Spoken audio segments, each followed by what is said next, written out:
somewhere in the game. We're not gonna really see Melvin too much. Molly's in the game. We're gonna see her for a little bit. Even like just your monster of the week enemies are going to make an appearance. Lots of familiar faces. We're gonna meet some new ones too, who are not so friendly. We'll talk about them as we get through. We got a long run ahead of us.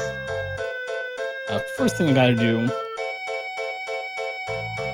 we get out of this nice slow fade out here. Not open light. My change information here. Is something up? Yeah, there was no sound on stream for about the first minute or so of your run, so anything you were introducing there did not get heard. Oh, that's okay. I was just getting ready to talk about changing the formation there. At the start of the run. We're going to be staying in that cluster formation all the way until the very last fight of the game. There is a row system in this game, like you see in most classic RPGs, but it's not just front row, back row. In fact, you can't really set just front row, back row in that sense. You have to pick one of those 4 formations for your Sailor Scouts to stand in. The cluster formation gives you 3 rows. It's a 2-on-2 zone defense from basketball. You get 2 in the front, 2 in the back, and 1 Sailor Scout in the middle, which is where Sailor Moon is right now. That middle position is really nice because you get a little bit of a defense bonus that you don't get in the front line, but you don't lose all of your damage. And your positioning in this game makes such a huge difference. Like most games you might think, oh, it's like, if you're in the back row, you deal 50% less physical damage, but you take 50% less damage. And it's, it's a reasonable number. In this game, that percentage is absurdly high. Front row, you might deal 500, 600, 700 points of damage. Back row, you'll probably be lucky to break double digits. It's rough. Which is why it's so important to, and it seems like such a simple thing, but it's so important to remember to check your formations going into boss fights. Having a damage dealer in the back row instead of the front row or the middle doesn't mean the fight takes an extra 2, 3, or 4 turns. It's going to add like 40 turns to that fight. It's not a winnable situation. You're going to run out of items. But as long as you stick to the script, boss fights aren't too bad. We are going to be underleveled for all of them, of course, but we're going to know how to kind of mitigate the very, very wild nature of the combat system in this game.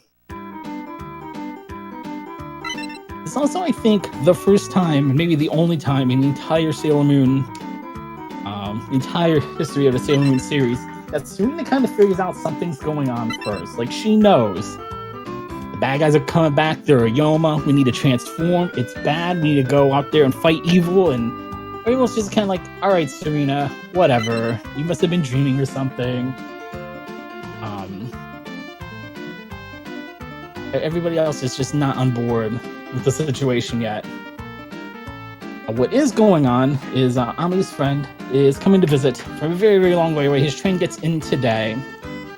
So they're teasing her a little bit about her friend coming to visit. But before we really start to get into the fighting evil part of the game, we're going to goof around a little bit in the winning love part of the Sailor Moon theme song. Usagi here is going to humble brag like a champ. She's the only one here, apparently, who's been kissed by your boyfriend. It's very, very scandalous. I'm going to talk a lot of smack about this game. I really do like this game. They do a fantastic job of sticking to the source material. The fan translation is good. There are a couple of points where it's a little weird. I don't know if weird's the right word. There are a couple of lines that feel a little bit out of place, but on the whole, it's a pretty solid fan translation. This game never left Japan. Most of the Sailor Moon games didn't leave Japan. There was one on the Super Nintendo. I think this side-scrolling beat-em-up was released in English.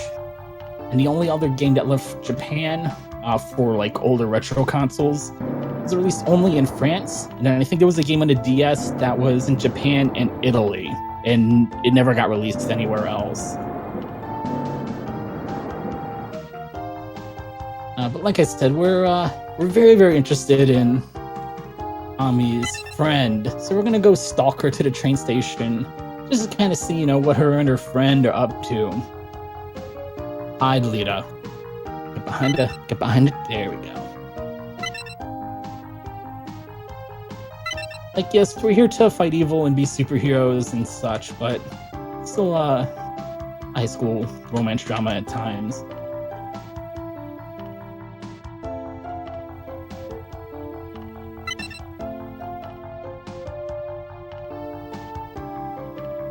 And I like how Luna just comes along for the ride here. You'd think she'd scold us a little bit more, but I guess Luna likes gossip too. Ooh-wah!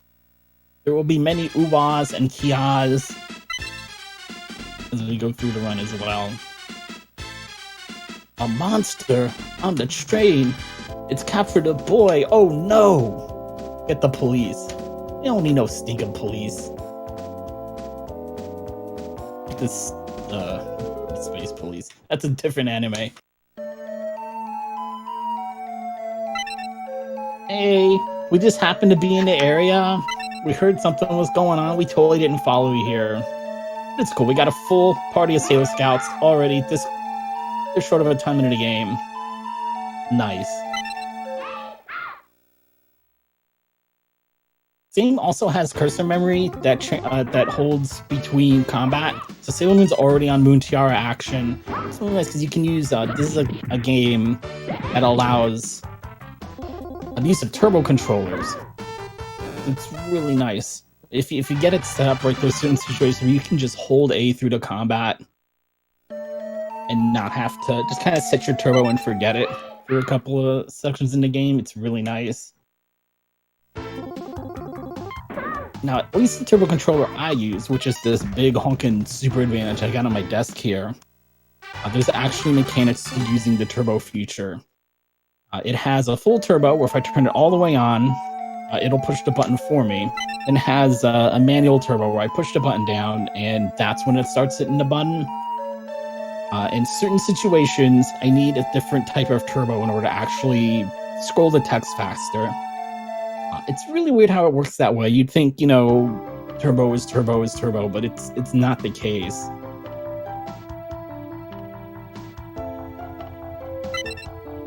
This poor kid. Like, after the next couple of minutes, we're not going to see him anymore. But he got attacked, and now he's seeing visions of our enemy to come. The past and the future have changed, and so on and so forth. There's going to be a great deal of time travel as we dig into the story here.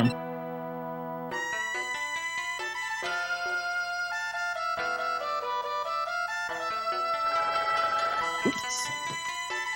Get over there.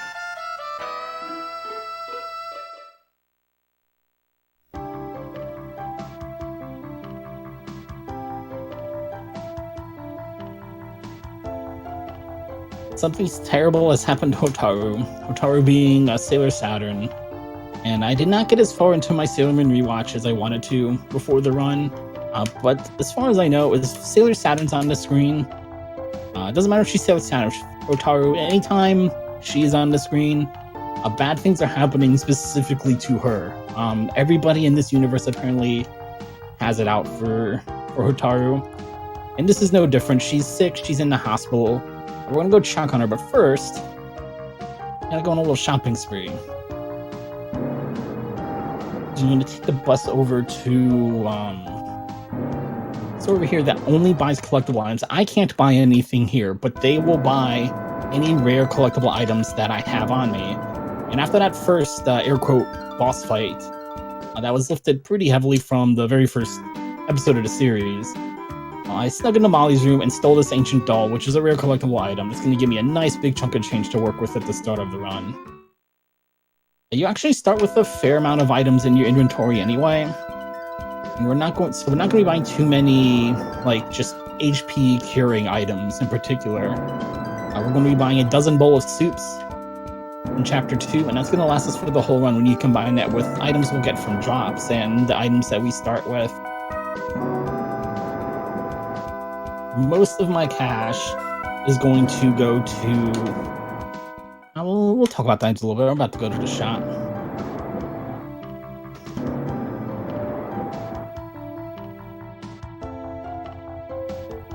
Let's see where I'm going here. Boom, boom. There we go. So this is not obviously a Final Fantasy game. It's not a high fantasy setting at all. It's Sailor Moon, and we're going to be buying items more in line with this setting. Make sure I can do the shopping trip right.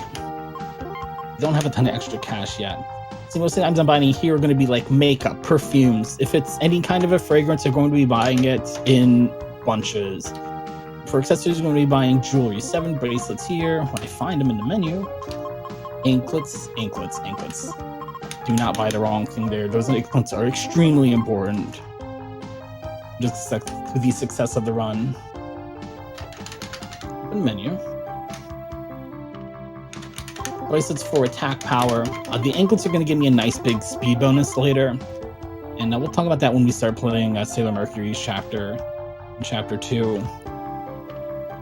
As far as the makeup goes, perfume in particular, any kind of fragrance restores what's called EP. That's this game's version of mana MP, if you want to look at it that way. That's going to keep all of my spellcasters. It's so hard not to talk about it in, like, you know, fantasy RPG terms. It's going to keep my Sailor Scouts at maximum power so they can keep throwing out their special abilities time and time and time again.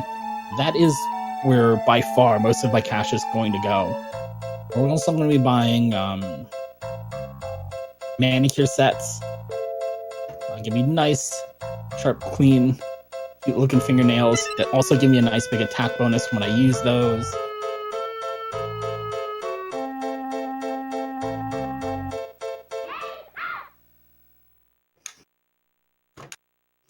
Other way. Ooh, ooh, ooh, ooh. I had on the wrong character defending. There we go. Boom. You see how big of a difference 1 level and 3 bracelets make in the damage output. That is, that enemy only has 95 hit points. 700 is just massively overkill there. Aha!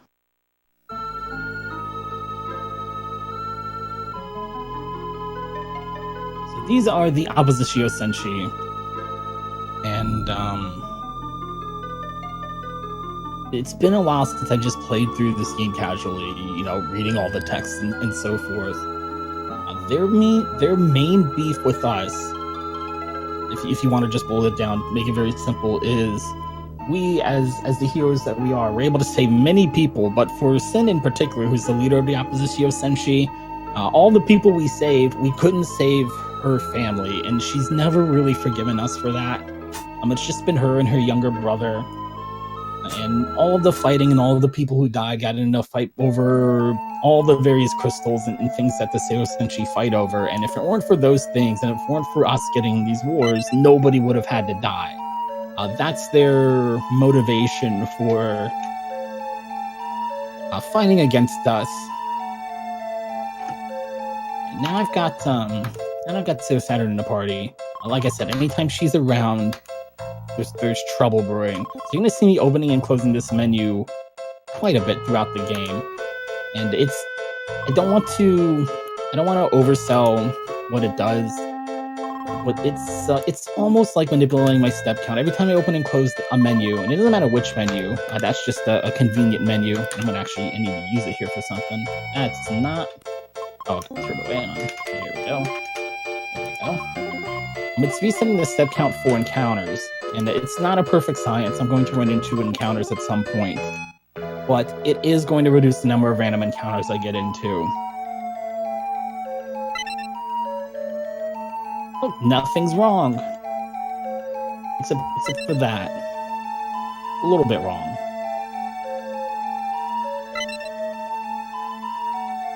Get up there.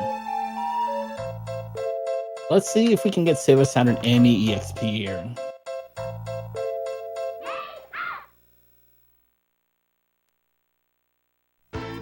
And see, I was able to get here without getting into an encounter, so I didn't have to have anybody run away.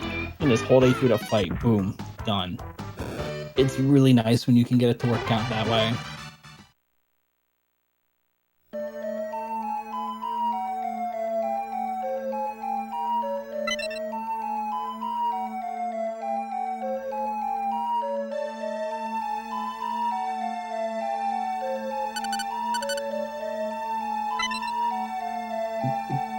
So see, we transform out of our uniforms, right? And we're normal human beings now. But don't be fooled. The encounter table is still active. You can still get into fights right now. No, I don't want to talk to you. There we go. See? Told you. Fight.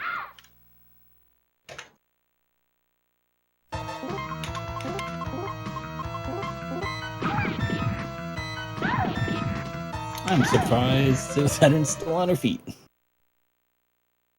This game does not like Sailor Saturn. I'm not just talking about like the writing and the story and the plot. She's got enough going on in her life there. The enemies do not like her. I'm sure it's like recency bias or just because it's inconvenient I notice it more. But it feels like she gets beat up a ton by enemies in this game.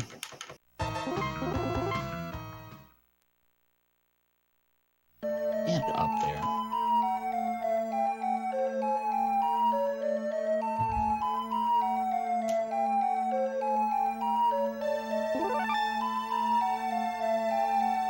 Hey Alexa, yeah, this is a pretty good Sailor Moon game. There's a bigger collection of anime games than one might think on like Super Nintendo, Genesis, even the NES. The one in particular that I'd like to pick up, maybe not as a speedrun, but just play through next, is there's a Tenchi Muyo tactical RPG on the Super Nintendo.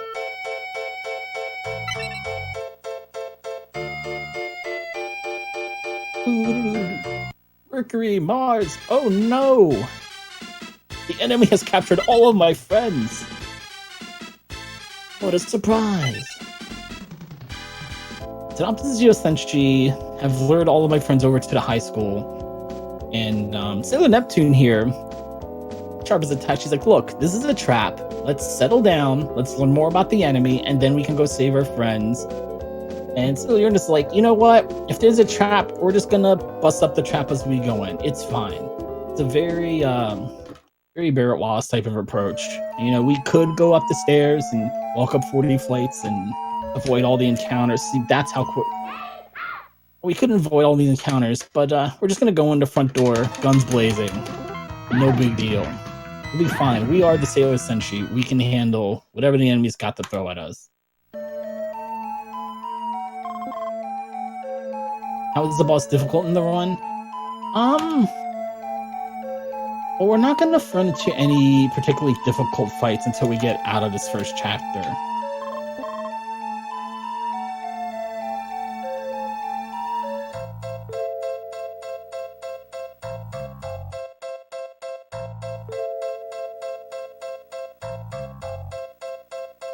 If you're talking about mainly the good ending incentive at the end,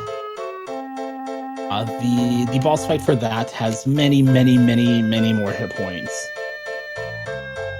Second floor, thank you. Oh no! So we're gonna learn a little bit more about our enemy here, and if you'll notice, Sailor Mercury is fine. In fact, she's having a very nice dream about being a pediatrician.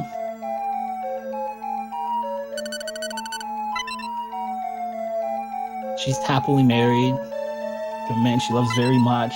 She's a pediatrician, gets to take care of the kids. It's a pretty nice life for her. And what this opposition of Senshi are actually doing is showing all of us the kind of life we could lead if we never became Sailor Scouts. And they're really just playing a mind game at this point. They could have taken us all out here, but they don't. They want us to give up being the heroes that we're meant to be. They don't want to fight us straight on. They want us to quit.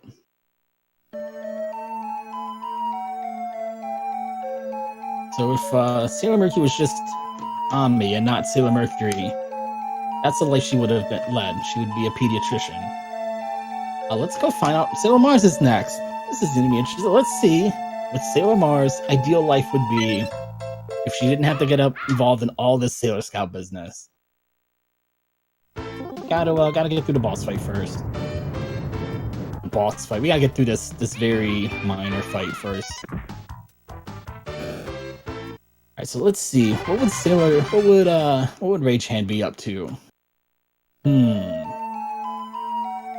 Okay, it's her and some guy. Probably on a date. That's pretty normal. But who is this guy? That guy's familiar. That guy looks like Tuxedo Mask. And Sailor Mars is very, very tough. Like, she's getting up, she's ready to fight. She's not like Simba, she's ready to go right now. And then she realizes she's talking in her sleep, and she falls back down out of sheer embarrassment, I think. Because, they explore that in pretty early 1, 2, 3, 4, 5, 6. They explore that arc, or that angle pretty early in the series. But apparently she still has feelings for Darien / Tuxedo Mask. And now Sailor Moon knows she still has those feelings for her boyfriend. And if you think we're going to get into any of the awkwardness of that situation, you are absolutely wrong. We're never going to touch that topic again the rest of the game. Which is a shame, because they want all this gossip early in the game about Amy's friend. Now we're not going to gossip anymore? Come on.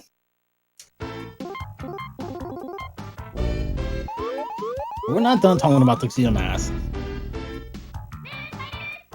Alright, this guy though. This guy here. This guy who Sailor Jupiter calls her boyfriend. Oh, this guy. This guy ticks me off. So first off, it's like, geez, I didn't think a girl like you'd be interested in me. Okay, alright, fine, whatever. And he says, well, I'm the only tall guy at this school, so I guess there's nobody else for you to date. Like, what are you trying to say? What kind of... Then, after saying something stupid like that, I gotta count to 6 here. Hold on, 1, 2, 3, 5, 6. I will forget how to count to 6 if I get off on this rant. Says, first off, there's no other tall guy here. You have no choice but to date me. Also, can you make me lunch for tomorrow? What a jerk. I hate that guy. I hate him even more because he comes back later. Like, spoiler alert, you gotta talk to that guy again later. And then it makes me mad because, like, how is that the guy that Lita, like, she's Sailor freaking Jupiter. She should just have higher ambitions and higher standards. That's what gets me so upset. And the guy's a jerk. And I gotta talk to him again later. I'm not done with him. Makes me so mad. Mike, your passion for all of oh this my god, plot, it is admirable. I'm saying if her standards are tall men who like cooking, she could go date Papyrus from Undertale. Perfect guy. He literally doesn't have a mean bone in his body. He is literally made of bones, and none of them are mean. He loves spaghetti. He loves cooking. He wants to learn how to cook. And he's tall. That apparently meets all of her standards. I mean, if we're gonna dive into all these weird crossover fanfiction stuff, let's just do it right. Tall guy, likes cooking, nice dude. I think they make a perfect couple. I mean, I'm a tall guy that likes cooking. I mean, that's not bad, right? Yeah, but I don't want to, like, speak. You're a real person. I don't want to speak for you and your potential romances. You have say in the matter. Papyrus, unfortunately, is, a fictional character that we can play around with. Oh, here's Tuxedo Mask, by the way, and in true Tuxedo Mask fashion, he's going to show up and do absolutely nothing. He does tell the enemy to apologize to us. He demands an apology, and then he immediately falls under their spell. So we should see what, these two are dreaming about, too. Like, what's their ideal lifestyle outside of being Sailor Scouts? He's leaving for work. She's like, wait, honey, you forgot to do something. He's like, oh yeah, I forgot to kiss you goodbye again. Like, okay, who says that? This is not a happy relationship. I think he also has feelings for Ray, and I think they're a happier couple, and I think they should break up the Sailor Scouts and do the whole thing over. Luna screwed up by picking Serena as Sailor Moon. Luna messed the whole thing up. It's all her fault. Well, I tell you what, Mike, all of your about the Sailor Moon universe are wonderful, and I don't want to interfere with them too much, but I do want to interfere with them to the point where we can talk about some of the incentives that are coming up that people can donate to. How does that sound? This is a very long cutscene. This is a good time to do it. Oh, perfect. All right, good. All right, so what we've got coming up, well, I tell you what, let's talk about what we've got coming up next. So right now you're watching Sailor Moon Another Story. Coming up after this is going to be Darkened Sky by Liz Starr. I just want to point out that the category for that is just simply Taste the Rainbow, and I have no idea what that means, but I am here for it. I can tell you that. And then, yeah, so let's talk about Monday. This is going to be crazy. So after Darkened Sky is going to be Shining Force CD Book 1. That's going to be done by RPG Valkyrie's very own, the RPG Chick. And then there's going to be another Shining Force game after that, Legacy of Great Intention. That'll be by Ty2358. Tales of Xillia follows that by Transquina. And then after that, we got a little bit of an RPG Limit Break flavor going on here. First, we're going to have Magic Knight Ray Earth. That's going to be run by Shentok. He will be running that for RPG Limit Break. That's going to be followed up by a Final Fantasy I randomizer race. That's going to be Silverfire versus Demarine. Silverfire is going to be appearing at RPG Limit Break, playing a different game, but she'll still be there. And then after that, we've got Earthlock by my man Professor Palmer. He will be running that game at RPG Limit Break as well. So if you want to get a little bit of a preview of that big event that's coming up, you'll definitely want to stay tuned for the marathon. Okay, now, incentives. For Shining Force, for the Shining Force CD Book 1 that RPG Chick is doing, there's an incentive to name Nick. Currently, there is no money that's been thrown at that so far, so please get in on that if you want to name Nick. I don't have a character limit for this, so I unfortunately can't share that with you. And then after that, the Shining Force Legacy of Great Intention, you can name the hero there. Again, no money has been thrown towards that either, so please, if you'd like to get something in on that. And then after that, for Tales of Xillia, there are 2 different costumes that you can choose for Jude and Milia, and then there's also an incentive to defeat all 6 devil beasts. Again, none of those incentives have any money towards them, so let's get some of these zeros off the board. I will be happy to read your donations on air. I'm going to be with you for the rest of this run here, so please give me stuff to do. Okay, you can proceed. So we learned to briefly summarize what that very long wall of text is. Let me save this game. We have to find 4 heat stones of light, magical, positive energy to save our friend Tuxedo Mask from the dark energy plaguing his heart. There are 4 stones. We did have 7 Sailor Scouts plus Luna on the team. So in a feat of mathematics, we're going to split the party into 4 groups of 1 and let the outer Senshi go do outer Sailor Senshi things like they always do. The real problem here isn't that they split up and make me play with, each Sailor Scout in turn. If they want to have a solo part of the game, that's fine. That's their decision. Sailor Mercury's chapter is by far the hardest of the 4 solo chapters I will be playing through. I'm just not sure why they made her section first. Sailor Mercury, I don't want to disrespect her, but she's very, very weak, especially right at the start of the chapter here. The reason why I bought all of those anklets is not to boost Mercury's combat stats, it's to boost her speed stats, so she can go first and immediately run away from most of these battles until we can really get her combat ready.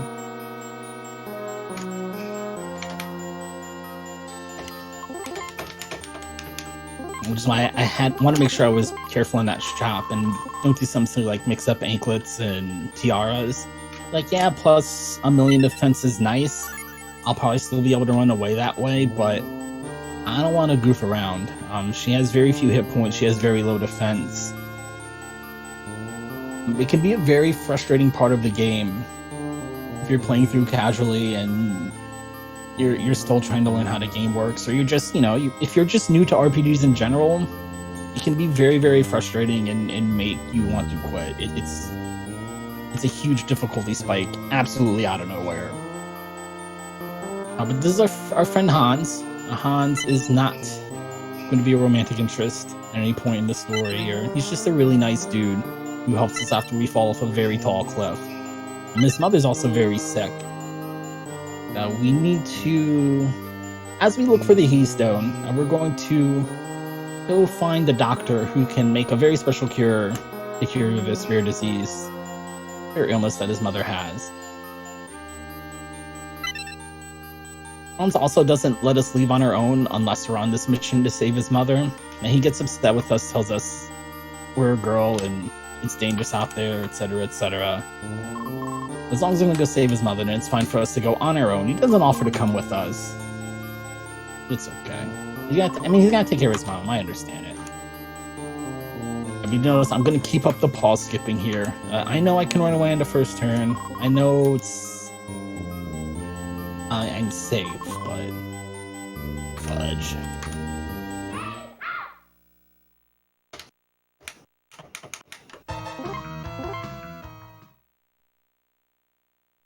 Hate it.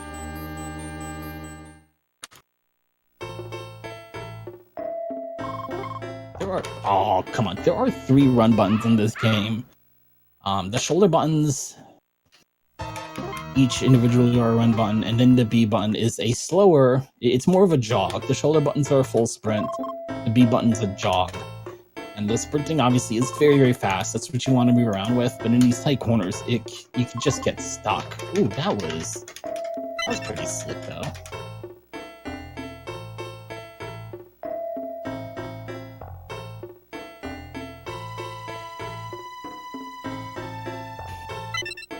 So this is Dr. Schwartz.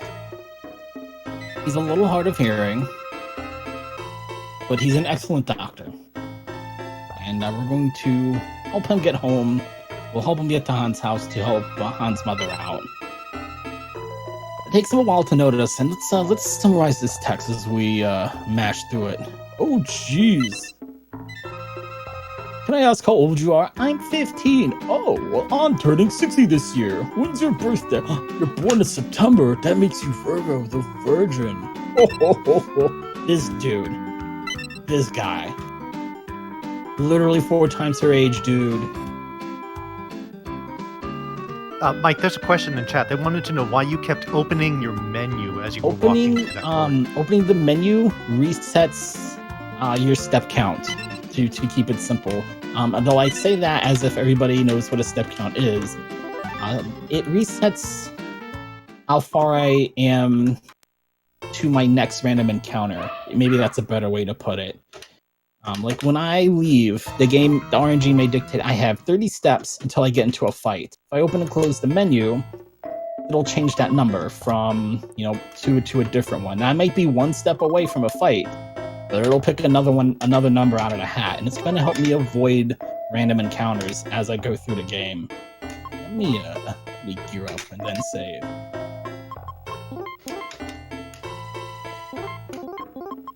What you're going to notice in Mercury's chapter in particular, I'm going to save anytime I see a save point on the screen. This chapter is just very, very tricky. Because now I have enough stats where I can maybe start leveling up. Let's see. If I outspeed these guys, it's fine. If not, I'm dead. No, we outspeed them. We're good. But I can take 1 hit, but I can't take 2 hits. So if I can outspeed them, I'm fine. If they went first, I'm at max health and I'd still die in that fight. So even when you go to actually level up, you've got to be careful of what fights you pick for at least a couple of levels.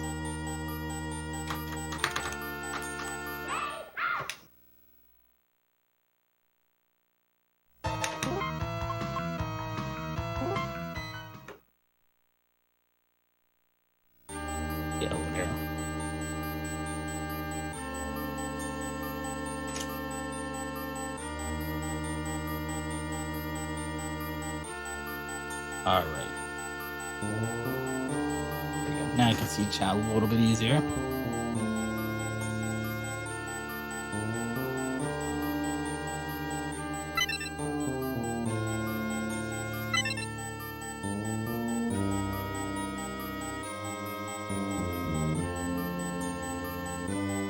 So in order to make the cure, we need to go find a Haliomouse root, which goes in the cave. Behind the cave, we found the doctor. So now we gotta go right back to where we just came from. But now Hans is offering to go with us, probably because he doesn't want to hang out with Dr. Schwartz, and I don't blame him. Dude's weird. If you're wondering, I do need to level up a Sailor Mercury. We need to get her to about level 13. But I'm not going to pick the fights out here because the EXP outside the cave is awful. It's still going to be a one-turn fight. It's just not going to be worth the amount of EXP I'll get. I was so close.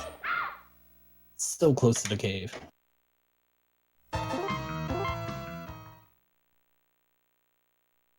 fact, I'll probably run up to the save point just in case I pick a bad fight anyway. There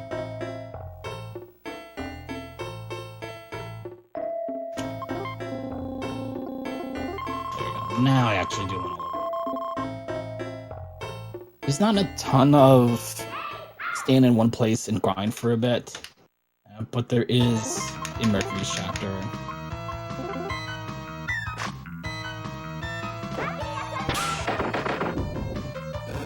This is by far the longest grind section in the game.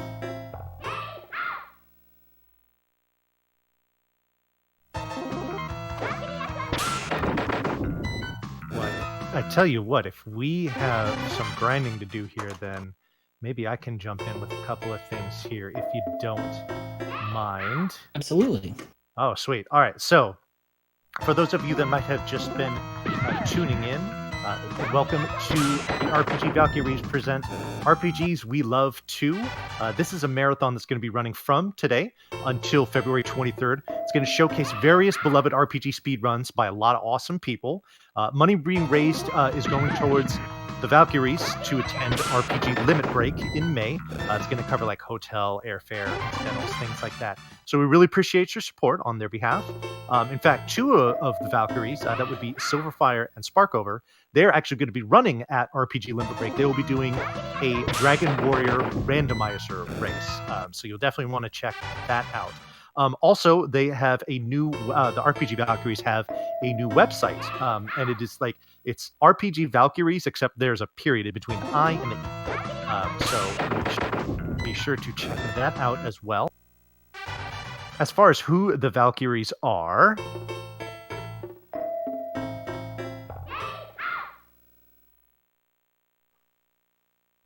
so they are Keishra, Dravenheart, Natara, Nikki Noel, Scala Kitty, Sparkover, Squibbins, Silver, the RPG Chick, Tina Hacks, and Witch's Hex.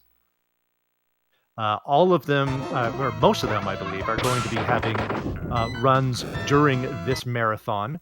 So you will want to pull up the schedule so that you can see when they will be, because those are all going to be lots of fun.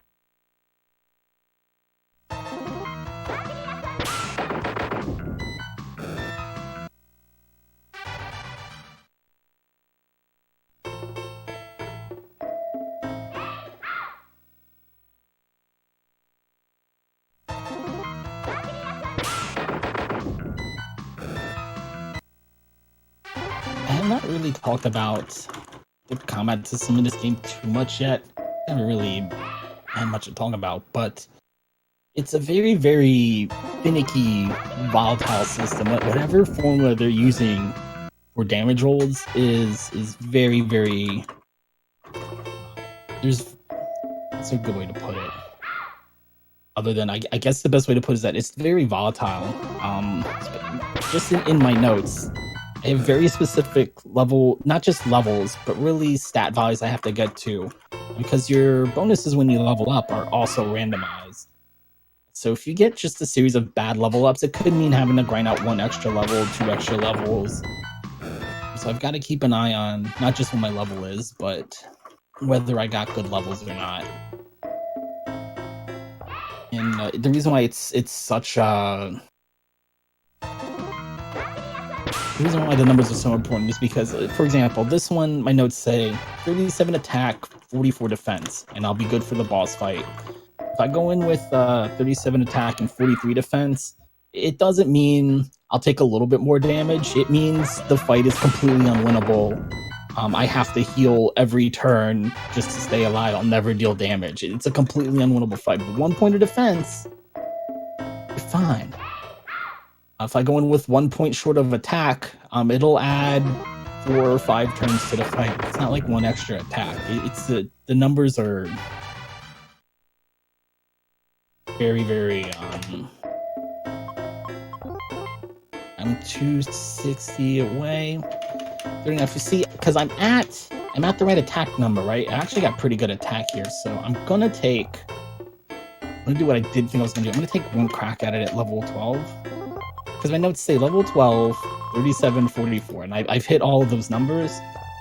And for the life of me, for the past, maybe we'll just level up and see if we level up when we get there. The last couple of runs, it's just not worked out with me with that math. The boss has just been very, very, very grumpy. But I'm 2 points over on attack, so I should be dealing pretty good damage when I get there. And if I keep running into fights, then we'll probably level up just by default.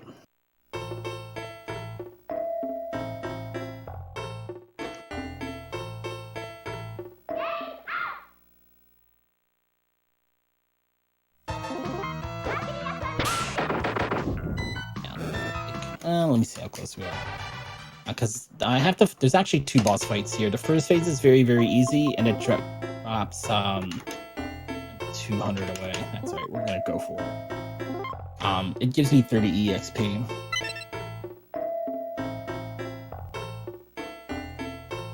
But I'm gonna save for the record. Oh, did I save? Ooh. We're going all in. I don't remember if I saved or not before I ran over here. So we're definitely going all in with these numbers. I have won this fight with lower stats before. I'll put it that way. I've won this fight easily with lower stats before. We'll see what happens when we get to the fight. There's a very important skip here in this cutscene. Earthquake, Keystone Falls. Oh no, that's the Keystone we need for, our Sailor Scout mission. We should save Han's mother first, or should we? No, we're not gonna go back. Sorry, Hans, your mom's gonna have to wait a little bit.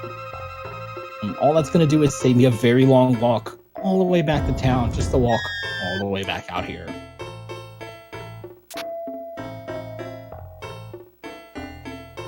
So this is Nabu. Nabu's one of the Oppositio Senshi. And there's going to be an Oppositio Senshi to rival each inner Sailor Senshi. It'll be very obvious who's being paired up for rivals. You can see they look quite a bit like us, actually. Let's see how this first fight goes. This first fight should go very quick.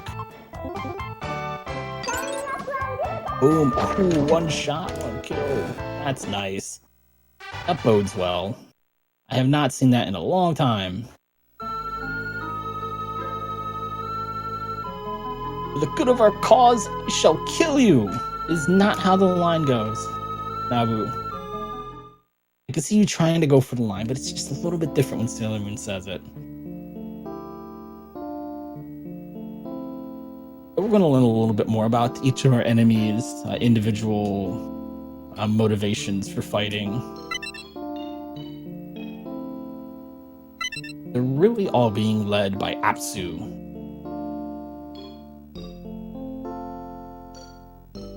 Who convinces them that the power of the Genzuisha was not worth fighting over.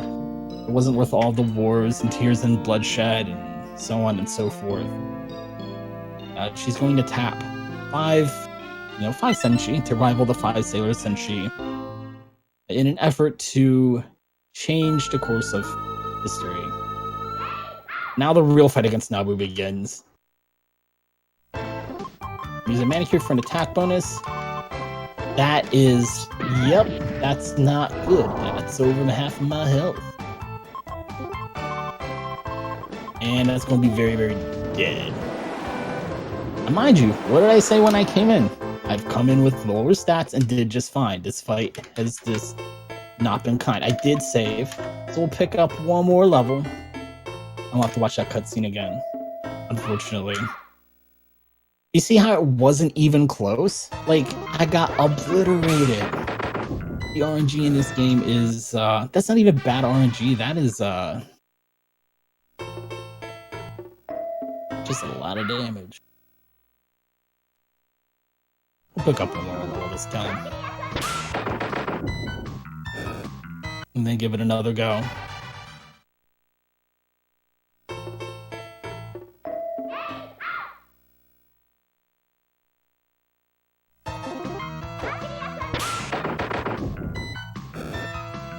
Boom.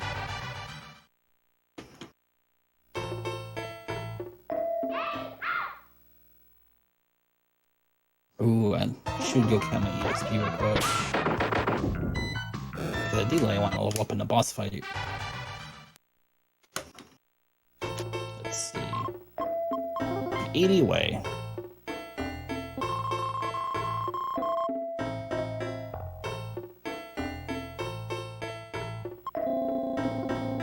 You can also see in the top right corner there's a luck stat. That just generally helps you get better or worse damage rolls in RNG and things like that. So what I might do, first going to fight again, I'm gonna get 50 XP, so one more fight. I'll probably just grind out a good luck stat, which is just as simple as walking in place a little bit until I see something I like up there.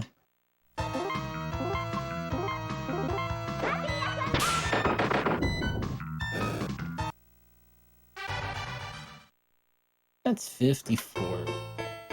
I mean, not trust my math. Nah, we'll level up in the first boss fight.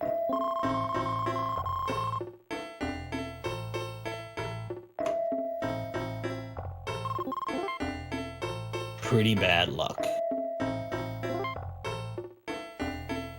Pretty good luck.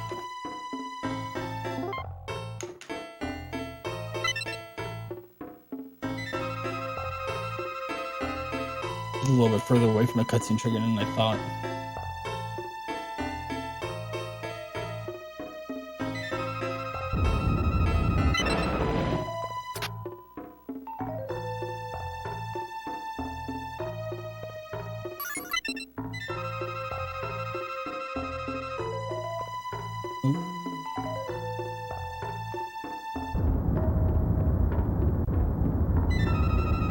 Wow, there it goes again.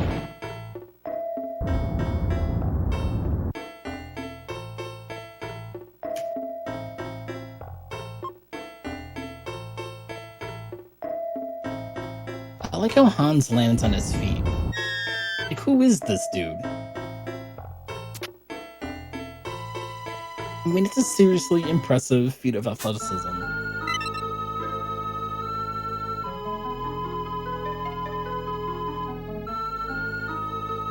Get out of here!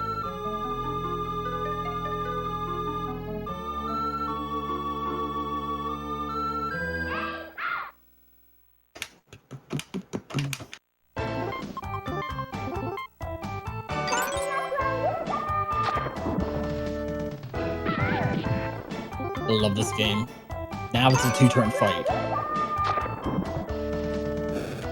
You level up though. Oh man, what if it is Locke?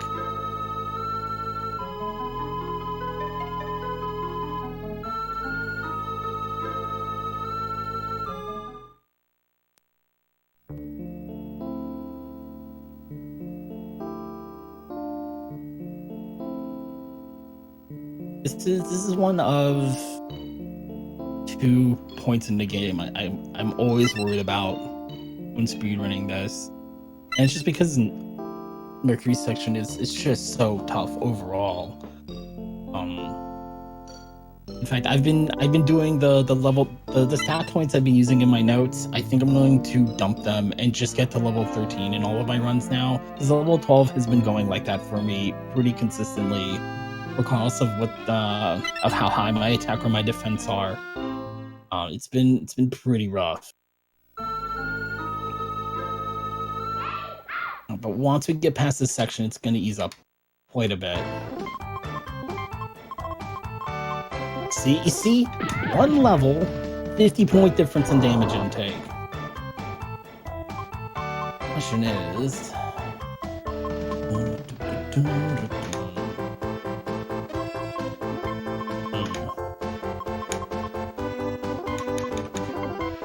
Okay, now I'm gonna have to heal.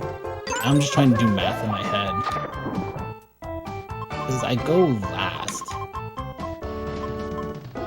So I have to heal when I can take 2 hits, if that makes sense. Because when I take the second hit, I'll on it.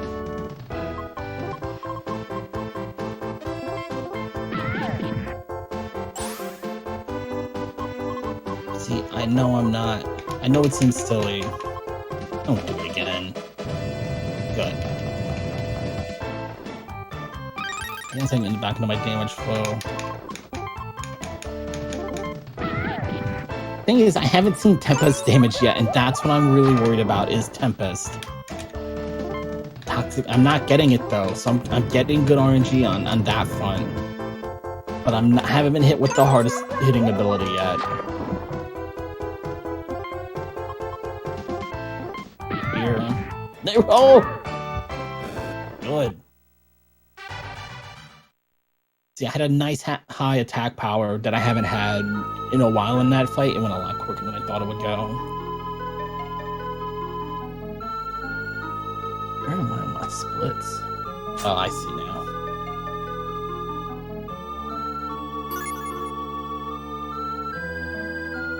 So let me try to remember, just to recap how well this split's been going for me over the past couple of weeks. I ran this at an anime convention a couple weeks ago.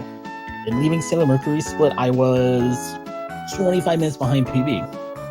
So this chapter went completely awful. Today, with the one game over, I'm 6 minutes behind PB. That's why I left a nice big fat estimate between... There's Dr. Sports again. Between, like the PB and the estimate. Can't get out of this menu. I am going to say, because we are through Mercury's chapter, that is an accomplishment. Sailor Mars is going to have a much easier go of it. If I had no idea what I was doing, or I just forgot, if I was sleepwalking through the run and I forgot to put any gear on Sailor Mars whatsoever, she'd still be able to level up and fight and do just fine. I'm still going to menu. I'm not crazy. I'm going to, play the speedrun right, but there's such a bigger margin for error here in Sailor Mars chapter.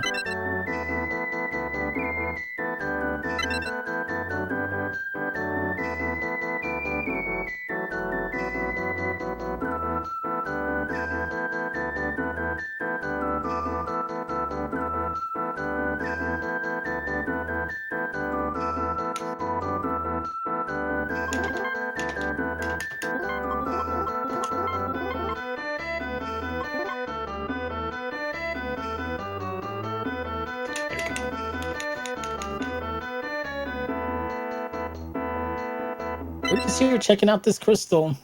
We're not up to anything. We'll be leaving now. Nice to meet you. Bye-bye now. Yeah, no, that doesn't work out so well. Just to demonstrate the point.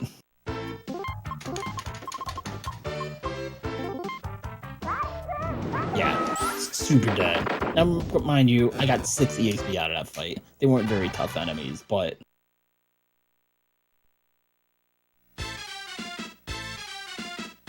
It feels so good seeing those damage numbers after leaving Sailor Mercury's chapter, where 72 damage was a pretty nice number. I was happy with 72 damage. So this red crystal is super evil. Like, so very evil. It's radiating all this negative evil energy. Now Sailor Mars can't fight back and defend herself. It's bad. The Yomo are coming and closing around her, and some guy shows up. Not Jadeite. Sailor Mars gets knocked out a lot in this game too, now that I think about it. Like, Sailor Saga gets beat up a lot, but Sailor Mars is not far behind. So this is Fareg. Fareg's a pretty cool dude.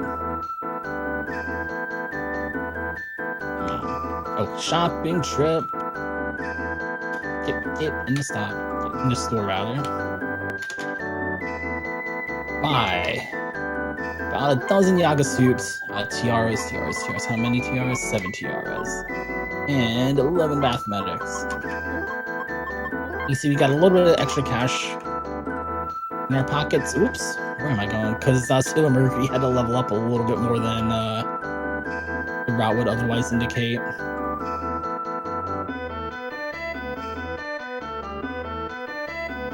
So now that we're feeling better, we're going to... Hey, there's a chest up there I never remember seeing before. We're going to continue our search for the He Stone. And Frank knows where the stone might be, or at least that has a lead on where to go for information. He says, look, you're just a girl, it's dangerous out there. We're like, no, we're Sailor Mars, we can handle ourselves. Frank says, look, you just got your butt kicked and I saved you. We should at least go together. Like, he won't let us look at us. Look. Nobody ever has any faith in the Sailor Scouts. But in Frank's defense, we did just get our butt kicked and he did just have to save us. I want to see what's in that chest. I don't think I've ever opened it before. I can't. Okay, well, that's why I've never opened it before. What's in there? It's gonna bug me now. Not that way. This way.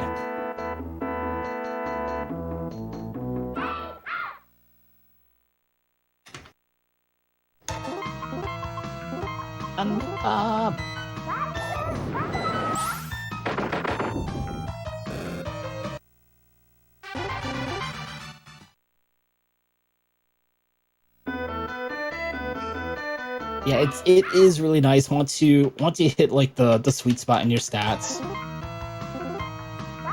You can just nuke everything very easily. But you'll notice that, or you might have noticed when I was putting my gear on, I really stacked speed more than attack power. Because Mars already has a lot of attack power built in. I just have to go first. Because I will get beat up quite a bit by these guys. I just want to make sure I go first and get them off the board before they get a turn in. So when you need the speed stat, it's very, very important. When I was playing through casually and hadn't learned, wasn't even thinking about the speedrun for it, my strategy for most sections was go in the front row, stack speed, and just hope that I one-shot everything, because trying to plan out anything more than that was real dicey. Bracelet, TR, bracelet. Okay. And now I've got a little bit of levels under my belt. I don't need so much of the speed boost. Up.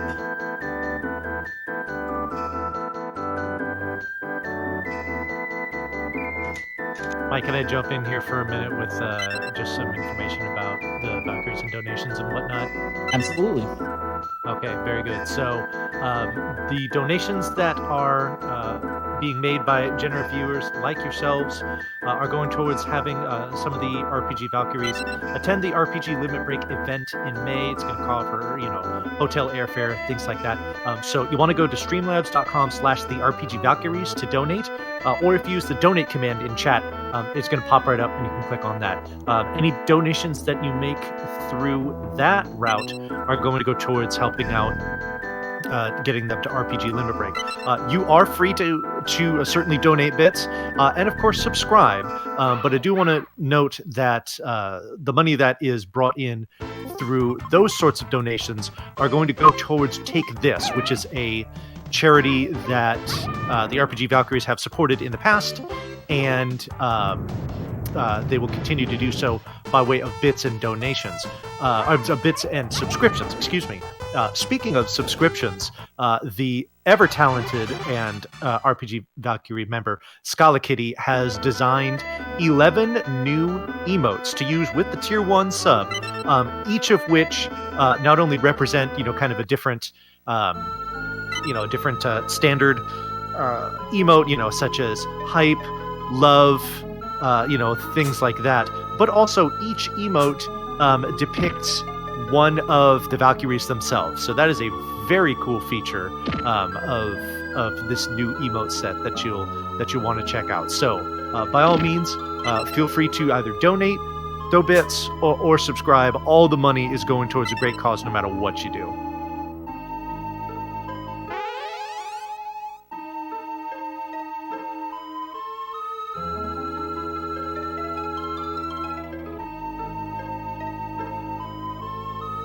Speaking of money, we are an hour into this run, and I have yet to get the opportunity to read a donation comment. While you're putting money towards a great cause with the RPG Valkyries, could please somebody put money towards having me read off a donation here? I would love to be able to do it very soon. You know what to do, chat.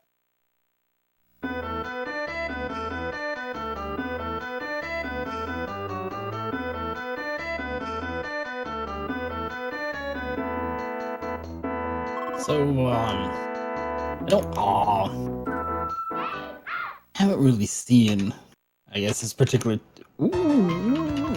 Twitch meme in a while, but you might want to break out your T-Tor emotes for a completely non-ironic use of them, because I think the developers found out they could pan the camera about this point in the development cycle, because we're going to see a nice big tour of town here. And it's all completely deserted now all of a sudden, and we're going to use this camera panning feature kind of a lot in Chapter 2. I think they stumbled upon it and they really, really liked it, and this must have been the last thing they put into the game. But just in case you don't believe that the town is deserted and you don't want to explore on your own, I'm just gonna pan the camera around. Oh, my stub went down. There we go.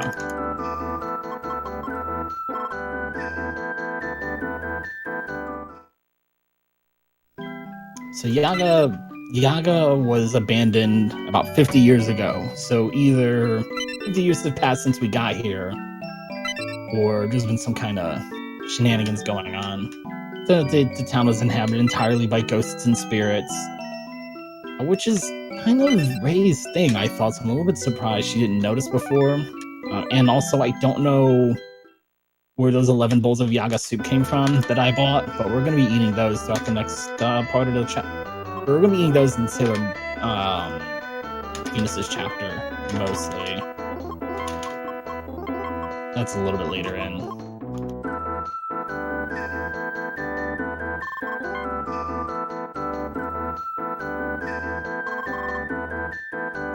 I'm going to get hung up there. For some reason, I thought the door was there, or the entrance, the door to the cave. Everyone's going to be fine, by the way. Worry not. Running! Mandala! Boom, boom, boom. There we go. So I do need to get to about level 12 on Sailor Mars as well, but I have a pretty long walk to where I'm going. So it's just more not avoiding the encounters than it is. I need to sit here and grind and grind and grind and not do anything else. We're at least going to be moving from point A to point B as we go.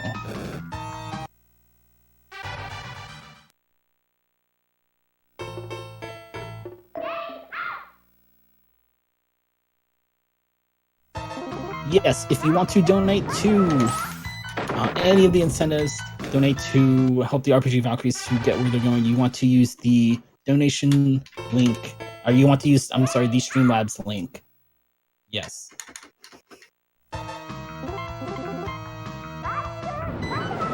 Anything that doesn't go through the Streamlabs link will go to Take This, which is a fantastic cause to support.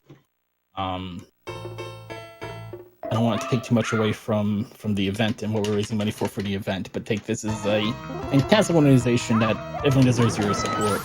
But all money, if you want to put any money towards the incentives, it has to go through the Streamlabs link to donate. I know I need to level up, but I don't have to get into every encounter out here. I see that. I'm going to be level 11 and one fight away when I get to where I'm going. There we go.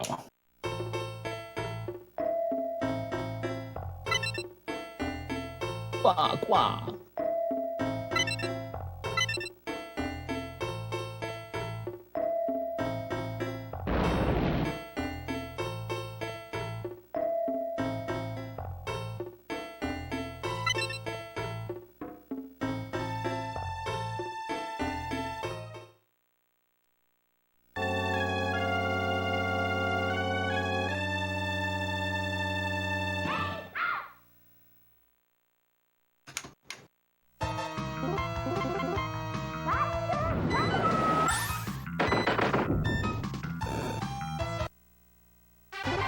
What level am I? I just leveled up. Ooh, level 12. I had no more fights than I thought I did.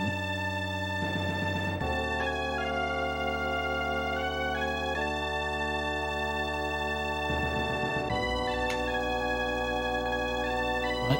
Not just about level 12. 4235. Ooh. Oh, wait. Nope, 42 to... Ooh. Yeah. Ow. Nope. Wait. Hold on. I just messed up my gear. Hold on. There we go.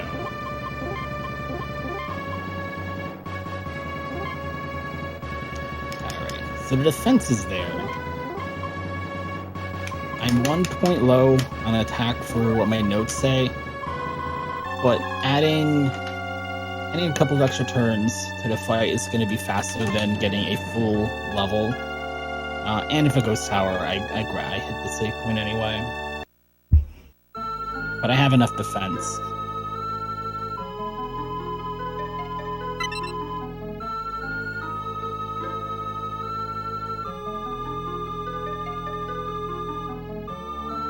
Let's slow run at each other. A nice casual jog. Is this a manicure fight? I believe it is a manicure fight, yes. I have not seen Illusion stick this early in the game, but as you might imagine, that's a confusion ability. That's a nice big healthy chunk of damage.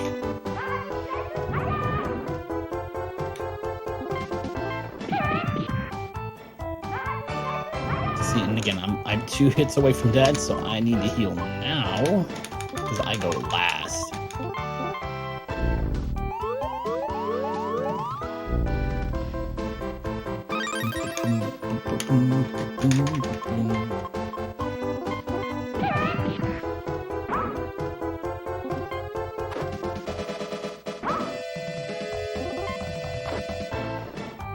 I may have miscounted.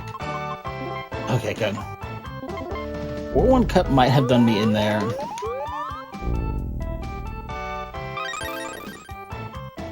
Watch this be building shot though, of course.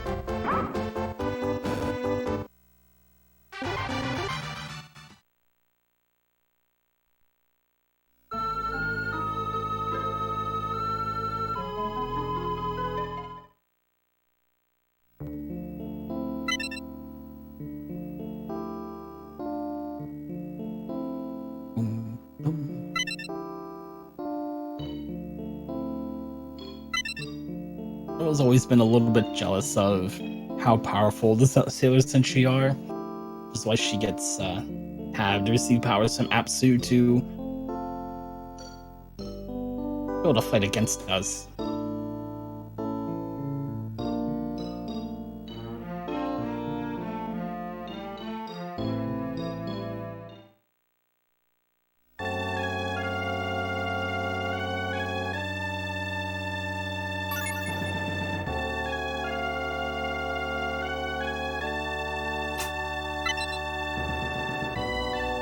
See, I told you the ravens would be okay. Are ravens, right? They're definitely not crows. And it must be ravens. And Frig's here. Frig's super alive. And he's just sleeping, but he's totally alive. He's okay. Ray's upset with him at the moment for making her worry, and you know, you never want to make a enemy go worry about you.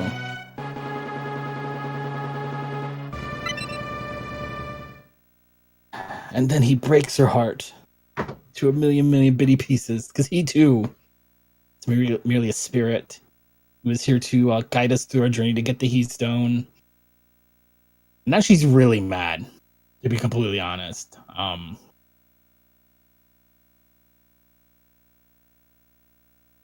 Now he's gone forever. I do feel bad for stealing Mars, because I know for the speedrun it's been 10, 15, we'll say 20 minutes in this speedrun. It hasn't been quite that long, but spitballing 20 minutes. But if you're actually playing through casually, it's been a little bit longer. And if you take that as if you transfer that to real time, air quotes, they've probably been hanging out and actually became really good friends through this section, and just never said anything. I feel bad for her. I understand why she's so upset.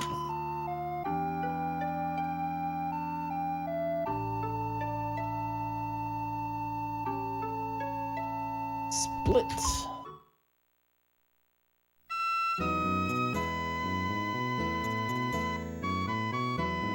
So if I remember correctly, Still Jupiter's chapter occurs in Canada. Ruby went to Switzerland. Mars, I think, went to Nepal. I have to go pull up the walkthrough or something to remember, but I'm pretty sure we're in Canada right now. And Still Jupiter, being very resourceful, caught a fish, has a little campfire. Wherever she goes, she has to cook. She's very good at cooking. It's very important to her. And then this very tall guy who likes food and has Sailor Jupiter green hair just shows up out of the woods. And he's very nice. And he doesn't say mean things about her. And he enjoys her cooking. George is a pretty nice guy. And he gives us a present. He's going to give us a pendant. And tell us to go meet him in this village in the woods that we didn't know anything about. And we're just going to go with them because we're very trusting, evidently. But he gives us a pendant. And we're going to head to Medius village where he lives. Now, I'm not going to stop and talk to the NPCs, but if I did, you would find that all of the female NPCs refuse to talk to me. And eventually, if we go talk to George's sister, we're going to find out why. It's because this pendant we got that was given to us very kindly, the pendant that means we are engaged. George and I are going to get married. It's all just very, very sudden. But it's not so simple. The sister also tells us George is seeing somebody else, this girl named Mary from the town next over, and that's just not right. How are you gonna propose to a girl while you're dating somebody else? That ain't right. You gotta be upfront with this kind of information. But Sailor Jupiter is the best friend in the entire world. She is fantastic. We're going to help George and Mary not get back together. That's the wrong way to word it. But their parents are dead set against their marriage, so we're going to help them be together as they should. That's maybe the better way to put it. Because it's not like they're broken up. Their parents just aren't approving of their marriage, of their love.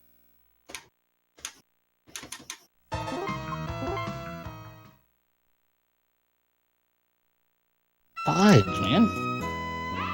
I hit start and everything.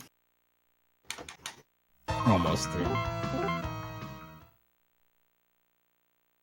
This little section of woods, by the way, these enemies will absolutely one-shot me. It won't even be close. It'll be comically bad how much damage I take there.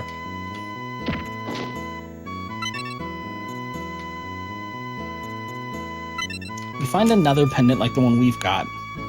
This is Mary's pendant. And we're gonna go talk to Mary, so we're just gonna climb up the wall here.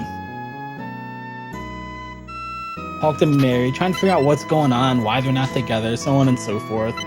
Then Mary's dad hears voices, starts knocking on the door. Hello, hello. Who are you talking to in there, Mary? What's going on? I'm a little bit ahead of the game here. Here we go.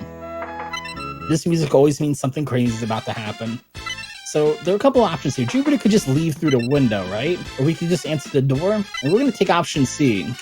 Option C is it's going to destroy this wall. Made a nice big loud sound effect. And props to Mary's dad for not invading her privacy, because he does absolutely nothing when he hears this wall being destroyed. Not for nothing, but heck, we know there's something over here anyway. I don't know. Or we're just going to barrel through the wall like the Kool-Aid Man. The little fist pump gets me every time. Yeah! This is clearly the best course of action. And of course, it's not just any hidden passageway. It's a hidden passageway that leads to this underground area with some missable items here, by the way. There are quite a few missable items. Oh, sure.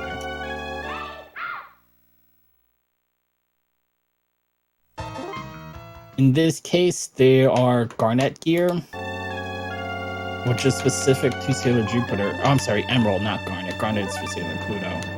But each Sailor Scout has a gemstone to represent them, and a set of gear that uses that gemstone specific to them.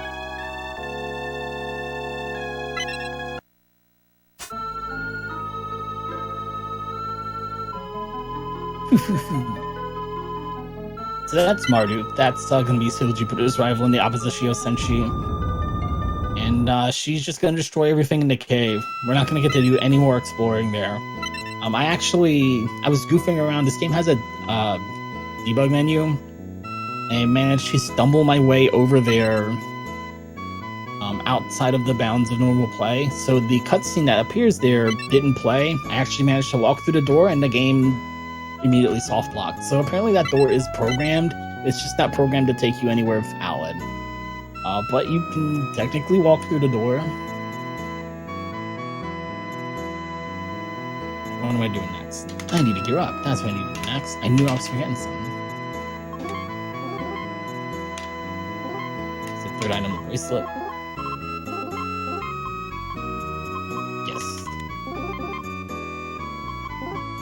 Now I've got to climb this big old tree, because now we're looking for the Heat Stone. Not just for ourselves, we're looking for the Heat Stone for George, too.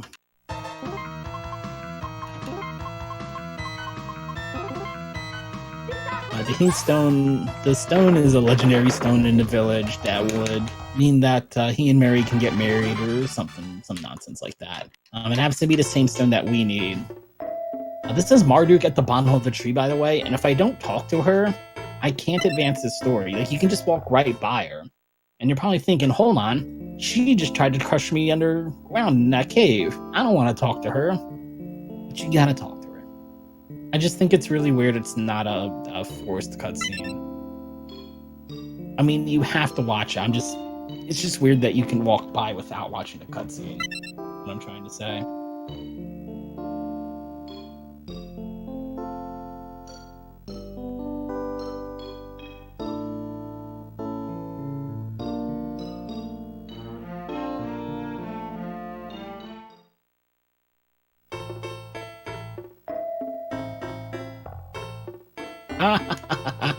And she just walks away. And I didn't think about it till now, but she resets our position to the bottom of the room. Doggone it. Alright, am I fully healed? Yes, okay. I only need to get to level 9 at Sailor Jupiter. And the leveling up here is pretty easy.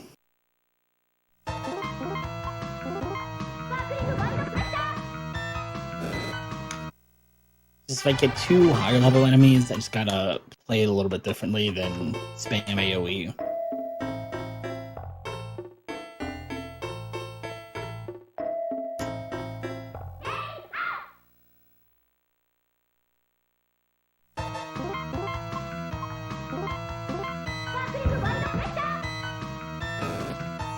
But obviously not enough level. I could have taken him out in one, I think. But I can't believe I actually got a game over in Sailor Jupiter section the other day. I never even really bothered to save here. Section's usually pretty safe. Fine, 9. Yeah, I'm level 9.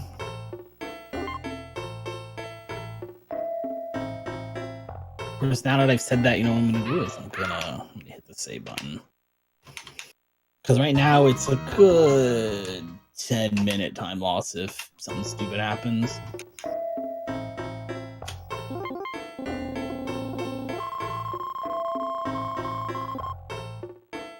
I have 100% confidence we'll be okay, but...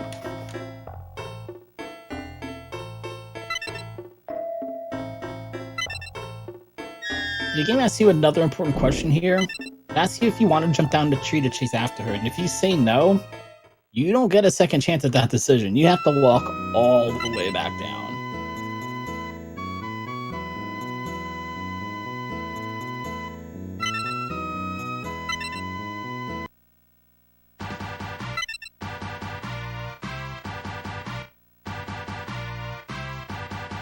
It's a manicure fight? It is.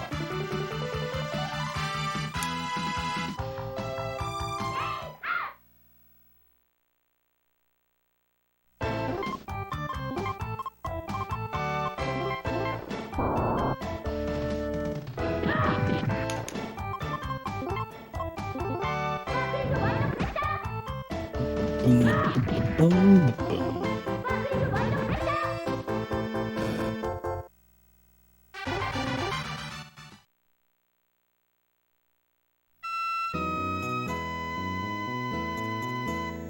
She ran away.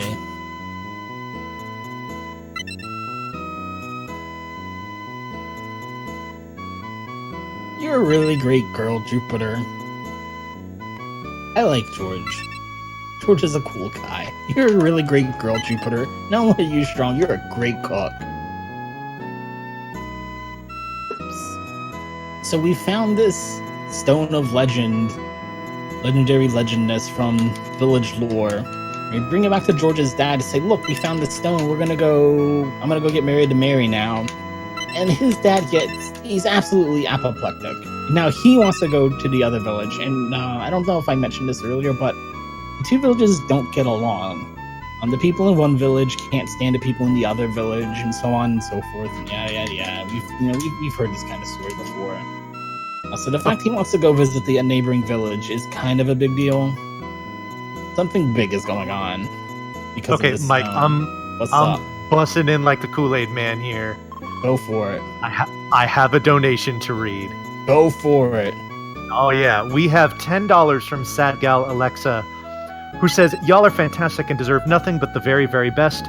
Donation goes to Devil Beasts in Tales of Zillia. So, Sad Gal, thank you very, very much for the donation. I will be sure that your that where you're putting it towards is noted, and hopefully this is the first of many that I'll be able to read in short succession here during this, because we still got about 3 hours, 3+ hours left. Yeah. I got to read way more than just one donation. So keep it coming, folks. We appreciate all your generosity.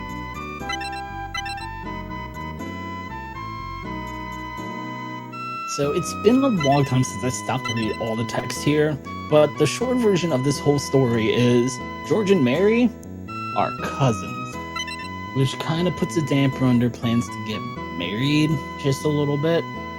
And that's why they were dead set against the marriage, because their parents knew they were related, but they didn't want to admit it because that's how deep the rivalry between the villages were. Oh, you know what has happened is, I was trying to change something in live split on my side, and it's on the monitor I'm using to play on, and that's why I can't see it. I'm just talking to myself now. I like that line there by Jupiter, though, because they're leaving, and George and Mary just found out they're related, and it puts kind of a damper on their relationship, and Jude's just like, hang in there, you two. You'll be alright. Alright, so that's just leaves one. He's still left to find. One Sailor Scout left work with, and that is Sailor Venus. All I have to do is find a Heathstone and go home. And there's the Heathstone. We're gonna go home.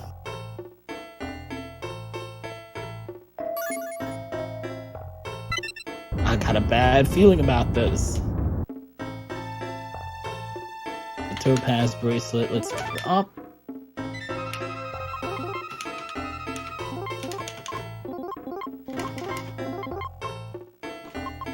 Oh, what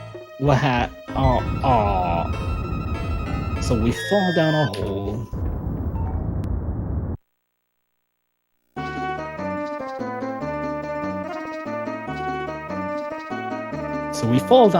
With a village underneath. Arnold speaks very matter-of-factly.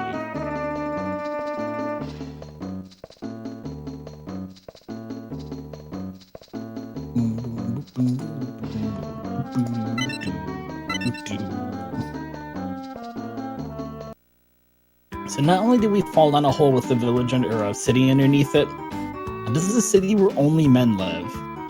It's a city that at one point was devoted to the goddess Venus or some previous incarnation of Sailor Venus. So they're very, very happy to see us for a couple of different reasons. And now we're on the run.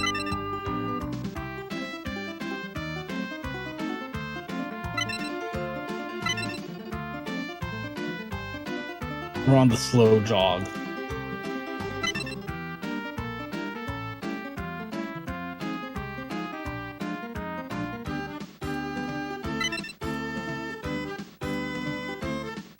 Let's hide in this house. Just pick a random house.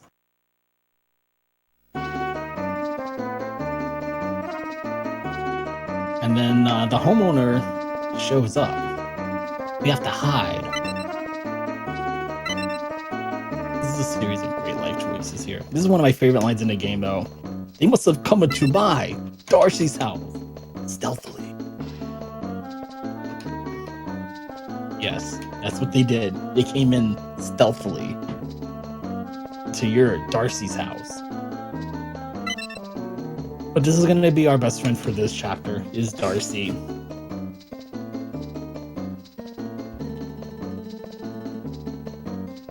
Who is quite the sweet talker, it must be said. He finds a couple of different ways to call us beautiful before Artemis is like, yes, you are very beautiful, as a matter of fact, which...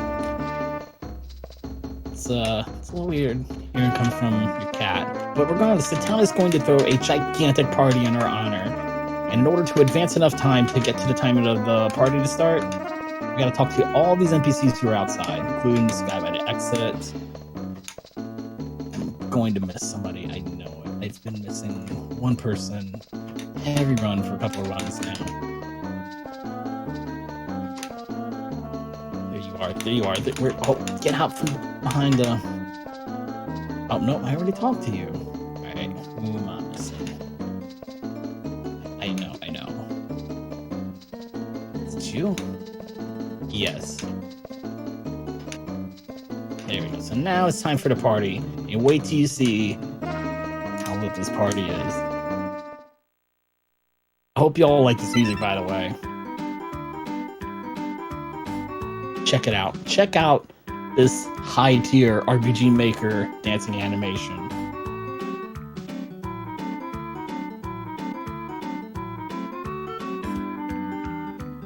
Hear it up? Yes, I hear it up. So we're just gonna hang out I told y'all, I hope y'all like this music. I actually forgot it was in this room too.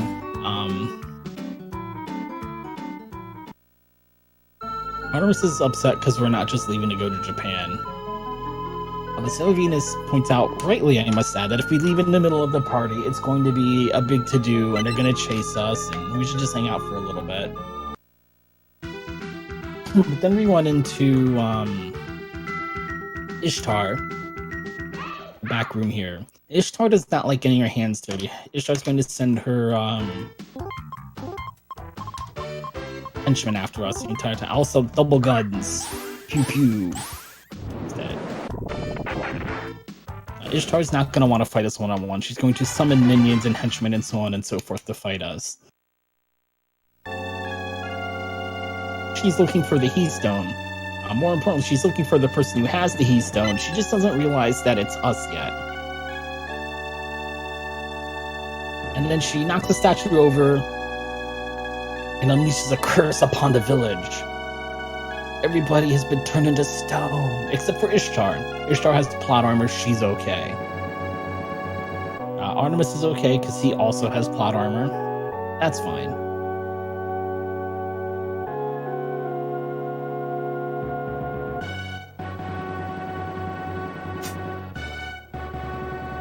And we have plot armor too. So we're okay. It would have been cool to play as Artemis for a little bit, though. Just in case you don't believe everybody's been turned to stone, I'm gonna take another tour of town here. Nice, long, slow camera pan.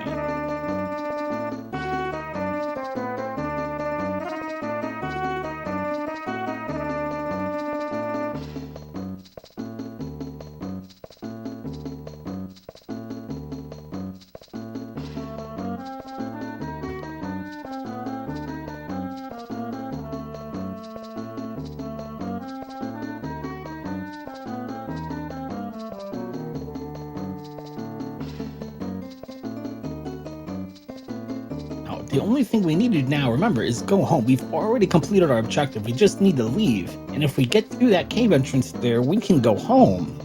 just 2 people have been turning statues in front of it. So even if we weren't Sailor Venus, hero of the people, we would have to save the villagers in order to leave.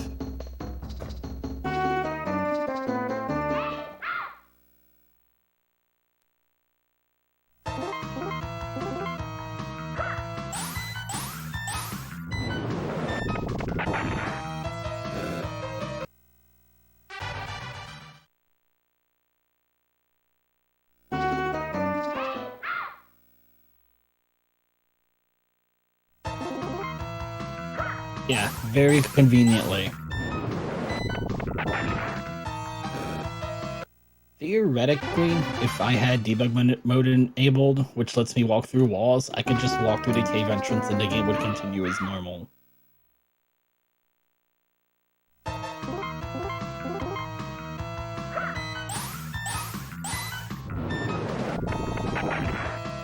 The only thing really stopping me from moving on are those 2 statues. Because any of the levels I get here, I can easily make those up later on in the game.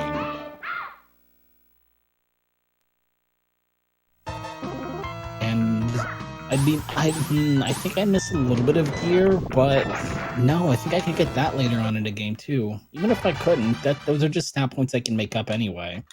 What level did I hit? 8, I need 1 more. Oh, but I don't need it right now.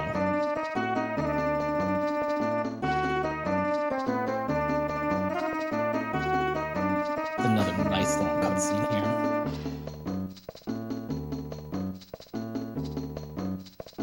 If I found a way to clip into the wall, I can skip the rest of this chapter. We go right to the end of Sailor Venus' section. She'd leave for Tokyo, and we'd be into chapter 3, yeah. Which, let's see, that's like that'd be like a 14-minute time save. I'm just looking at my splits here. Well, the whole thing would be 14. It'd probably be like a 10-minute time save. But it's not so much. Well, the time is one thing. The saving the time would be nice. Sailor Venus' section's not difficult. But in order to get her to a good place to get a grind fight, I need to get good level up bonuses when I level up to level 9. If I get very bad level up bonuses, I'm stuck in this predicament where I can either level up outside the castle at like 10 EXP per fight, which will take forever, or I can go inside, I'll get a lot more EXP, but I win maybe 10% of the fights, and the other 90% I game over. And there's a save point in the castle, so you kind of have to go with your gut, see whether or not you really can tackle the fights inside, because I've gotten here a couple of times where the RNG has just been abysmal, and it's just been very, very difficult to win the fights inside. What I need is a nice, good defense stat.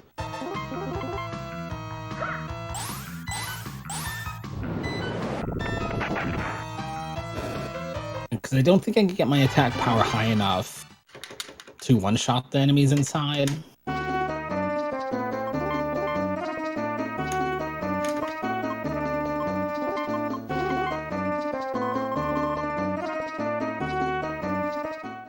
You definitely gotta pick your poison with it.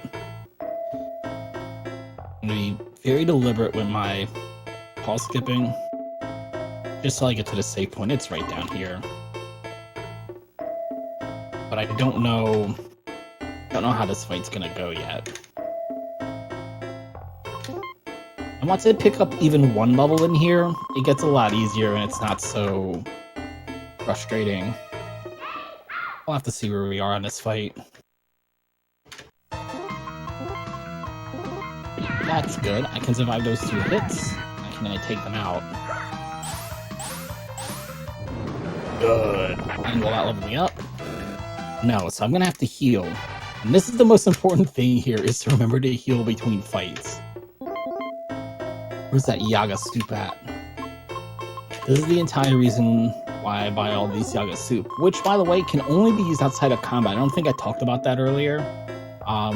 some food can be used in combat. The nigiri, sushi rolls, things like that, I can eat in combat. Yaga soup, I can only use outside of combat. Which is why, even though it's a full heal, it's pretty cheap. And I just leveled up. I don't have to heal now. You get a full heal when you level up. It puts me at 10.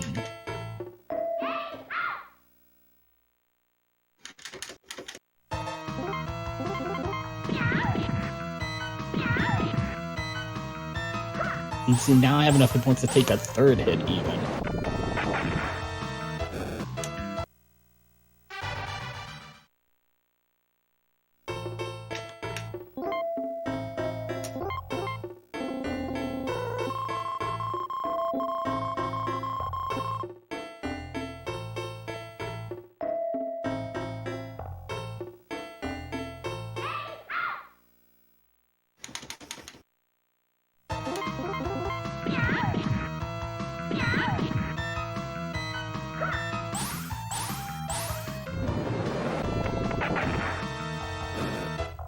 One more fight.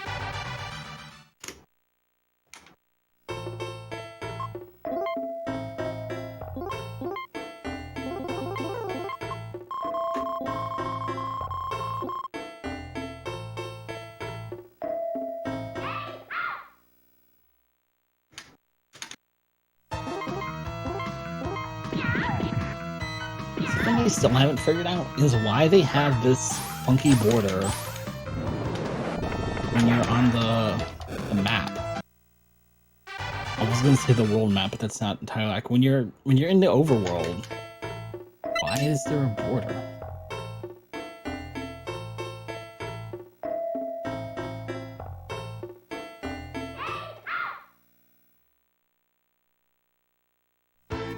Is it some...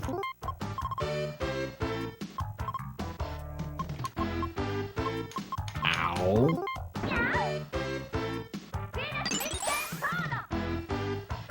I didn't. That must have been 244.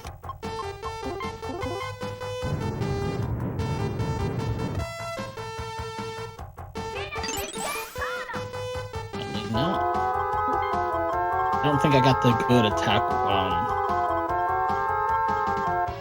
There's a new reset. I didn't get good attack level ups, I think. Usually it's a 2-turn fight.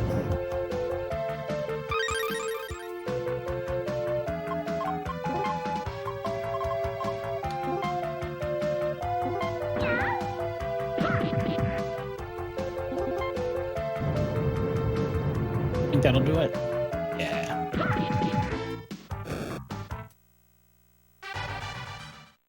And again, I didn't level up in that fight. I gotta remember to heal, because I need to pick up one extra level for the next fight. It's not even a boss fight. It's a fight against a henchman, and I always thought it was really silly. In the notes and in the runs, people stop and get one extra level after this boss fight. They make sure they get to level 12. I was like, why do you do that? The fight against a little bitty peon henchman dude, he can't be that tough. And then I fought him at level 11 once, and I got one shot and lost the entire progress through the chapter. I don't know what it is with this guy, but he hits super hard. I'm going to need the next level just so I have a high enough hit point total to survive the one hit. Because I'll go down in one hit. And it's not the issue. Problem is he goes first.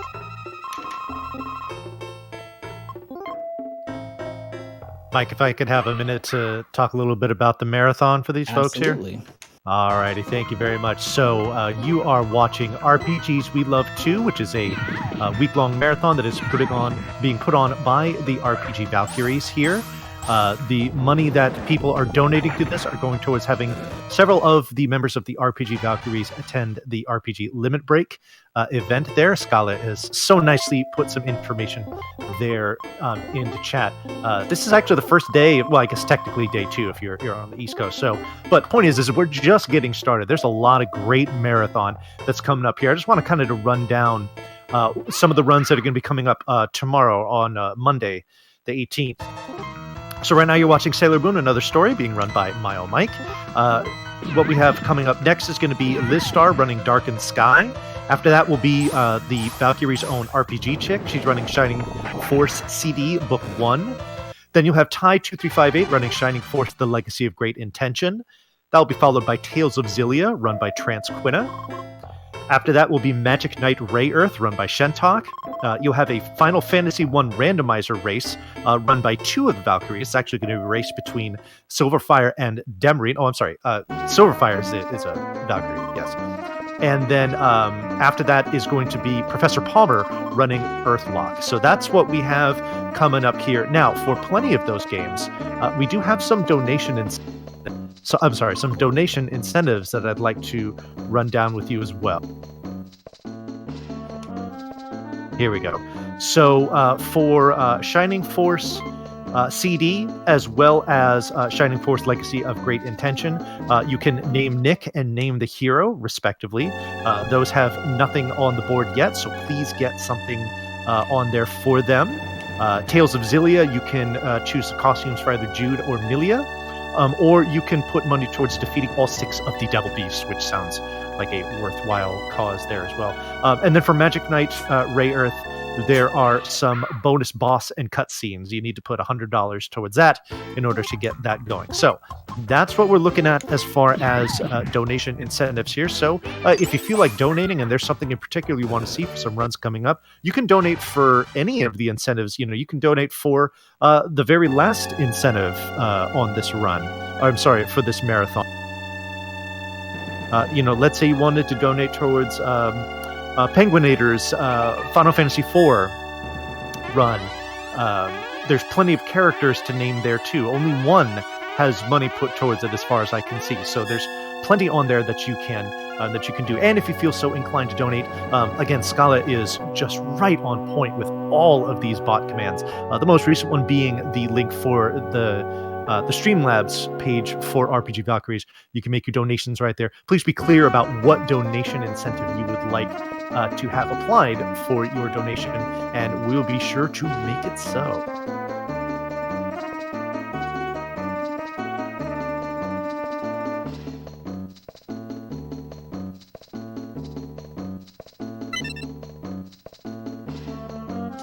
These new emotes are so cute. Oh my god, they're fantastic. If we could talk about those for a second, the Scala, who has been the one posting a lot of these in here, she is an extremely talented artist. She has done a ton of work, like this gorgeous layout that you see here for this marathon that you're watching. Was all done by her. It's really beautiful. Her work is fantastic. And that includes the emotes that you see there. So if you do want to have, give us at least just a tier 1 sub to the RPG Valkyries, you will have access to a new set of emotes, 11 in total, each of which depict each of the individual Valkyries themselves. So if you have a particular favorite one, let's say it's Scala, it might be Natara, Witch's Hex, RPG Chick, Sparkover, whoever, all of them are fantastic. But maybe you want to, have one of their own in their likeness that you'd like to use. By all means, drop that sub in there. I think we know which one is Natara's favorite. So yeah, all for a worthwhile cause. Now, a note about the revenue from your subscriptions as well as bits being donated. Those are going towards Take This. I don't know if we have a command for that one here in chat, but Take This is another very worthwhile charity which the Valkyries have have raised money for in the past. So that revenue will continue to go towards that, again, for your subscriptions and your bits. But the donations that you do through the Streamlabs page, that's the money that's going to go towards helping the RPG Valkyries get to RPG Limit Break 2019. So, all of your money goes to a good cause no matter what you do. But if you did want to go donate specifically one way or another, that's how the breakdown would go.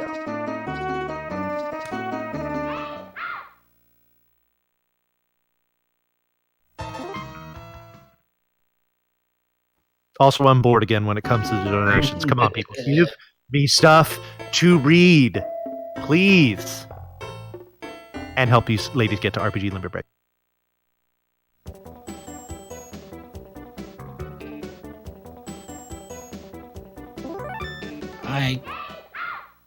I can't believe you can get into encounters on the Ark here.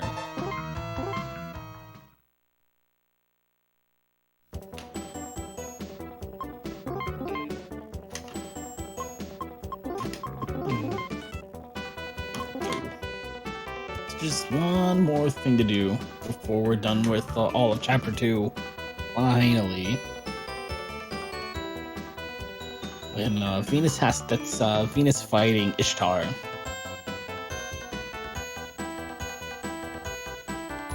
Who I feel really bad for. Ishtar gets wrapped up in this whole fight, kind of by accident, as we're about to see. But she's just very, very supportive of her friends. She loves her friends very, very much. Wants to do the best she can for them, and that's how she gets involved in this fight for cosmic power and so on and so forth. But first, ooh, I got into a fight? Oh, okay. I forgot she can't hit from any people.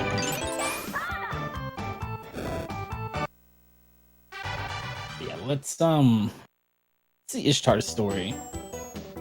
It is fair. I'm not only stronger than you, I'm friendlier. It's quite a put down there. But here we go. Here's Ishtar's introduction story. She's walking around with her friend Nabu. They're pretty close friends. And suddenly Nabu just starts talking to the air.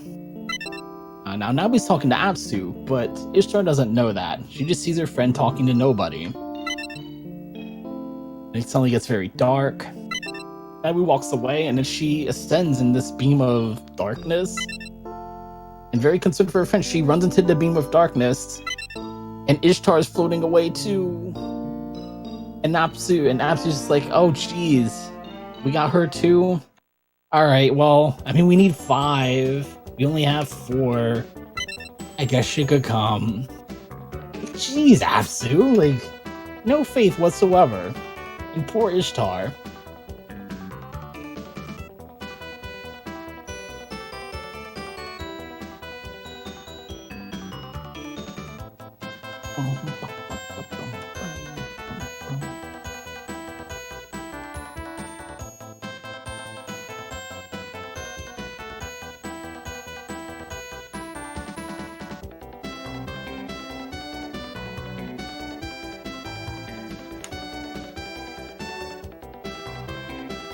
That's exactly it. Get in, we're fighting the Sailor Senshi.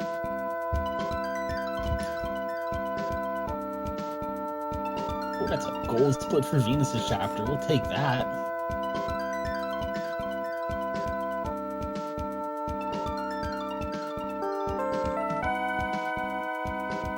So this first part of chapter 3, we circle all the way back around to Chibi Moon, who has gone off on her own solo adventure to try to save Tuxedo Mask.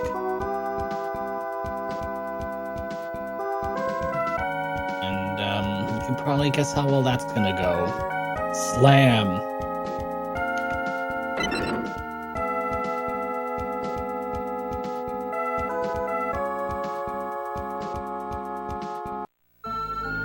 Oh gosh. What is this kid's name? Why has it slipped my mind? Anshar. Here is Chibi Moon's rival. This is Chibi Moon of the opposite Shio Senshi. Even has a little pet, kind of like how Chibi Moon has the Luna P-Ball or whatever. Anshar has a huge crush on Chibi Moon. Like a very huge, very evident crush. And he doesn't want to fight her. And he's very upset that his sister is doing all of this to the Sailor Senshi. So I'm just gonna try to help us out.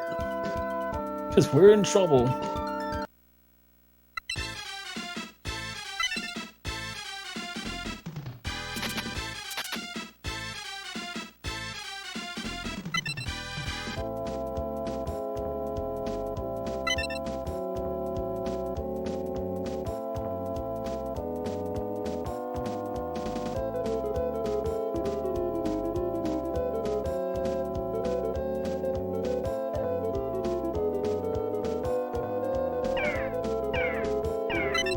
Kishel, I couldn't remember it earlier.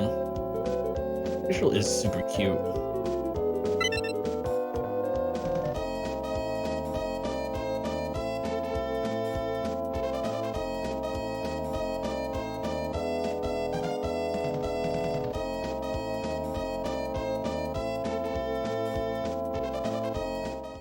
So I have hopefully temporarily misplaced my regular headphones, which have a really nice sound to them.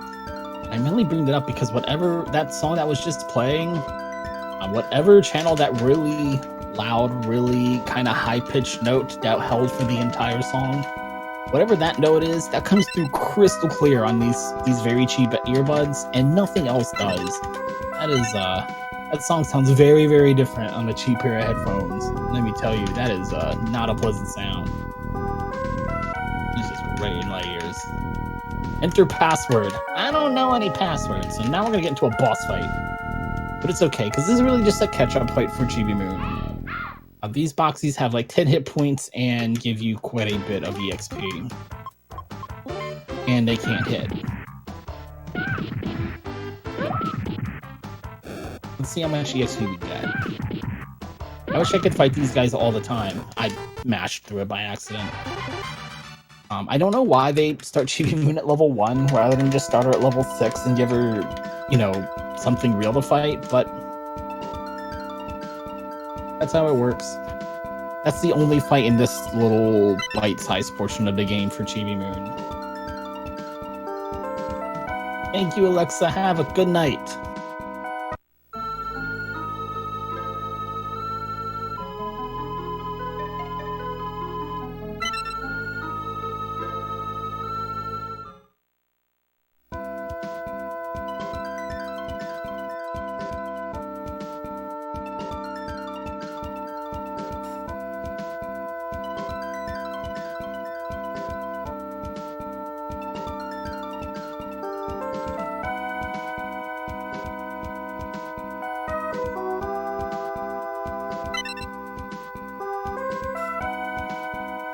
That is Kishal. K-I-S-H-A-L.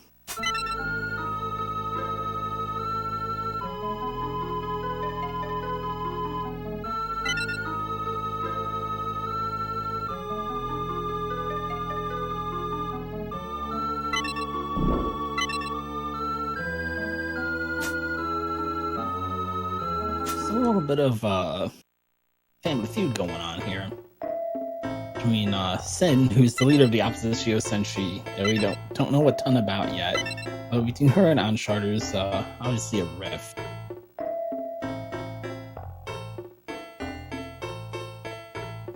So now Chibi Moon's hopelessly lost and in quite a bit of trouble.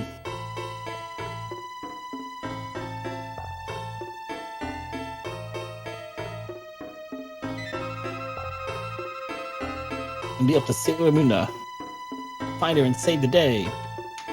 And we're absolutely going to save here.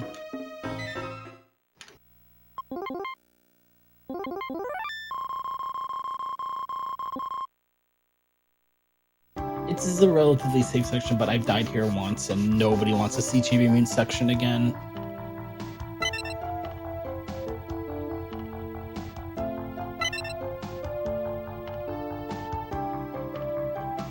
So after we just went through this whole section with Chibi Moon, right? Lunar shows up and is like, "Hey, Utaru, Sailor Saturn, she's gone missing. Something bad has happened to Sailor Saturn again. There's something that's always happening to her. We don't know where she is. She's lost. Also, Chibi Moon's missing, so we know that now too.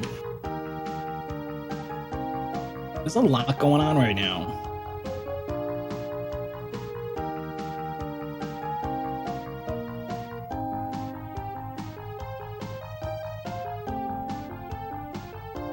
Shopping here. Yes. Makeup.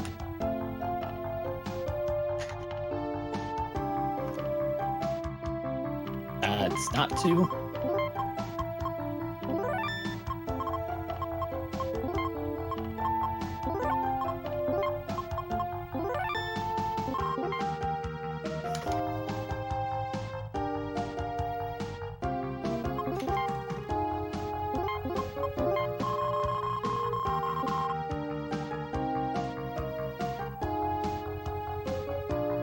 couple of new, I guess one new item there, or the face creams are good for defense. Level 2 play, yeah, it's not only about 2 of them. We don't use them very often, but it mainly helps out in those situations where, like, you can only take, if you take a hit, it just deals over half your damage, half your health and damage, because it's not a winnable fight. You have to heal every turn that way, and it helps out in situations like that, just to buy you the extra turn so you can get some damage out.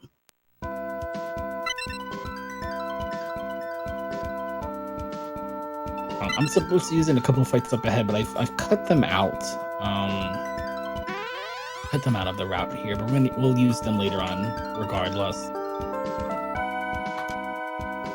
This is why I bothered to save the chapter in right away, because I've gotten into a fight on this step and game over, and it feels terrible. I'm gonna save again here. So the next boss fight is pretty much a coin flip. I need some good RNG to get through this fight on the first try. So who do you guys think we're going to be fighting? Dr. Tomoe! Yeah, that's Hotaru-chan. And we are much further into the plot line of Sailor Moon than I remember. Mistress 9 is Sailor Saturn, I think from a different timeline, if I remember how this works correctly. There are my manicure sets. Ow. I don't think I can one-shot her. Yep, so that's,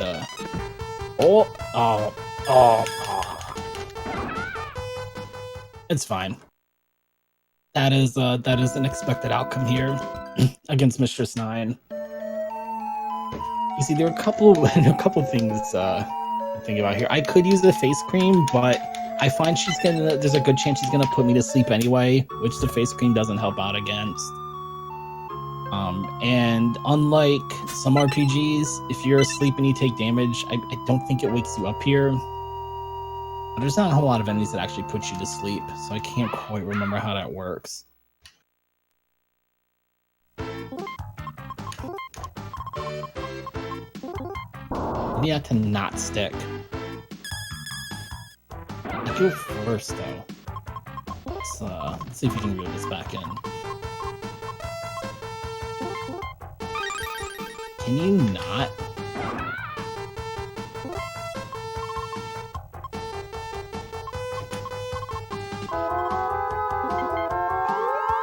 There we go.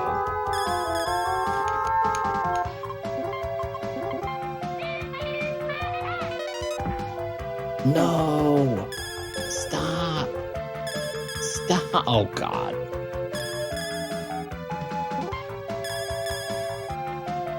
That'll do it. We got through now. Poof. Mistress 9, man.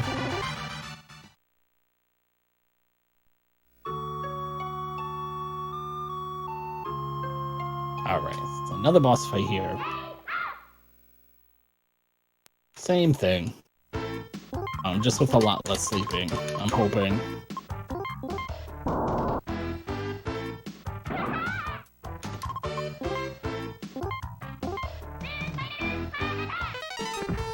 You know, so it can be a little bit more aggressive on Sailor Moon. I want to save that. Should use the right item here. It can be a little more aggressive because I go first. So I can let my hit points drop a little bit lower.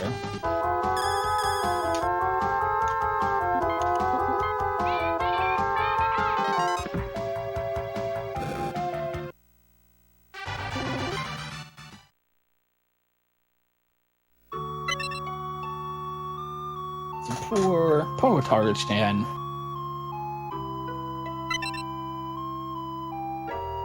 Is going to keep phasing in and out of her multiple existences of Sailor Saturn and Mistress 9.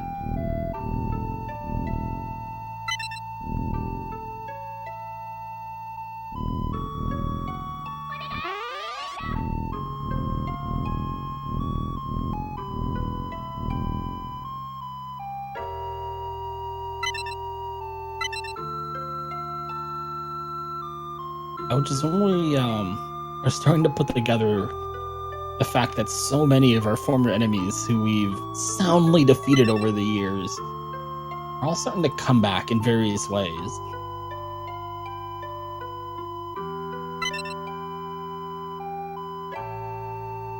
Here. And finally, we have the mighty Sailor Saturn in the party. But she's not quite ready to carry the team yet.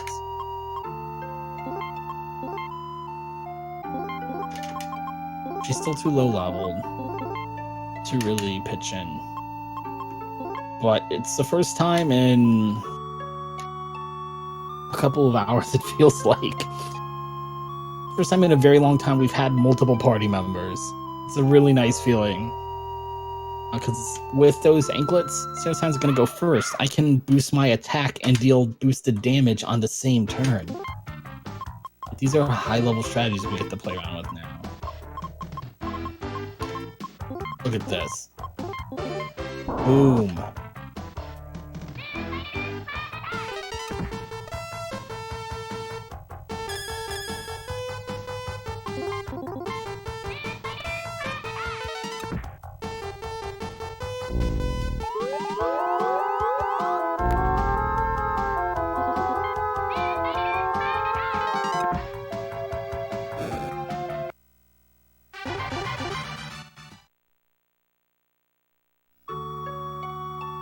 Oh, Taru.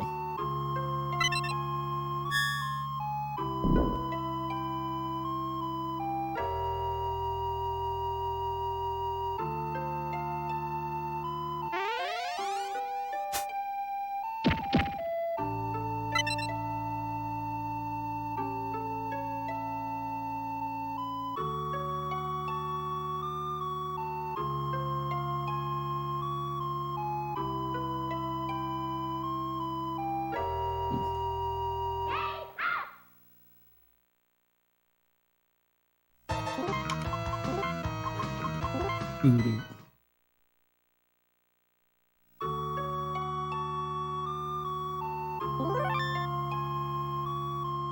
So I'm gonna pick up a couple of items here in the lab, and then another skip in a cutscene up ahead. Skip in with heavy air quotes. But I've actually got my turbo turned completely off for the. Oh no, one more room. I always forget about this little room. This is the first line of text this time. They're trying to get you here. Do you want to fight an optional boss? No, I don't want to fight an optional boss fight. I'm in a hurry. Let's just save him. Yo! That is a 125 viewer raid.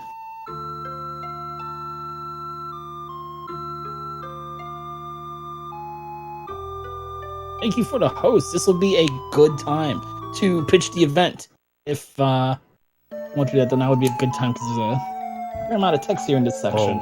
Oh, you know I am here and ready to discuss what we can. Let me start off by saying, background guy 02, thank you very much for the raid. Everyone coming over from BGG stream, welcome to the RPG Valkyries present RPGs We Love Too. This is we're just wrapping up day one of this marathon here, and it's gotten off to a great start. And now we've got MyOhMyke here, who is looks like pretty close to the middle of his run of Sailor Moon, Another Story. Hope y'all will sit back and enjoy that. And while you are here, I want to talk to you about what RPG Loves 2 is all about. It is a marathon to help raise some funds for some of the great members of this group, the RPG Valkyries, and covering some costs for them to get out to RPG Limit Break 2019. We have a couple of them actually running in the event this year, so you'll definitely want to check that out. So your donations, if you just use the donate command in chat, you can get the link for how to guide your money that way. As far as some incentives that you can put your money to, let me take a look at this here. So in some of our runs coming up here, it looks like there was a Darkened Sky silly cutscene showcase incentive that got met. So that is awesome. You'll be seeing that. Next one you can put to is RPG Chick, her run for Shining Force CD Book 1. You can name Nick, and currently there is nothing towards that incentive right now. So go ahead and throw something down if you want to name Nick in that game. And then there's another Shining Force after this. Legacy of Great Intention, you can name the hero. Again, that is blank as well, so you can put money to that. That's followed by Tales of Xillia. You've got a couple costumes you can choose from for Jude and Milia, as well as an incentive to see all 6 devil beasts defeated. I mean, that just sounds like something where you should be putting money to seeing that. So that all can be seen if you use incentives in chat. Incentives, plural. Yes, you can see how that's all charted out, and make sure to guide your, what you want to put it towards as far as incentives accordingly. So, speaking of which, whenever you do that, that gives me an opportunity to read these donations on air, and I need more donations to read. So please, folks, give me something to do. Put your money towards a great cause here for the RPG Valkyries. We really appreciate it.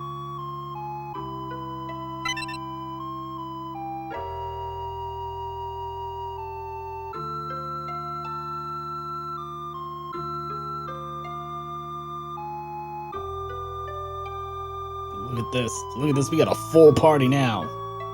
This is exciting news. Also means that Sword Saturn has permanently joined the party, and we have enough backup for her to keep her upright, which is a harder task than you might imagine. I got a fair amount of menuing to do here to get everybody ready to go. Slit.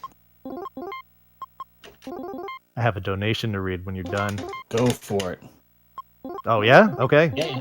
We have Ashy, who has donated $5 and says, please put this towards naming Mighty as Bowie for the Nino Cooney run. All right. So, Ashy, thank you very much for that donation. Let me actually look up that incentive real quick.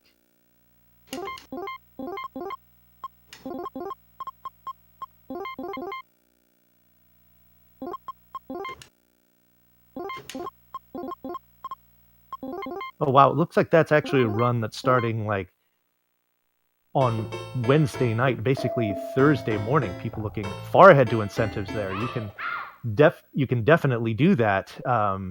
If you look at the list, there's all kinds of different choices that you have there. So, be sure to look over the entire document to see what your entire menu of incentives would be, especially ones we don't want to enter in names. We all love those. Ashley, again, thank you very much for that donation.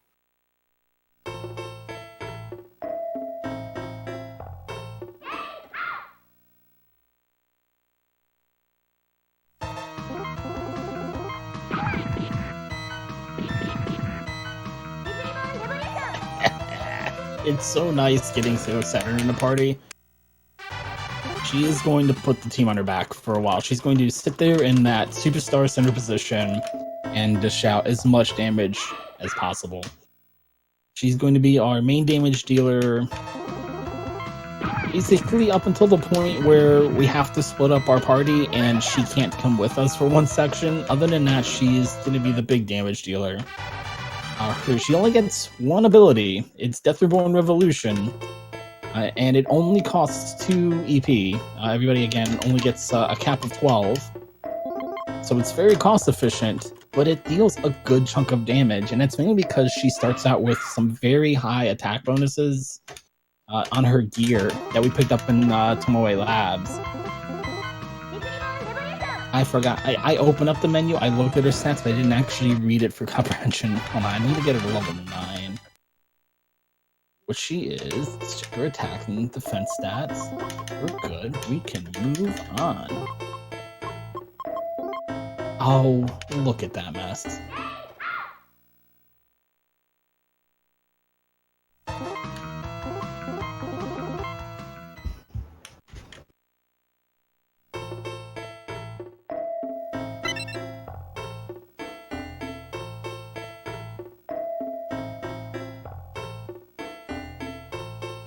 So we've got a series of 8 boss fights coming up ahead. The first 5 of which are going to be against our old nemesis, the DD girls. All 5 of them, one after the other here. And the strategy for all 5 fights are going to be the same. It's going to be throw a damage boosting item on Sailor Saturn, have Sailor Saturn use Death Reborn Revolution, and hope that the enemy doesn't snipe Sailor Saturn. Because if that happens, we've got to. It's not the biggest deal in the world, but I mean, obviously we're going to lose time if that happens. Should be able to recover no problem. But like I said, the enemy likes sniping her. She's on the screen, which means she needs to be in mortal peril. Oh, good.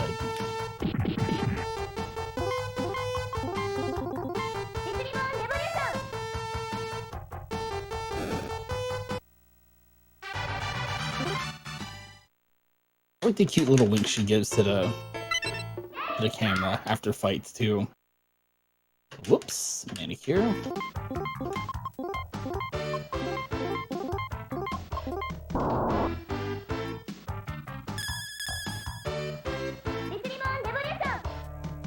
Whoa, hold on, let me not waste a manicure here.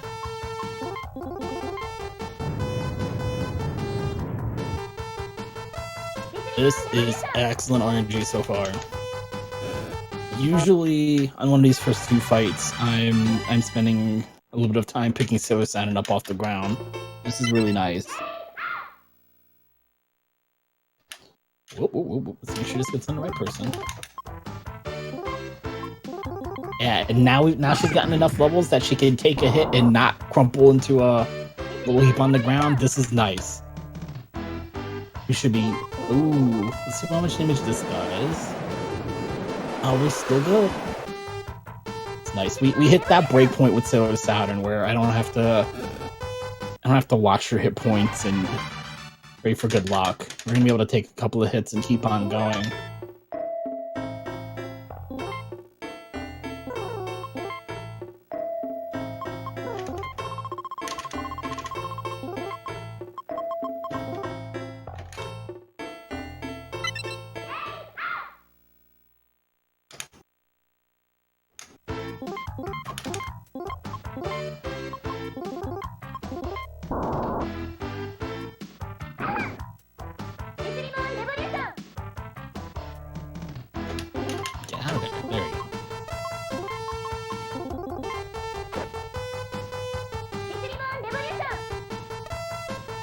This might be a really nice split.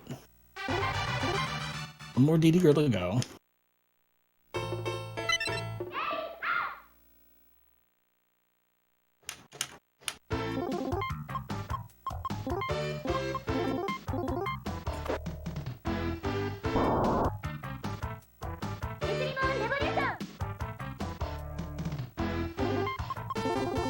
Again, we're still not far enough into the game where I'm usually worried about illusion sticking, but if Sailor Saturn does get confused here, that can spell a little bit of trouble. Now, thankfully, if your party members get confused, they do not use their Sailor abilities on their own teammates. That would be really bad for Sailor Saturn to turn around and Death Reborn Revolution all of the Sailor Scouts into oblivion, because that's absolutely what would happen. She would one-shot everybody on the team with that ability. She will only use melee attacks, but her attack stat is pretty high. She will probably take out my frontline fighters that way.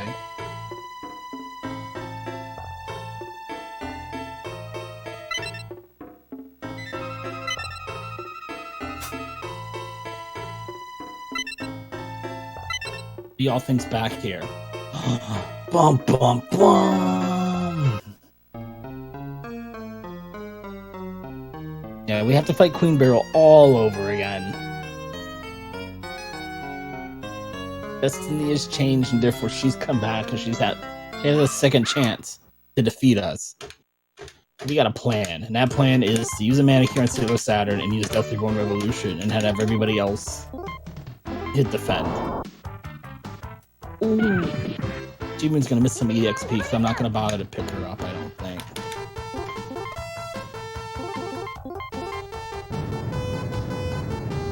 It'll be okay. Both of the moons are really here to stack speed, go first, and throw out items. They're not really going to be damage dealers for the rest of the run.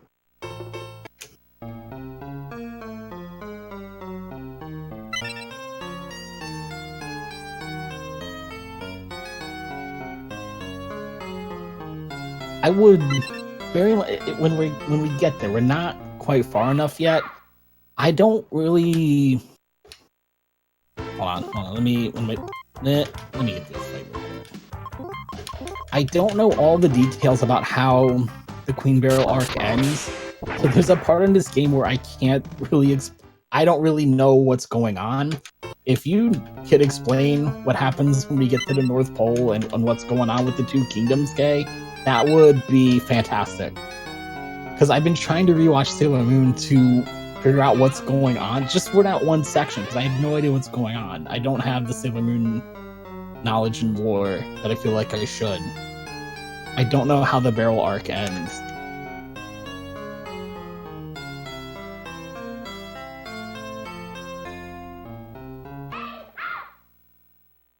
We're going to change our strategy a little bit here. Just a little bit.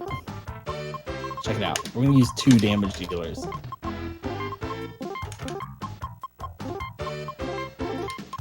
Boom. Yeah, I think so. That sounds about right. Oh no! That is not who I wanted to see get confused.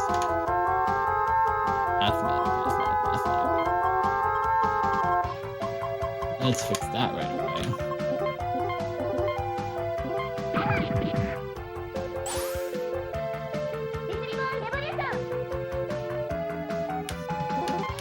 I think it would have been done if I didn't lose a turn of damage.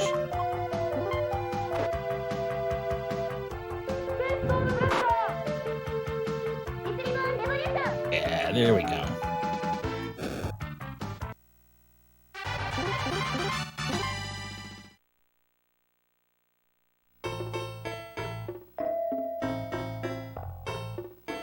It may not be a full hour. It may be like half an hour. But if you're home, I would definitely appreciate more insight.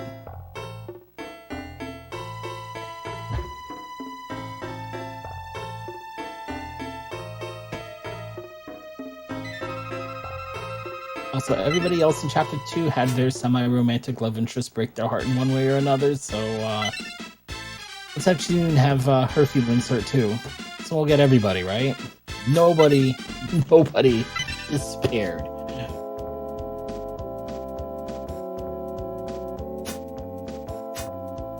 Anshar thinks that if he takes the stone, that he and Chibi Moon won't have to fight. Because what they're fighting over is the stone. So if he takes the stone, they won't have to fight over it. I'm simplifying his logic quite a bit, but that's the gist of it.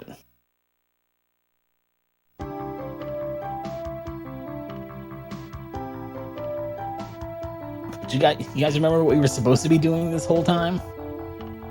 We weren't supposed to be saving Chibi Moon and Hotaru. We had, we had a mission.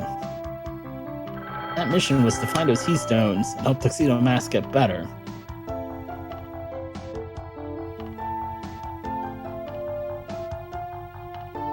And it turns out Tuxedo Mask has regained consciousness. So he is very happy about that. Her boyfriend's feeling better.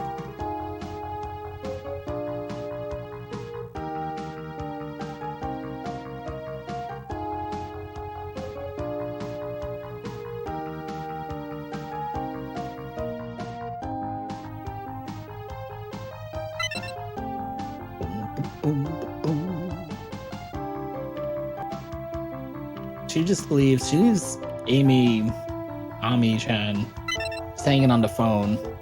Bye.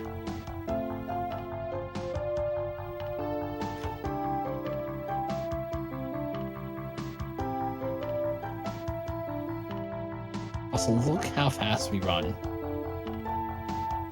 Like, we just outrun cars by a lot. Like, that car has no chance in a race against us. Like, why are we... wait. I didn't need to take the bus there to begin with. But if I did need to take the bus, why would I take the bus? I could outrun the bus, too. I went to the right screen. I just forgot how to take the bus. Now I gotta go all the way back. Yes, ride the bus.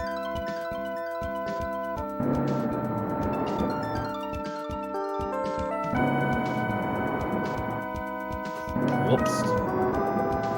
Never happened. Go back to the apartments. Yes. Okay.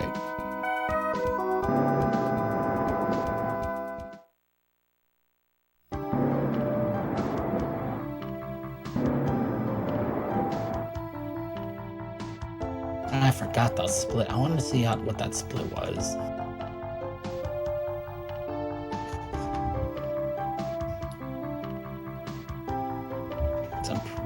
I'm positive that was a gold split and I forgot to split it.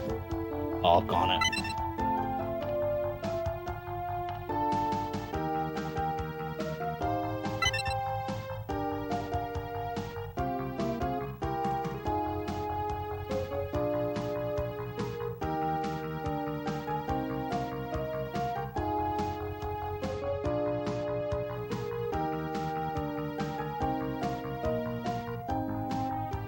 This is weird.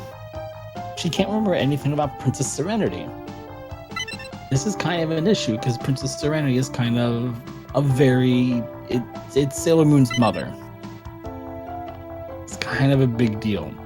So our enemies have advanced their plans enough to where even the existence of the Moon Kingdom has drastically changed, evidently.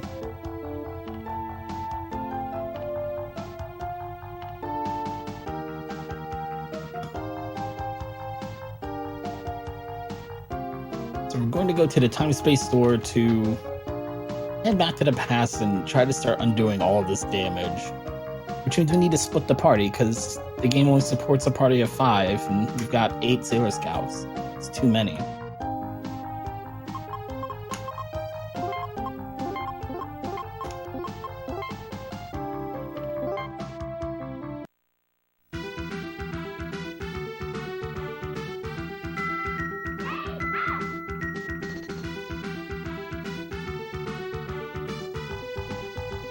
What do you think the neighbors think are going on here when we scream and shout at the top of our lungs? Isn't Princess Serenity her mother?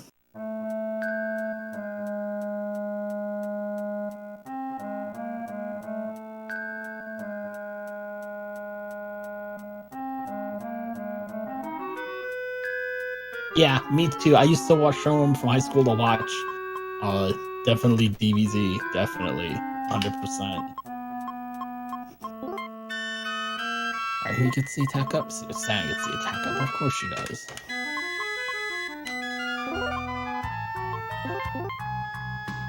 Accessories. Accessories. There we go.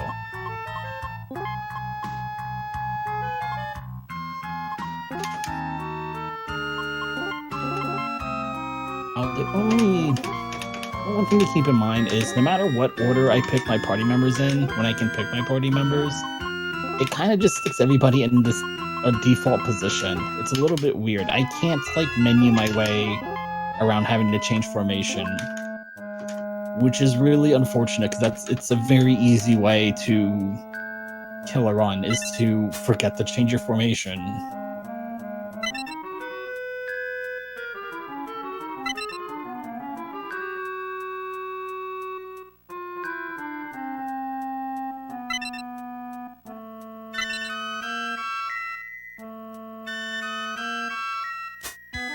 It's Nurgle again.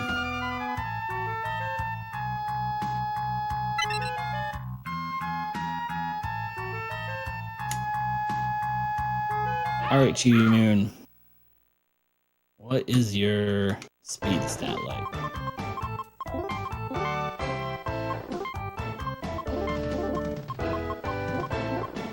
Nice. Oh my god. Poor Chibi Moon. She's not getting any EXP here either. Oh my gosh, she just went splat.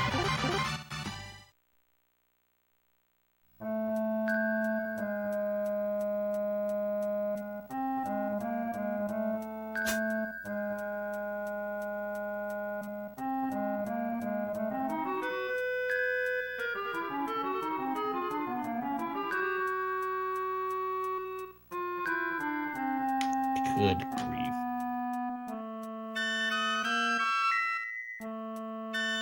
Wrong chest. There it is.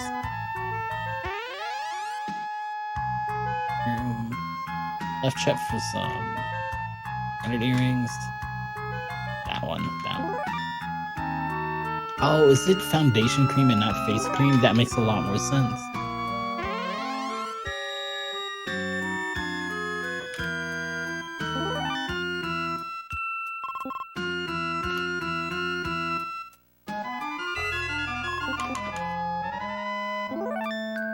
I guess I better heal Chibi Moon. I want her to get some EXP sometime.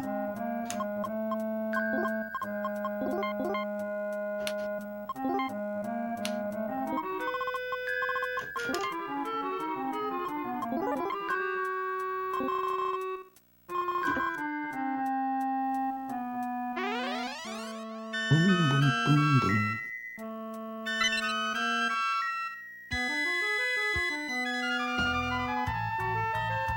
Go get some sleep, Matara. Have a good night.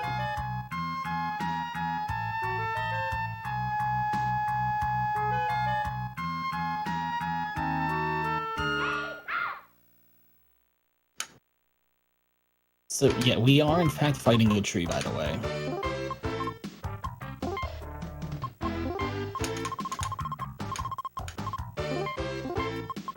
What am I doing?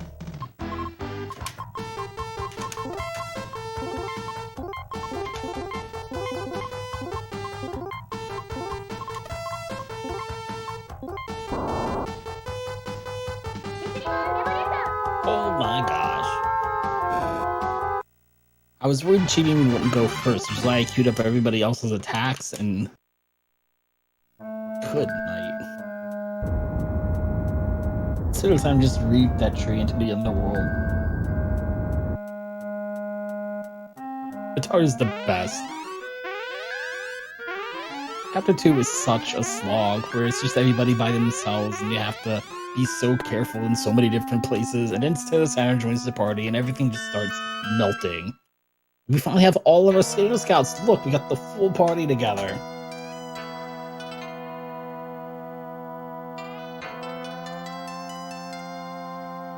This is fantastic. That is a missplit.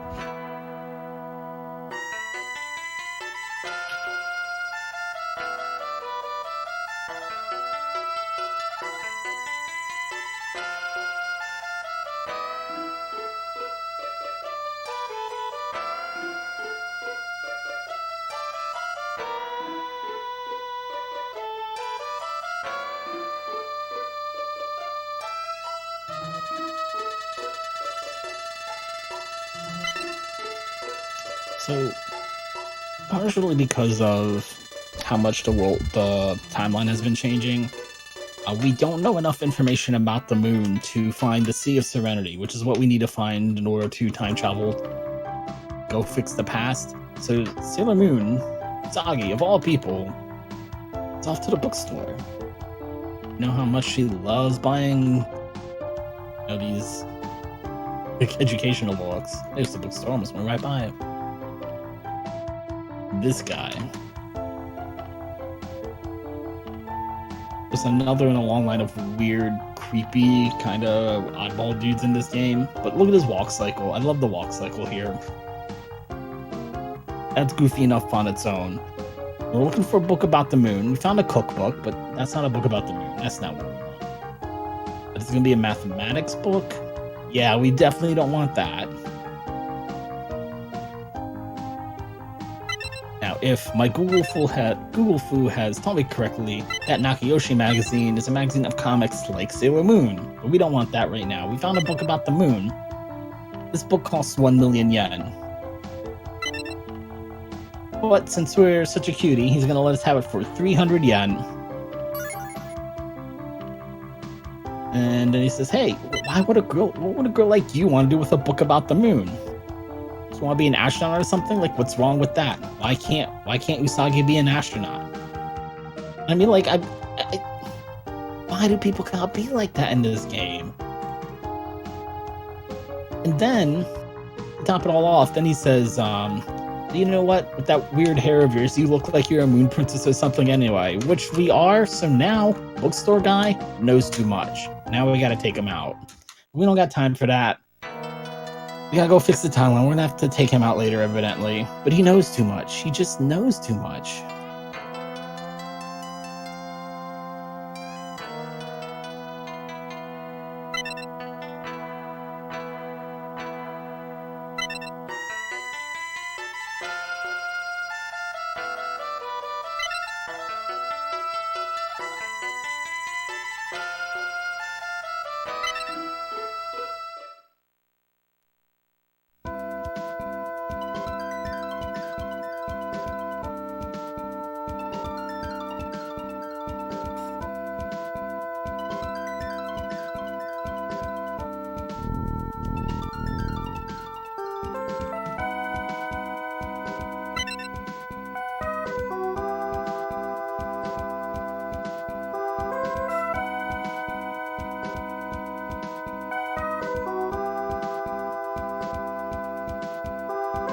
This is the Black Moon UFO.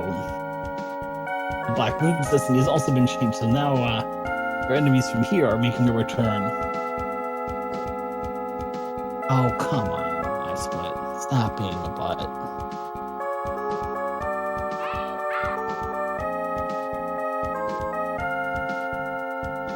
I just realized you guys can't hear all the dinging and stuff that's going on my computer from Live Split being funny.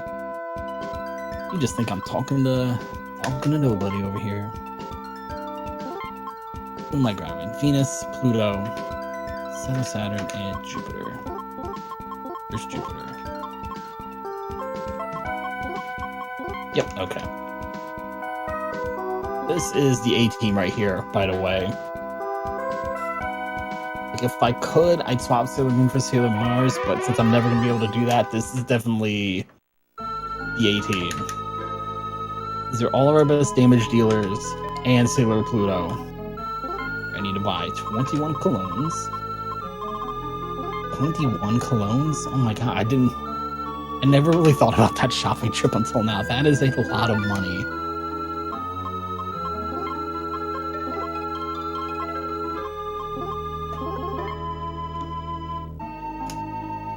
I'm gonna save here because it's a marathon. It's been a while. And look at that, I forgot to change my formation, almost.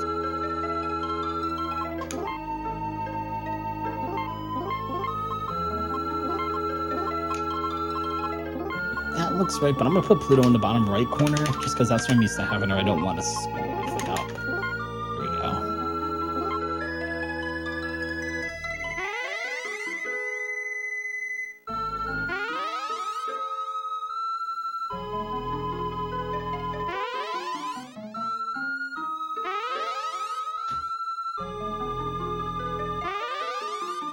So I say often that Sailor Saturn is really the focal point of the strategy in this game, and it's true.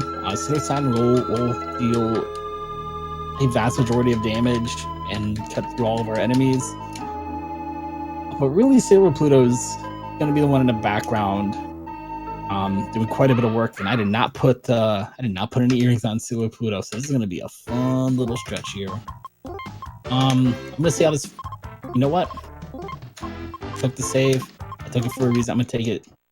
Go back. I gotta put some gear on Sailor Pluto. That would be good.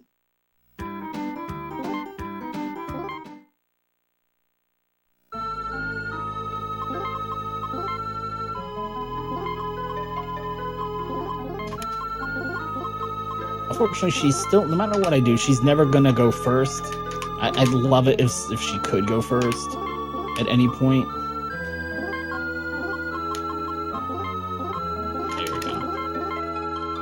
But Sailor Pluto, being the guardian of time, has an ability aptly named Time Stop. And what that is going to do is stop our enemies from moving for, well, they can cause 3 turns. It really ends up being more 2 because of the way it counts turns. But they're going to freeze our enemies for 2 turns.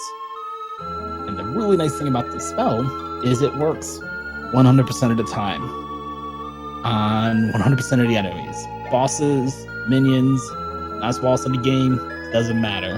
You can put him to sleep. Now the catch to this is that time stop costs all 12 of her EP.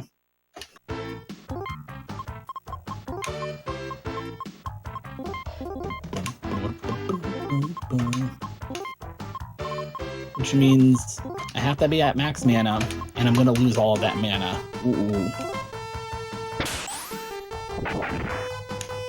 The other catch is Seleputo's slow, so she's got to, you know, survive the turn. That's not what I'm looking for. I have a life can. Oh, Sailor Jupiter with the clutch 5 hit points. Alright, let's do this again. Time stop. This is the game we're gonna play, is it? Alright, that's fine. That's fine. I see how this is gonna go. I get it. I understand.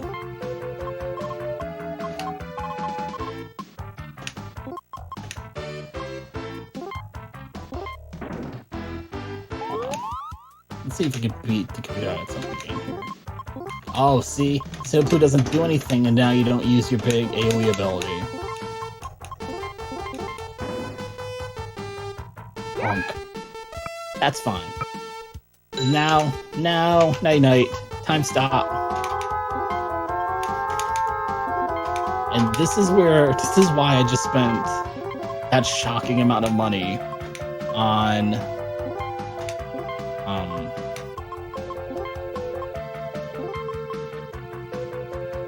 colognes, because that gives everybody their max CP back.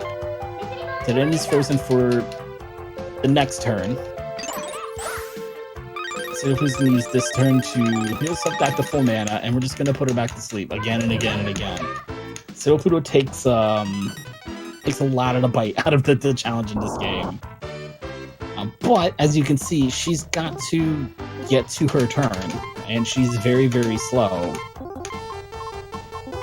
You also have to be careful getting your Sailor Scouts powered up, because a lot of the enemies have AoE. So if everybody but Seleputo goes down, you can't keep the pattern going.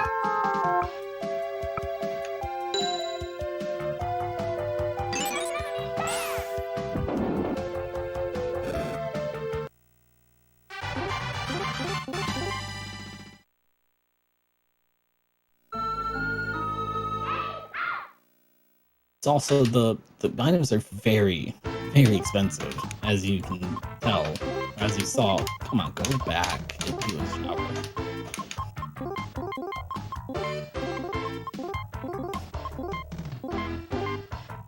Look at that mess.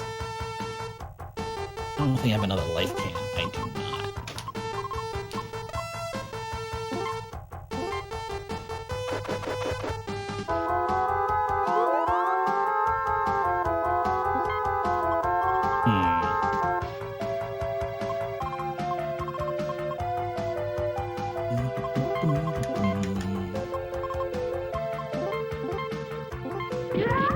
By 1 hit point.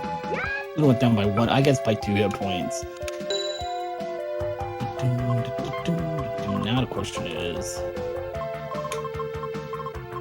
I gotta pick people up here. Let me get Saturn up first. Let's do this smart. Where are the clones?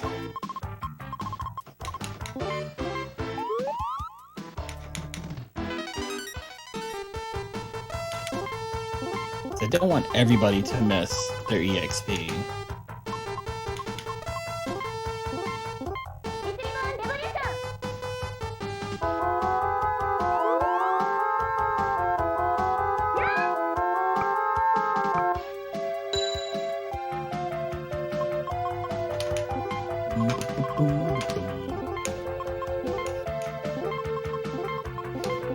And come on.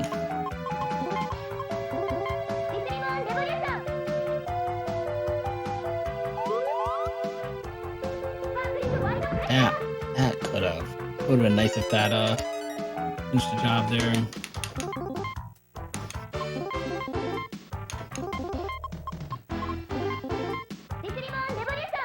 Oh, wow. I was further behind the damage curve than I thought.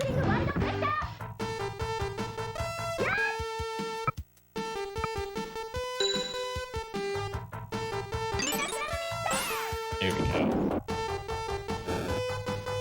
Notice I didn't bother to heal anybody because I knew I was going to get a level up for everybody at the end of the fight. I'm going to pick everybody up. I'm going to try one more time to do what you're supposed to do and start off with a very aggressive first turn, where you have everybody out there dealing damage on turn 1, along with time stop. And everybody's going to go splat. Oh, wow, no. You got enough hit points to hit through it now. Darn me.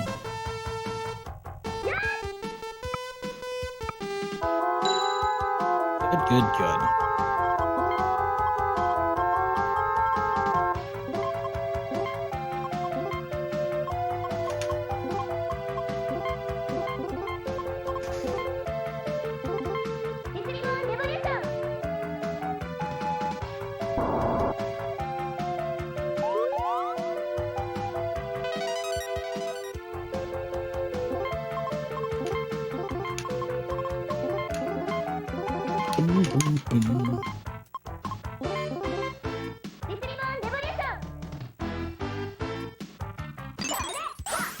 So, as good as my RNG was during the DD Girl section, it has been the complete opposite for this part.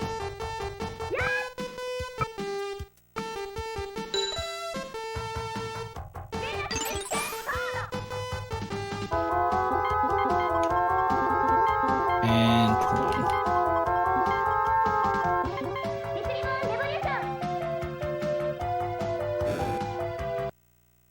I gotta watch Cinnamon Crystal too. I've been watching through the peak release.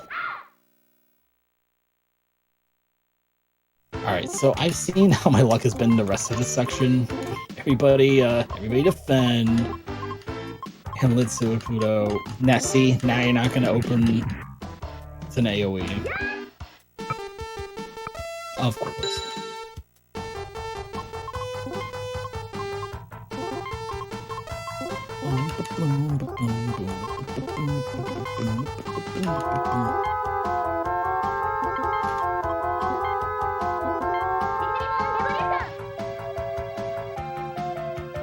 There were big jumps in the hit points of the bosses here, by the way.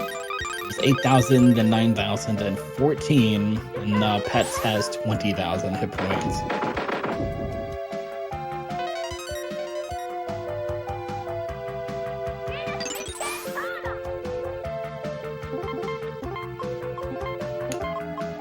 Oops, don't have no waste of turn here.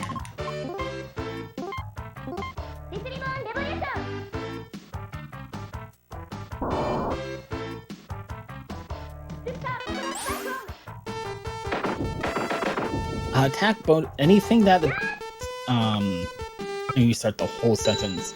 Attack bonuses do stack as long as they're from different sources. It's kind of like the D&D rules that way.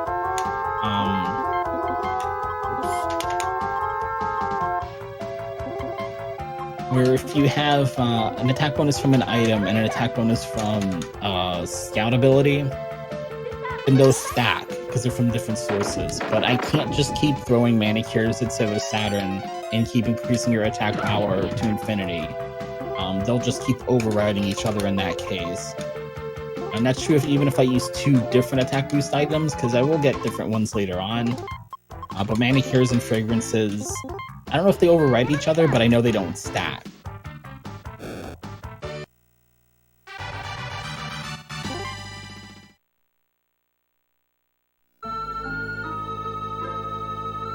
But that's why, whenever I can, I want to pair Moon and Venus in the party.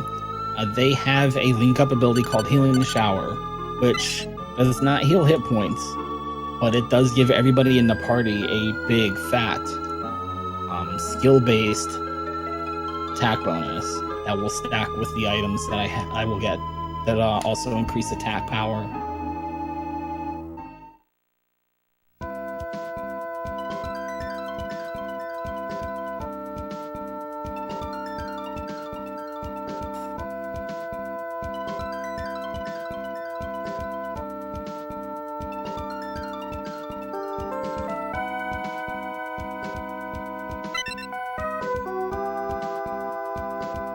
This is one of the longest walls of text in the game, so this would be a good time to talk about incentives that are coming up, what we're raising money for. Oh yeah. Anything event related you'd like to talk about, this would be a good time to do it. Okay. All right. Well, I will take that invitation gladly, and remind you all that this is the RPGs We Love 2 marathon being presented by the RPG Valkyries for the rest of this week. The fact that Vani is not all over it means I think maybe he's stepped away. Before I try to do the pitch, I still have my Sailor Moon CDs. I'm trying to remember. I think I've got oh man, I can't remember what they're called now, but I got a couple of them that actually came out in America. I still got those. Those are fantastic. In fact, most of the names of my splits that you can't see, of course, are track names from the old Sailor Moon albums. I used to jam out to those all the time.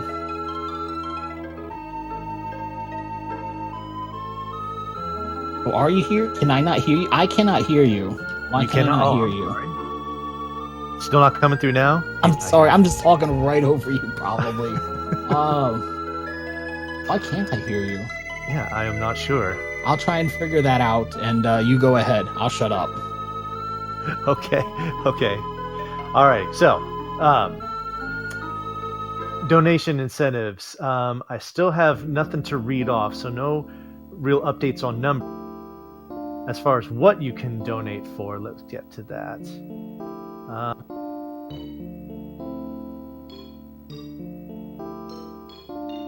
I tell you what, let's look ahead to some of the games that are going to be coming up a little later in the marathon. We haven't really had a chance to discuss yet. For tomorrow night's Final Fantasy 1 randomizer, that's between Demarine and Silverfire. There is it doesn't have a number here. There's a defeat Warmack incentive. I'm not sure if that's been met or off the board, so I'll have to look into that. After that, Earthlock. You can see Princess and the Frog skins. That's $100 to see that. You can fight the Hollow Knight, which is the optional Super Mega Boss. That's also $100. And then after that, in Shenmue 2, there's a duck racing mini game, and I wish you could see it here on my sheet. It's got these little mallard duck emotes flanking it. It's awesome, and it needs $200 in order to see that happen. So you can go in with that as well. But then to take it one step further, we can even pick which duck we're going to bet on. We've got ducks 1 through 6, and they each have ribbons of corresponding colors. So you can place your bets here on your ducky, or place where we put the bets. In Final Fantasy IV, Unprecedented Crisis, you can name Cecil, you can name Kain, and then also how you kill Zeramis. You can either thrust him with the Dragon Spear or slash him down with the Rune Axe. You can make that happen.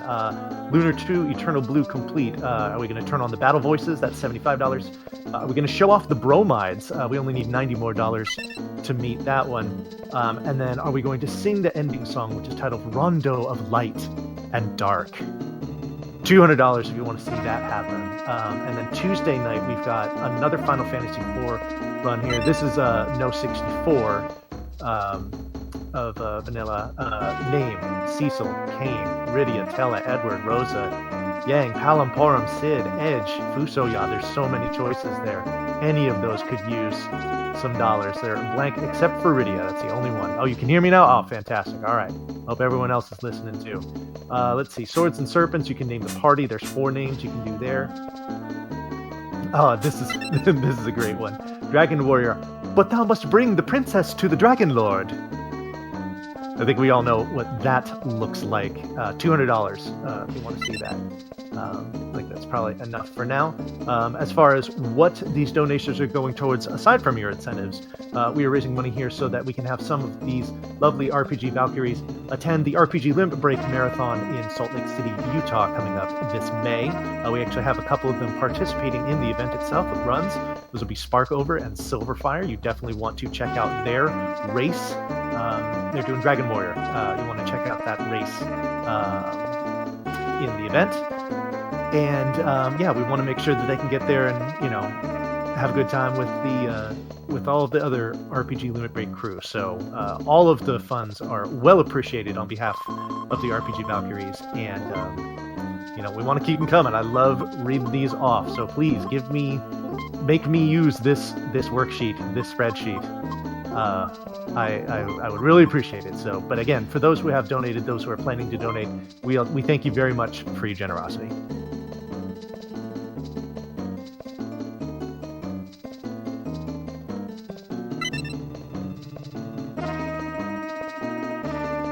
Sorry about that. You were probably like well into your pitch when I cut you off. No, I hadn't gotten that far. I was maybe about, I don't know, 10, 15 seconds in. You were fine. I was like, oh, there's an issue, but we're good. Anyway.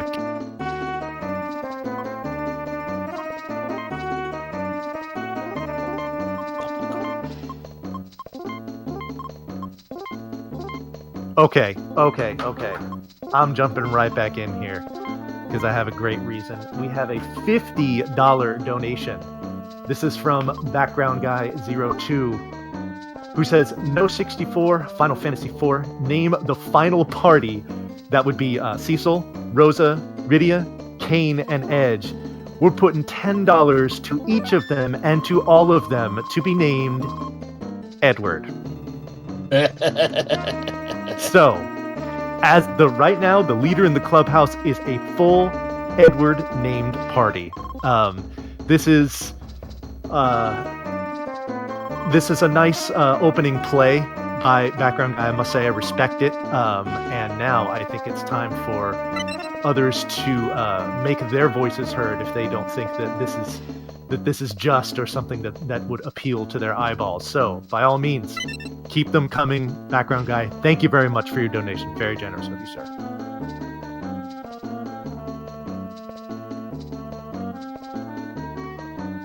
So what I've said, talked about multiple times, that it's very important you remember to menu. Absolutely have to remember to menu in this game.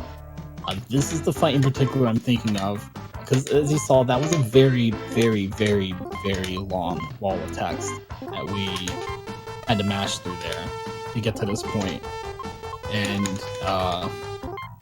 if you're me, it's very, very easy to forget that after that wall of text, you have to do something very important before you leave town.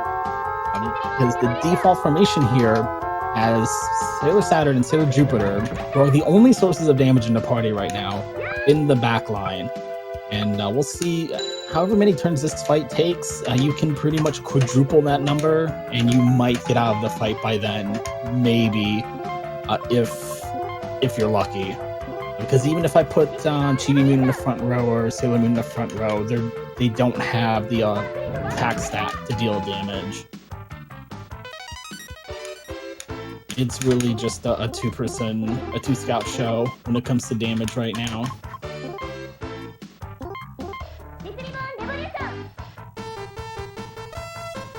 And even if it wasn't a speed run, like even if it was just, trying to play the game casually that way, you're going to throw so many colognes away trying to get through the fight that way. It's going to be hard to make up all of that cash.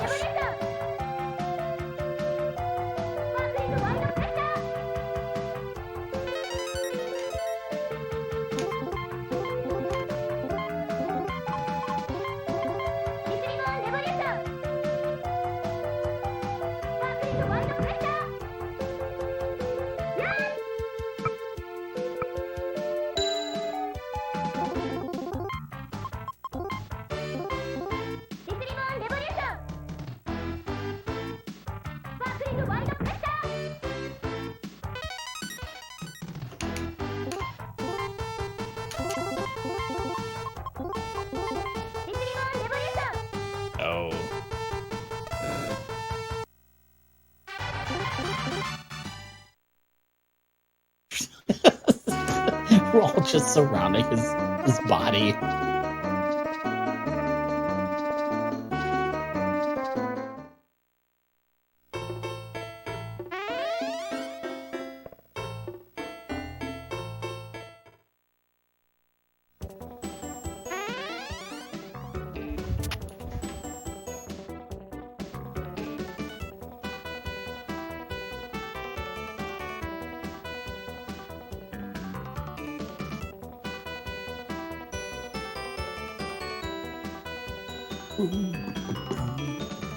Isn't this very obvious thing here? Yes.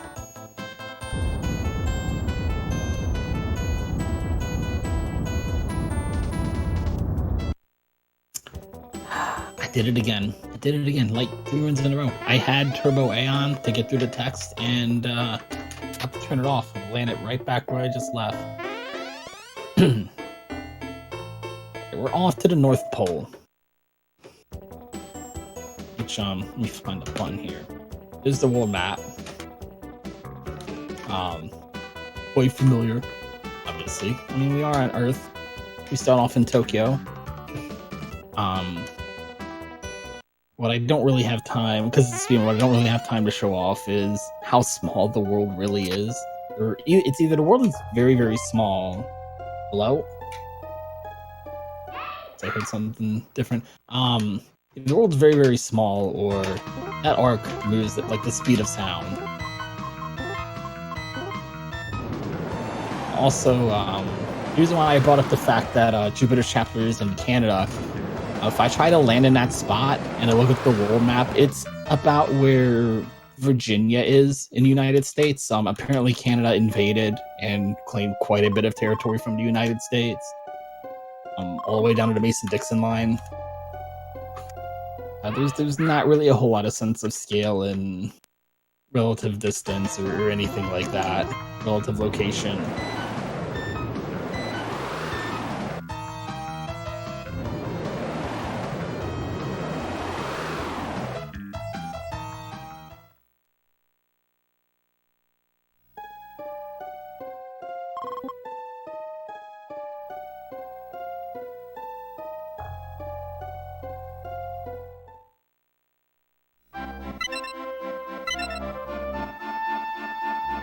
Alright, so this is trouble.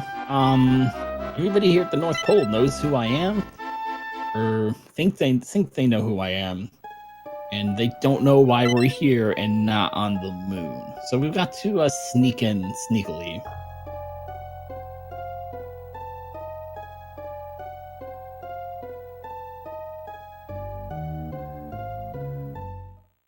And we're not here to do anything significant other than peek in on everybody, watch some cutscenes, figure out what's going on.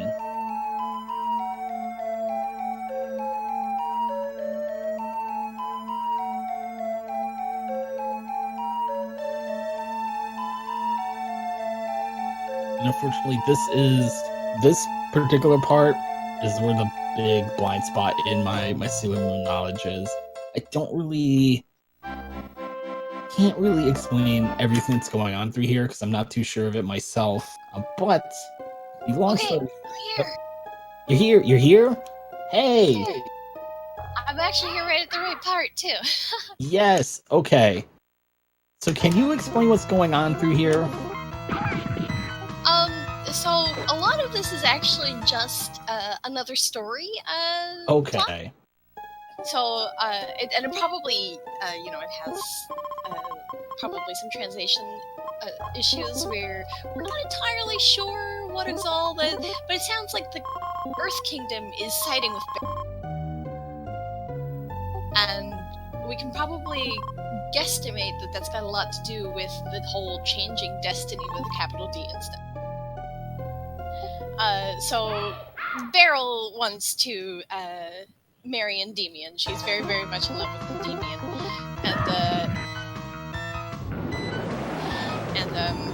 so we can guess that she probably wanted to change the destiny so that she could marry Endymion. And when Beryl, who had already made the deal with Metalia, died in the future, I guess the Opposito Senshi sent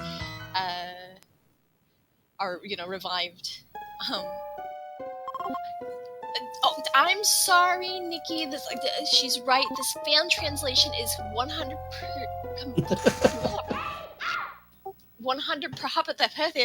accurate and never made me cringe. And it's all Destiny with a capital D. I'm sorry. I can't help it. I was playing it casually sometime last year. And every time, Destiny with a capital D. Fan translations are never wrong. It's 100% completely accurate. Anyway, so you'll find Sailor Moon's going to go through this area, and this is actually Beryl's house. She's a sage, so I assume she's a sage. I'm not entirely sure what her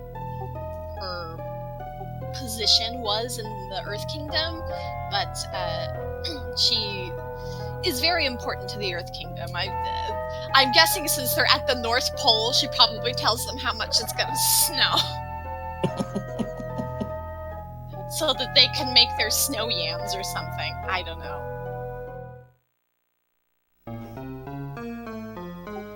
And so for whatever reason,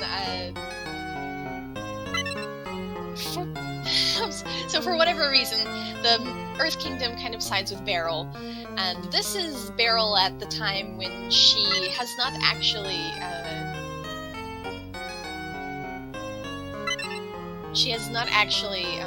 made a deal with Metalia, so she's not quite evil yet.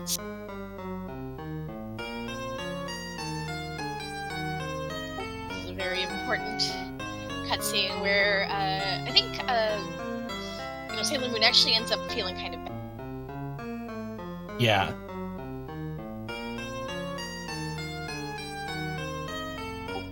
Beryl's really upset that Endymion's not into her. She's just like, yeah, everybody should just die, whatever. If he won't marry me, then nobody can have him. And it's kind of funny because Sailor Moon's like, no, don't give up on him. Like, she just told one of her rivals in love to not give up on her boyfriend. Right. So it's really weird. But anyway, so I think the whole implication about them forgetting Princess Serenity and stuff too is that they were trying to change destiny so that Sailor Moon, when she was still Princess Serenity in the Moon Kingdom, somehow died. Weird, plot holes, because then technically Sailor Moon should disappear, because in the series when Endymion got the crystal in his eye at the beginning of the Sailor Stars arc, Chibiusa started to disappear, but it's okay because it's a video game. Anyway, I think that's about the gist of it. There's really not. It's a very game-centered plot, so there's not a whole lot of meat to it. Okay. Other than, it's Earth Kingdom sides with Beryl. Beryl's like, but I love Endymion and they shouldn't marry moon people. And yeah, that's probably a bad idea. That's it, I think. Also, yes, Sailor Moon can run faster than cars. Oh yeah, a lot faster than cars. So thanks for having me. That was. I'm sorry it wasn't very informative. Oh no, it was a lot more informative than I would have been able to be, for sure. And someone should definitely make a category where you don't use Pluto. Oh God, no! Why would you do that? To torture yourself. I've been wondering about it. I've been wondering how much extra grinding you have to put in. Well, if you still use Saturn. Anyway, I'm gonna head out. I still have an hour before my shift. I'm gonna let Vani go ahead and take it. Yes. You should thank just you. start at 16. Also, that's what I think. You're gonna get there anyway. Right. Alrighty, thank you. Thank you, Keishara. So It's been a little bit since we've got any updates here, but let's just look ahead to the schedule for the next couple of days. All right, so coming up, we are going to have Darkened Sky being run by Liz Starr, and like I said before, the category for this run is Taste the Rainbow, and I mean, who is not going to want to see something named after that happening? So, gonna want to stick around for that. Then we have the RPG Valkyrie's own RPG chick running Shining Force CD Book 1. Another Shining Force coming after that. This is the Legacy of Great Intention, being played by Ty2358. Transcona will follow that with Tales of Zillia run. Magic Knight Ray Earth, a little Sega Saturn action for you here. That's going to be Monday evening, being run by Shentok, followed by a race of, again, the Valkyrie's own Silverfire, as well as Demarine. They're going to be running a Final Fantasy I randomizer race. And then to round out Monday, we've got Earthblock being run by Professor Palmer. Tuesday, we've got Mega Man Battle Network 3. That's going to be Metal Blade Solid running that. Count Gooby's going to be running Shenmue 2 after that. We've got a Final Fantasy IV Unprecedented Crisis run by none other than Couch23. And then High Spirits will be running some Lunar 2 Eternal Blue Complete there, pretty much to start the afternoon on Tuesday. That is going to take you well into the evening, where you're going to have another Final Fantasy IV run, this time by Penguinator, doing the No 64 category. And then that day is going to end with Dragon Dark running Vagrant Story. So some great RPGs and a list of very good runners here. So you'll definitely want to check some of those out. Those are going to be a lot of fun.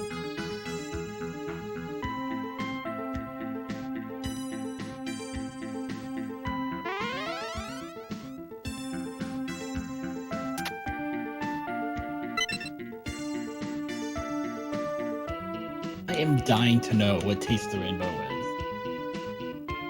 Absolutely. Well, I know it. Just have to stay tuned, and you'll get your answer. Next run, like I'm gonna want to go to bed after this run, but I can't. I have to see what that run is. So what's your PB in this game? Or a little under 430. Okay, so when you have a run, let's say it's around like 435, 440, like right.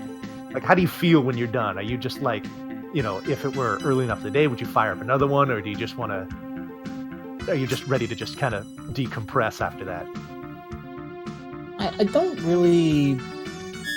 The time at the end doesn't really bother me so much. Like if it's way over or something like that. If I lose like a PB at the end of something like really stupid, like either like forgetting the menus, something I can control, that bothers me more than what the final time is. Because especially longer runs like this, even if I know, like I know now, I probably wouldn't PB this run. But I want to finish it even if I wasn't playing at the event, because I just want to see more repetitions, because I change games that I'm speedrunning so often that I don't really bother about the end time so much as the practice. Well, it is really frustrating when it's something very simple, like forgetting to open the menu or something like that. That's what really kind of bothers me more and sucks the life out of me when it comes to playing. For example, I was running Final Fantasy for the series relay, and I practiced. I did so much grinding. I practiced so much to get ready for that, because I knew I was on there to help balance the teams, because I was by far the weakest runner of the people running Final Fantasy 4, which was fine. Like, I understand it. I was glad to be able to be there, and I put together such a good time. I would have PB by, I think, like 10 or 15 minutes. I ended up missing PB by 1 minute. Because I bought like ice claws instead of ice sword or something like I bought the wrong ice item, and I never went back to the run after that. It just sucked everything out of me to lose such a good run that way. In the end, it wasn't a horrible time, but just losing the run, in that way just sucked all the fun out of running that game over again. I've never been back to it other than as a randomizer. But it ended up missing PB by like a couple of minutes. It was a good run overall, but it should have been so much better, and that's what was really frustrating. Or if I had like missed PB by 10 or 15 minutes but played kind of okay the whole time, I probably would still be running it now. Or I would have been running it for longer.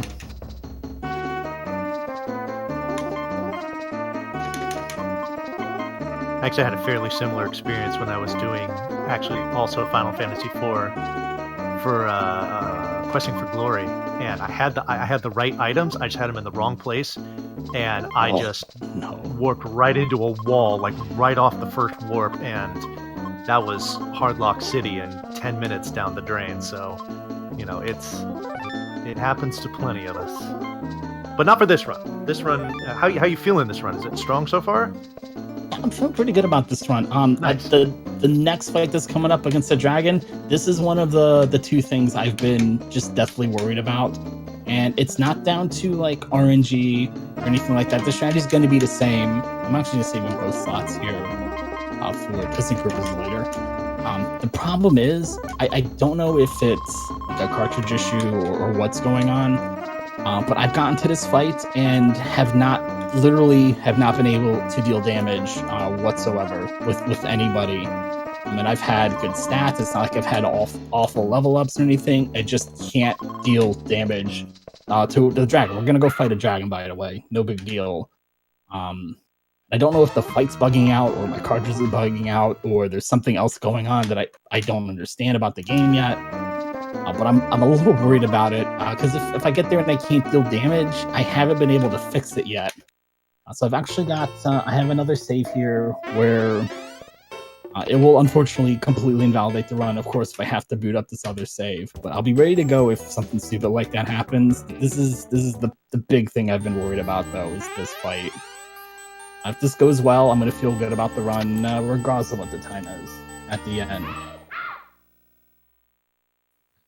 Alrighty, well, I have got another donation to read here, so I'm just going to jump right on this. We've got Avon Chaos donating $16.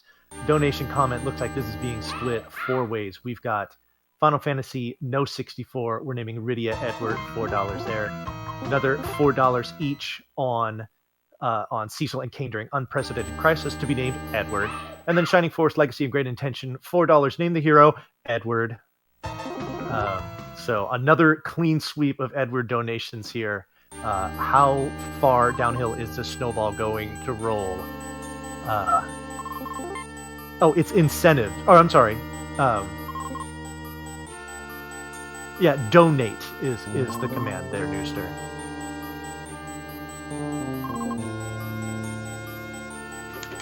All right, so I will go ahead and apply that here.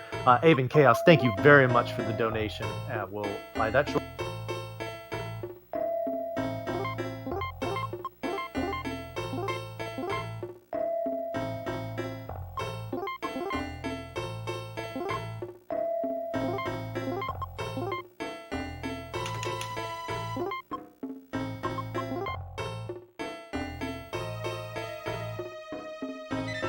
Here's the dragon, by the way. Look how adorable this dragon is. Look at him. Kind of cute. Just wasn't expecting a dragon, right? Whatever. So here's the moment of truth. I want this on everybody. Part of it is, let's see if we can even get to the first turn, but I also want to see if we're going to be dealing any damage.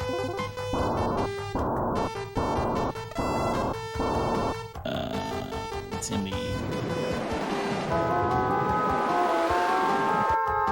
It's fine. That's a good number. That's 4. We're good. Okay.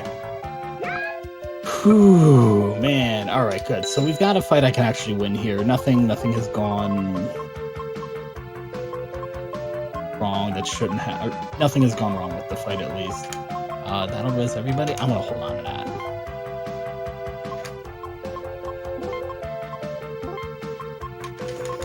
Because gonna take a while to get back to my damage dealing ways here anyway.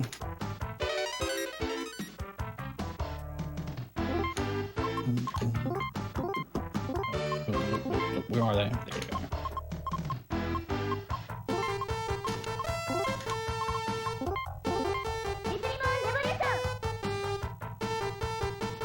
And this is why usually what I'll do, depends on how I'm feeling, I will have everybody defend the first turn rather than try to get any damage output.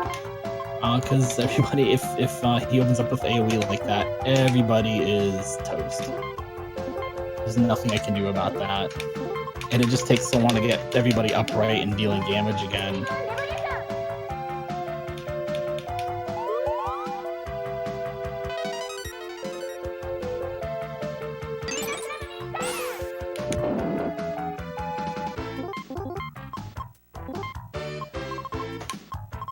Better because it's a pretty long fight anyway.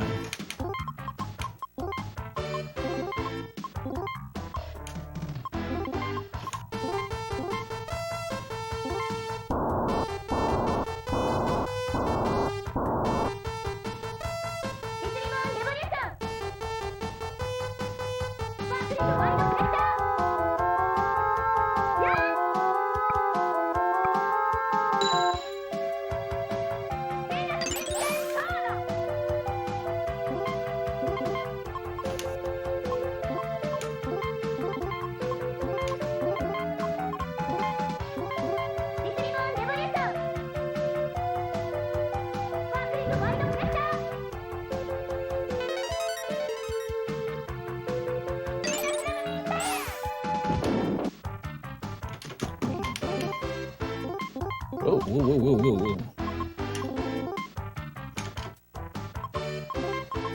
Oh man, we don't even talk about,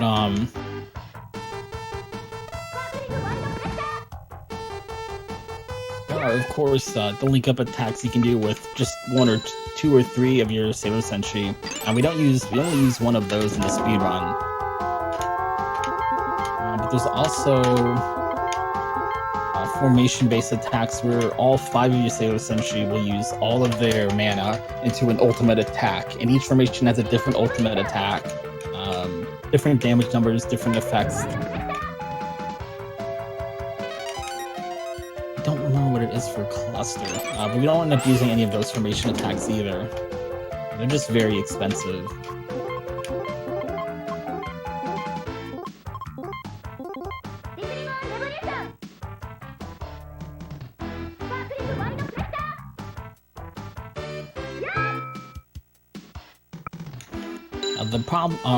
The problem with like link-up techniques that only use a couple of my Sailor Scouts is that it's based off of the attack power of whoever is using the action.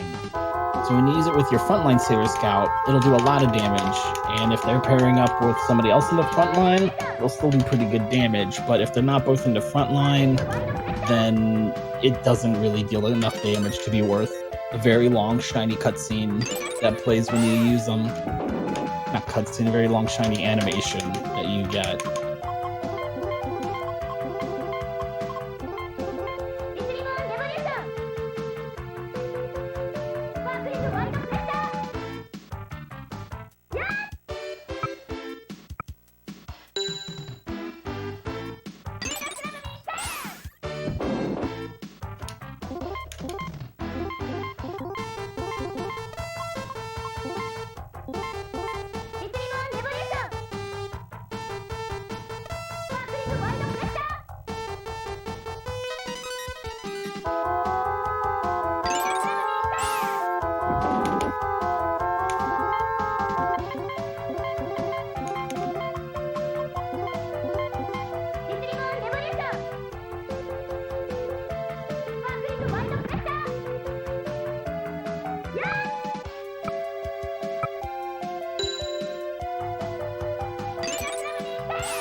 little bit longer than I thought. Oh yeah, I did lose everybody right at the start, huh?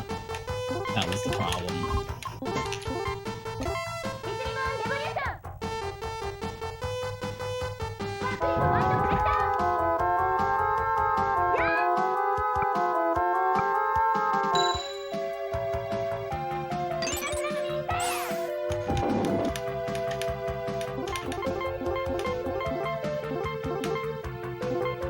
I wonder if I've burned too many of my items here.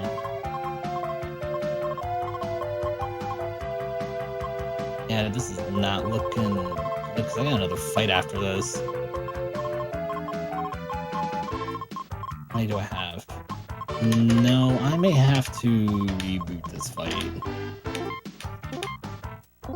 Yeah, which is unfortunate because I know we got pretty far into it. I just lost so many turns at the start. I'm worried about my item count there. Come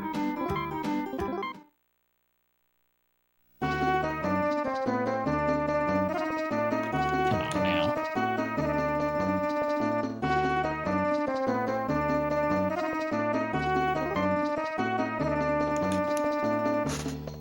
I didn't miss a shopping trip, did I? No.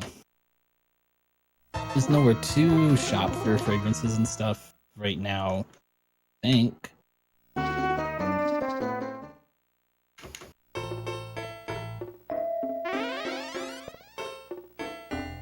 just gotta get off to a better start than that.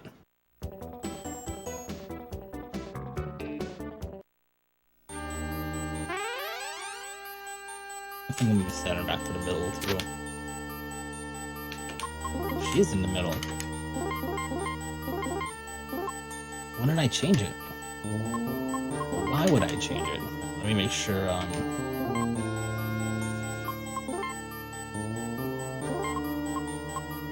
the cologne's gone. I mean, the confetti is gone. She's got her items. Yeah. Let's try that again.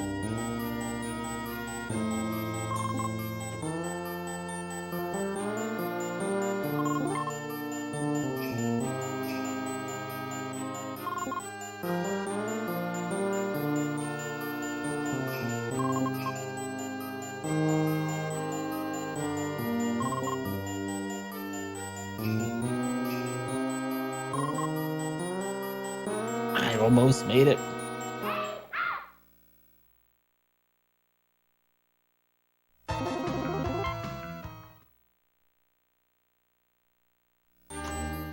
Okay. There's a second fight after this, which is why I was starting to count my items and wasn't looking too good.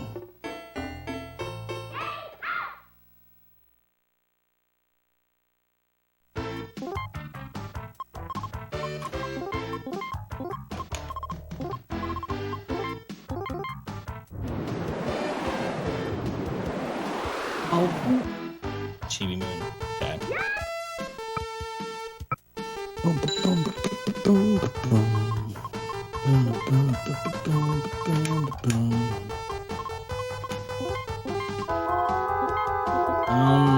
I should probably pick her up. Yeah, I should pick her up.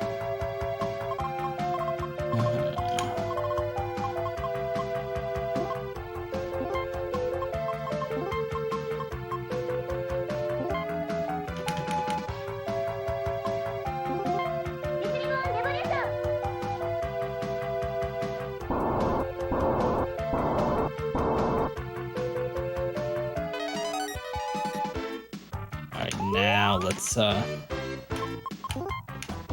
timid this damage down.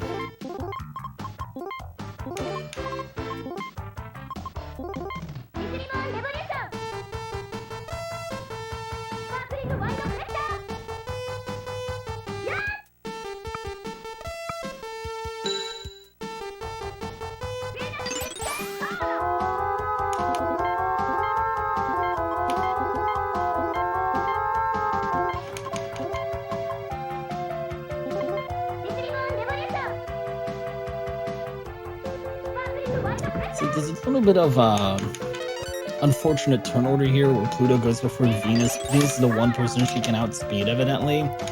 And because of that, you can see if I have Sin Venus use her strongest ability every turn, she's gonna have one turn of downtime where she can't cast anything. Let me keep an eye on the damage numbers here. It may be worth using Love Me Chain instead of Wink Sword.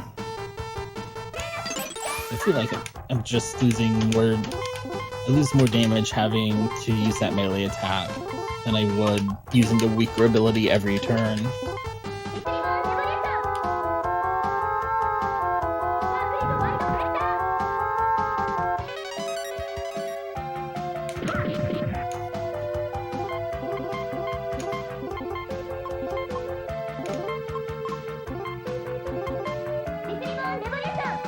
We're getting a lot more damage out of the center position this round, too.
So Venus Let Me Change, you get the cool little like, double guns pose.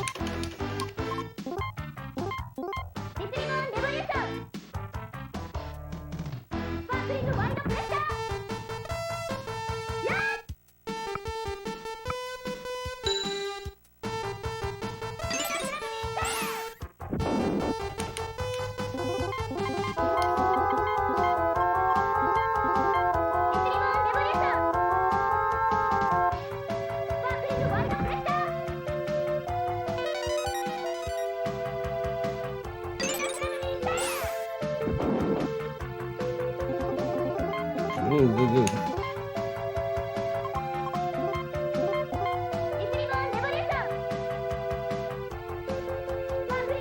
Here we go.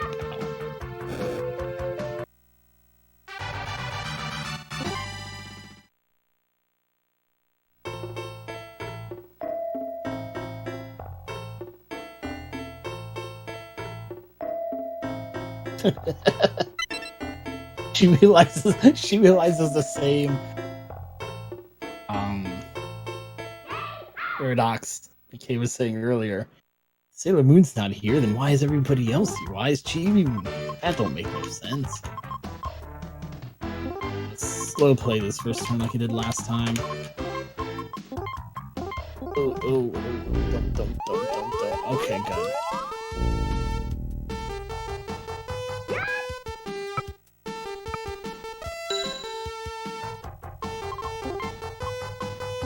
That's not what I'm looking for here.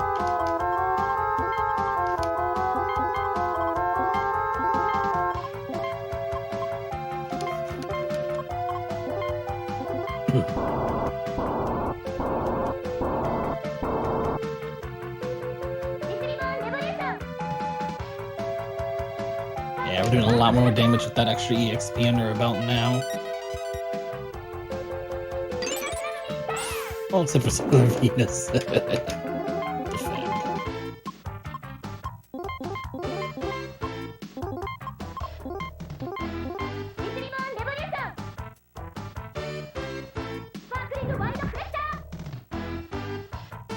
Ooh.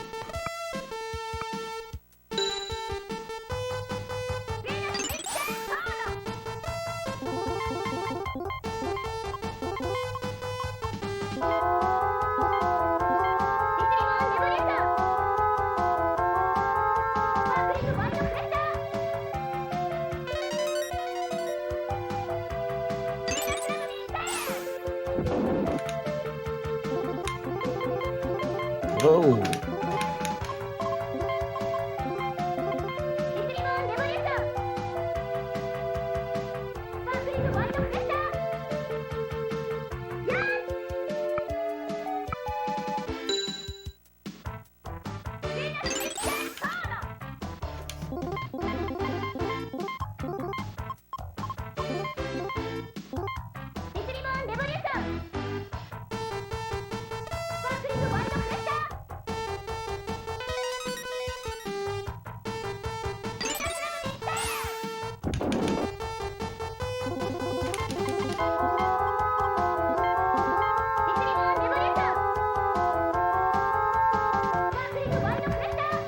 Ah.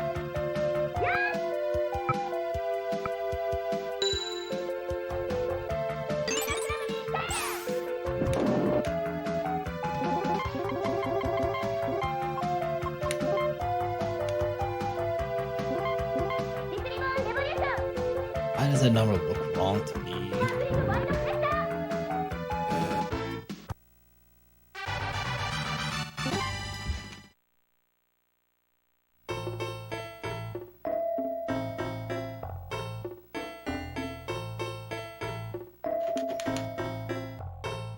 So all of that work was for an optional boss fight, believe it or not, but it lets me get an extra red pupil, which you can see it's a 14-point attack difference on Jupiter, which is a ton of attack power. That's a really big deal. And it's going to save us... If I had gotten it first try, it would have saved us some time over the rest of the run, just by having more damage output. Fudge.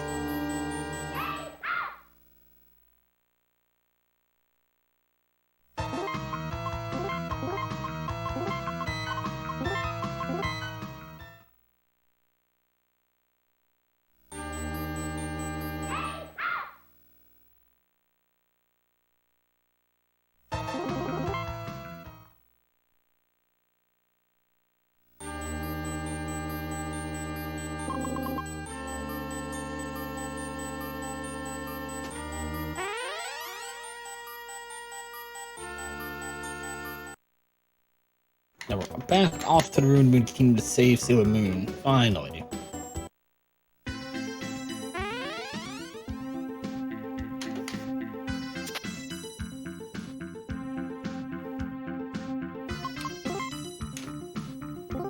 Oh, man.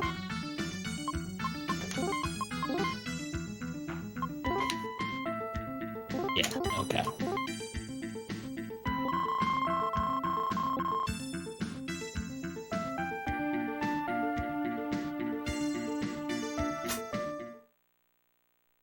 It's just weird because I thought Jupiter would have dealt better damage against the dragon when she was in the middle spot. And that, more than losing everybody on the first turn, is really what doomed that first dragon fight. I just didn't have enough damage output for the resources I have on hand.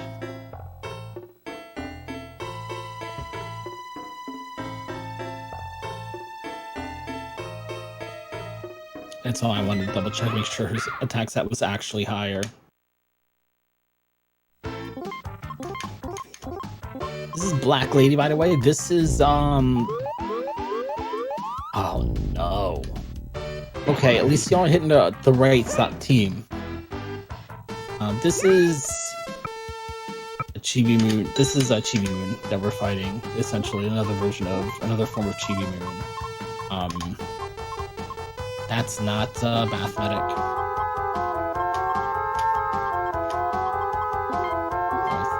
Bath Medic Spoiler.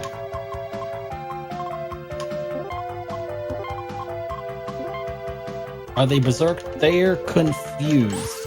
They're actually two confusion type abilities in the same. One is called Charmed, where they will only attack other Sailor Scouts. The other one I think is called Confuse, where they'll attack anybody on the screen, including the enemy.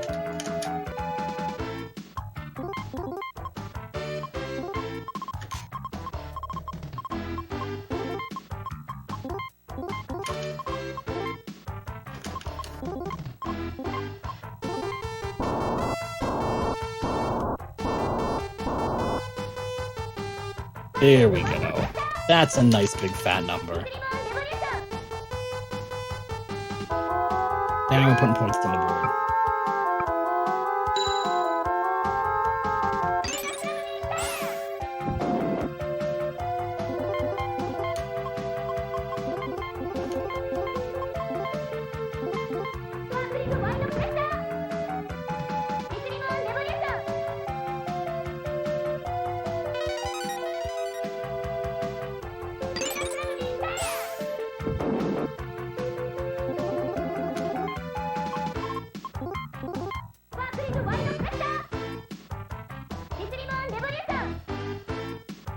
Oh, it's not such a big deal here. A, because they didn't start hitting my own teammates. But B, I'm just in a little bit better position with this party set up to fix confusion. Jimin's generally gonna go first, so I can at least take one person. I can at least heal one person at the start of each turn. I've got Sailor Pluto, who kind of just negates a lot of mechanics just by, being Sailor Pluto. And just spamming time stop all day long. But in the next chapter, after a couple of boss fights, there's going to be a section where I have to split up my Sailor Scouts into two parties, and they both have to be viable, winning parties. You've noticed that when I've split up until now, I've only need to make one good party. If the other party doesn't survive, or, if the other party's not a good combat party, it's okay, because everything they're doing through exposition. I wasted cologne there. But in the next chapter, I'm going to make two parties that are both viable, and the problem is I've only got one Sailor Pluto, and that's when all of these status effects that I've mostly just been ignoring till now are going to be kind of a problem. Because if Sailor's Jupiter gets confused, and she's the only real damage dealer on the team, yeah, somebody's gonna get real hurt, real bad, real quick. That is not a good day.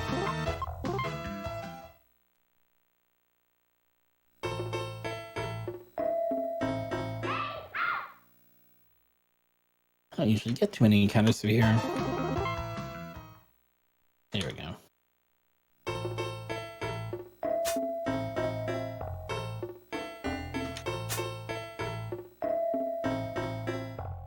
Why do I feel like I'm forgetting something? I'm not forgetting anything.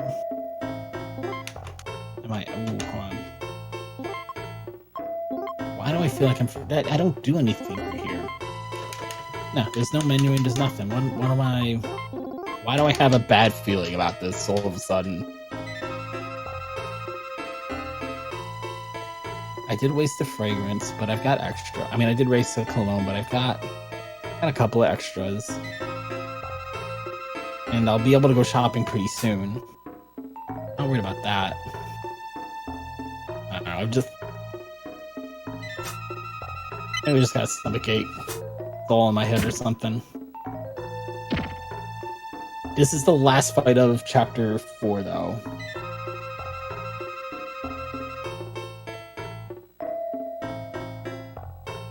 And we're finally, over 3.5 hours in a run, gonna get the fight against Sin now.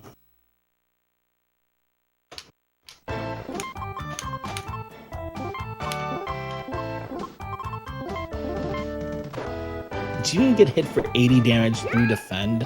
My gosh, she is pretty far behind, huh?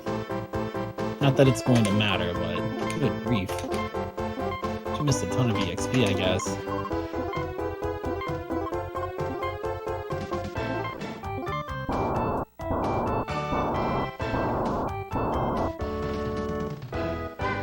It's got 30,000 hit points, so I'm gonna try to count here. 6,700.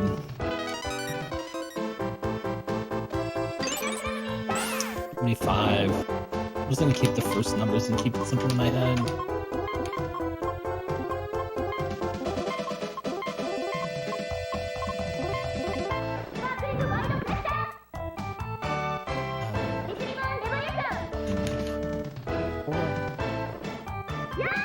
I think.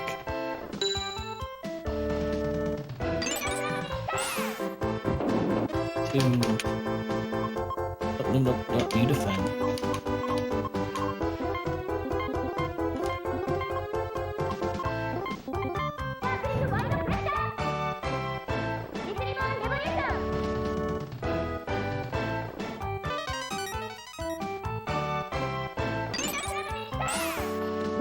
This should be the last time stop that I need. That's why I was bothering to count. Because I don't want to burn more items than I need to.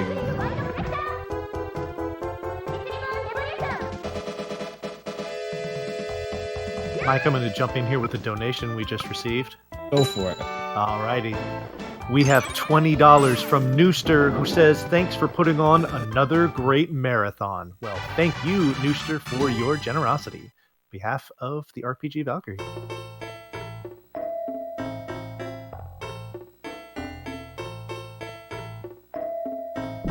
Gosh. Give him the boot.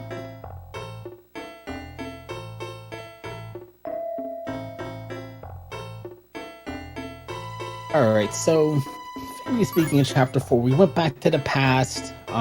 We skipped over some of the small talk and dialogues and stuff, but we found out all the changes that had been made. We fixed everything there is to fix in the timeline. We even got Sailor Moon back. Everything is great. Everything that's been changed by the enemy has been fixed. And nothing should be wrong with the timeline now. Everything should be back to what it was. The enemy has suffered a resounding defeat. All of our former enemies that had once been defeated have been defeated again.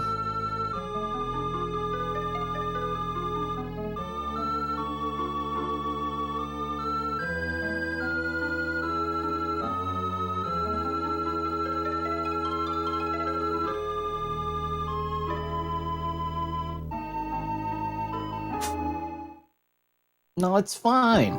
Shingo will be fine. Look, Shingo found a new pet. It's super cute. He's gonna bring it home and make it something to eat and everything. Everything's fine.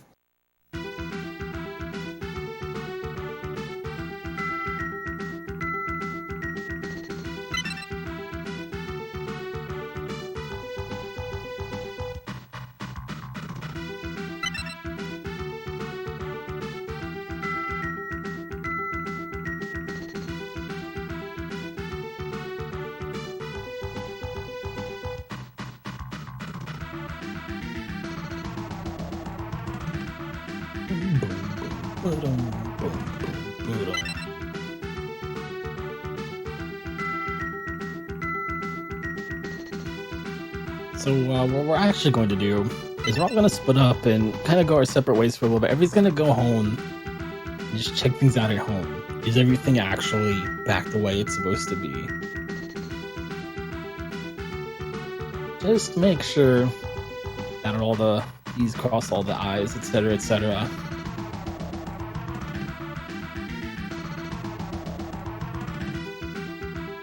And Hotaru and Pluto coming with us because, frankly, Hotaru is not allowed to go out on her own anymore. Too many bad things happen to her when she's by herself.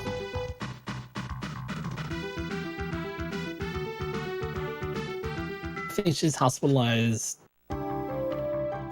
She goes miss. She either hospitalized or goes missing. 2 or 3 separate occasions just in this game. I missed the split. Kitty split.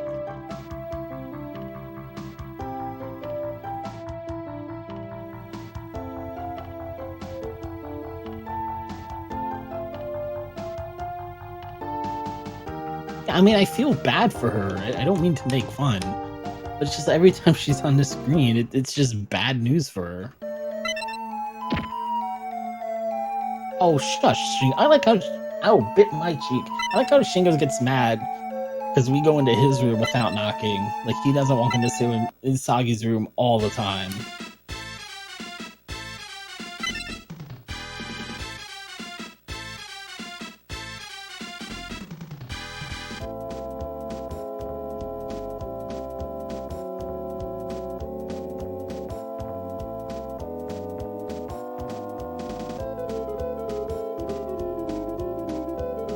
So Sin has taken control of our brother Shingo.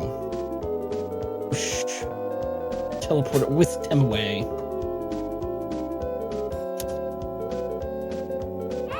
Why can't Luna turn into something like this? You know what I mean? Like...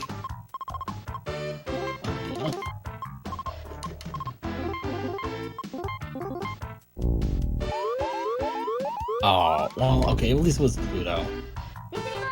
I don't really need a time stop here. Oh my god! Hold on. So smooth.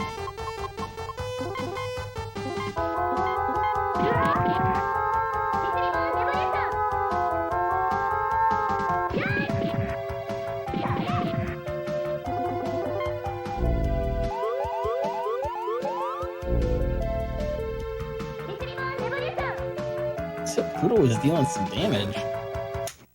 I was not expecting that.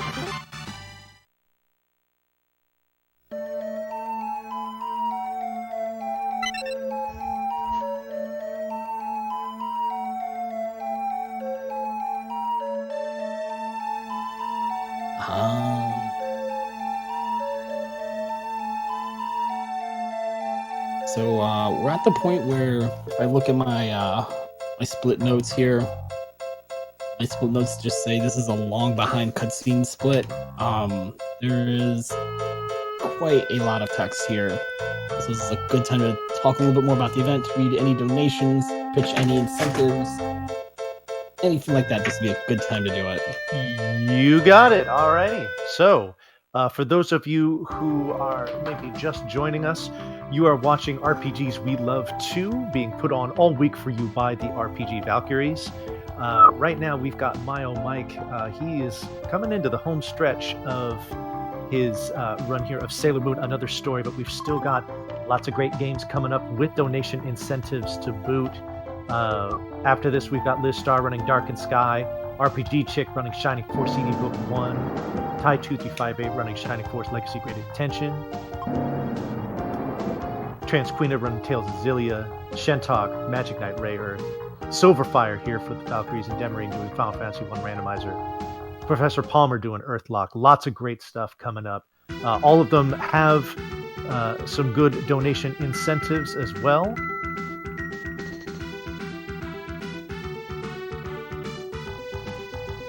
Hold on.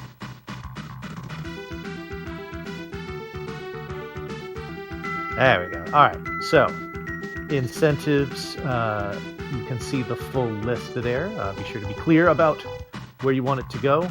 I was looking at this run. We're coming up on the 4-hour mark. Like I said, we're coming down the stretch. I think for MyOhMyke, who has been entertaining you for the last 4 hours or so, let's see if we can get to the $1,000 mark at least during his run before he's done. So let's see if we can make that happen. We really appreciate all of your generosity and your time here watching this great event.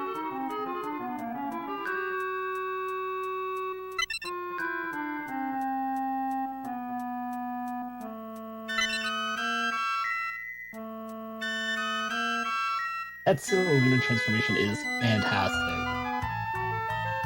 I don't think I realized how much of a live-action series there was, because I think I was under the impression that it was planned and got canceled, and they never really did much with it other than like an introduction sequence.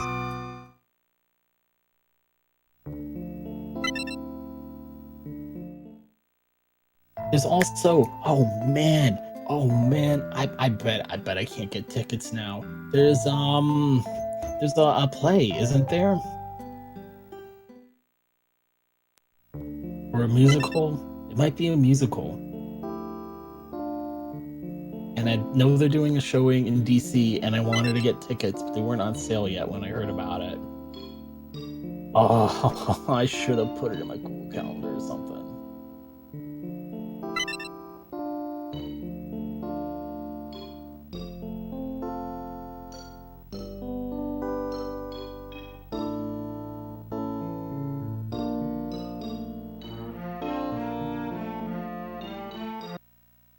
So I told you, our enemy still doesn't really want to fight us. They still want to make us give up more than they want to fight us.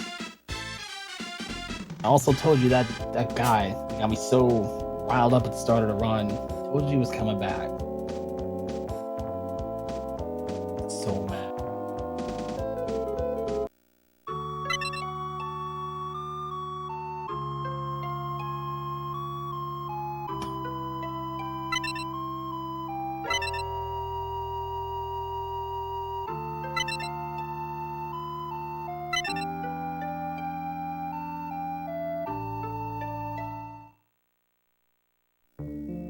I'm gonna have to check it out because I didn't know there was a whole series to watch.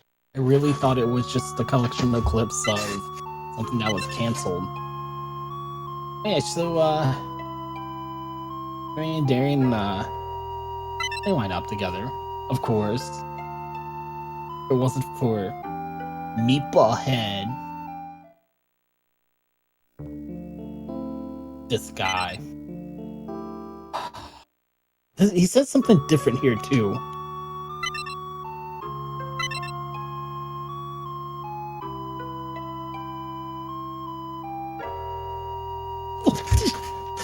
He calls her fat. Oh my god, I hate that guy so much. He calls her fat, even though you're so huge. Food tasted good. What does that have to do with anything?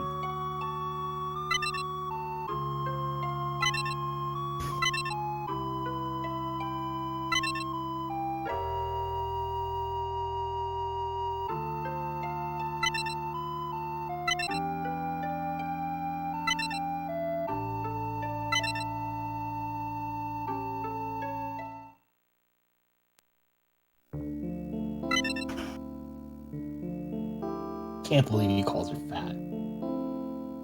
Like it's like so many millions of steps over the line. And then ask her for food.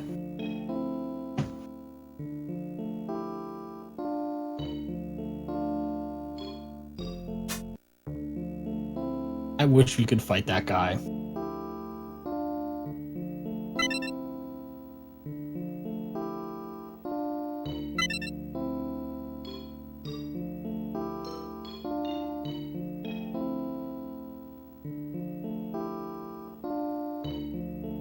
Of course it's sold out.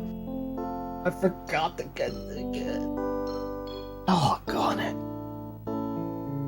You know, I'm just gonna. I probably wouldn't be able to get tickets anyway. I probably would have missed the window. We must be getting near the end of the cutscene split because I'm about at the same plus minus here. Right, Moon gets Venus. She gets Sailor Pluto and Sailor Saturn. Well, we're gonna stick with Sailor Neptune, who's really just gonna defend on every turn pretty much. She gets Mercury and Mars, so I'll make sure I'm doing this right.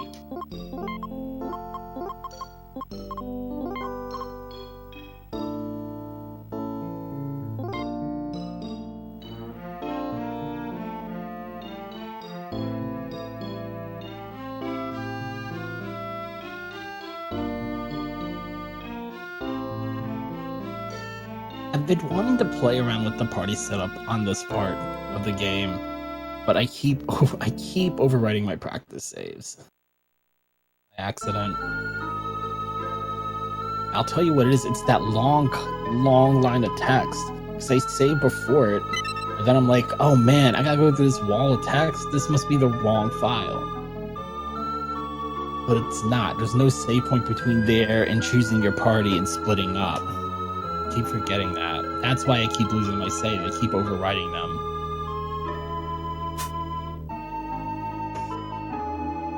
Because see here, the party's already split up. So I can't use this as a practice save or changing the party line up here. Because Sailor Jubiter doesn't get a whole lot of help to work with over there. That is the sell button. Alright, what am I buying? I'm buying 13 colognes. That feels like it's not enough.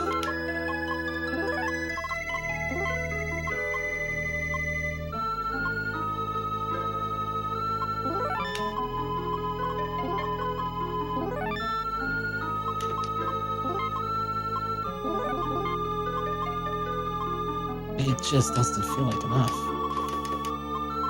I don't know why I'm doubting the notes.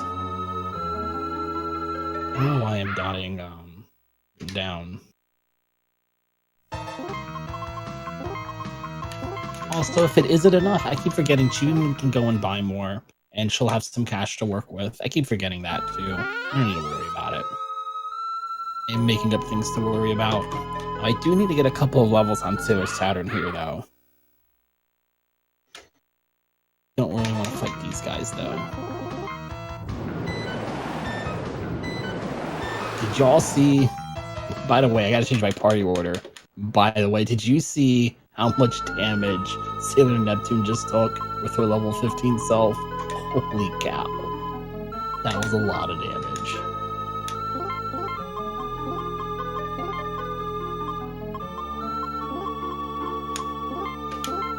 Good grief. Okay. Let's heal up a little bit.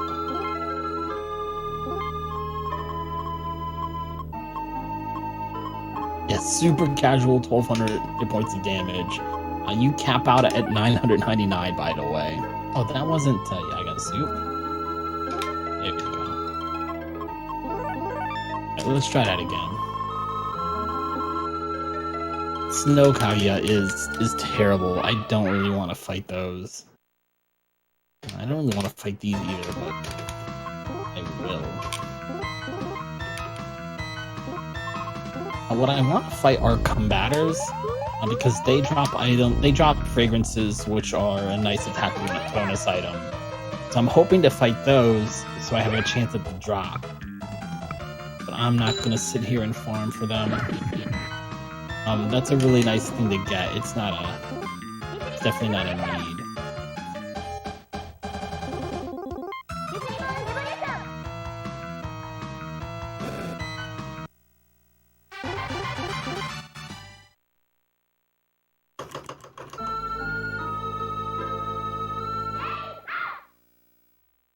There we go. That's what I want to see.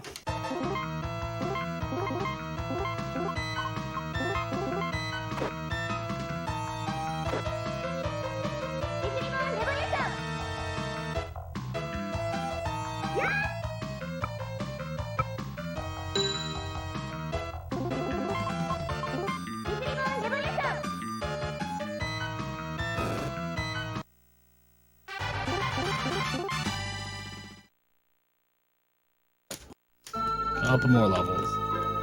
She's at 36.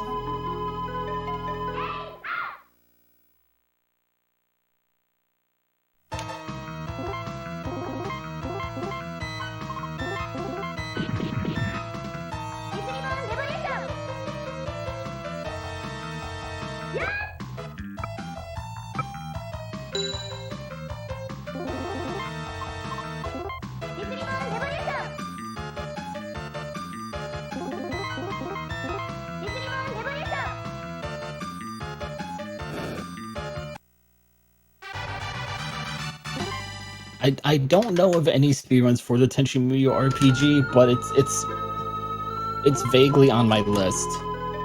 Kind of, I have a list of speedruns as long as, people have a list of games they haven't played in their Steam library, but it's vaguely on the list of games I might want to pick up a speedrun for.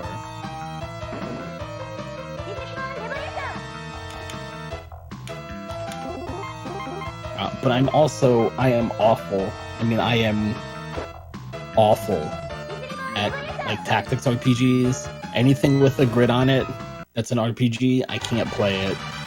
Final Fantasy Tactics, I think I've gotten maybe 2 hours into that game, and most of it was spent trying to grind up and failing to grind up successfully. I'm just no good at it. Which is also kind of why I'd want to pick it up. That would definitely be a challenge.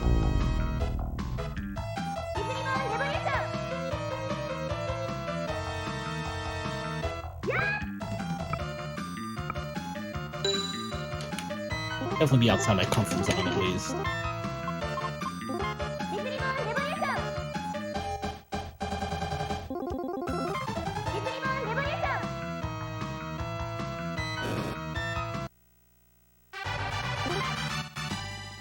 That should be 36. Yes. It is in place. Yes.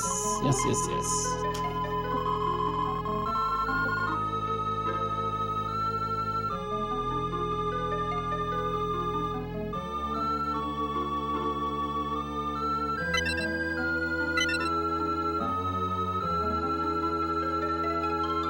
There's also a Ranma 1/2 RPG on the Super Nintendo, and a handful of fighting games for that.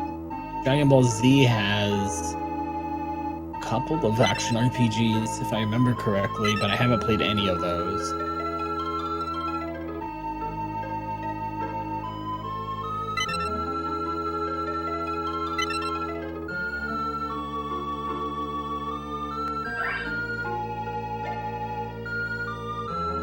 I kind of want to play the Cowboy Bebop game on PS2.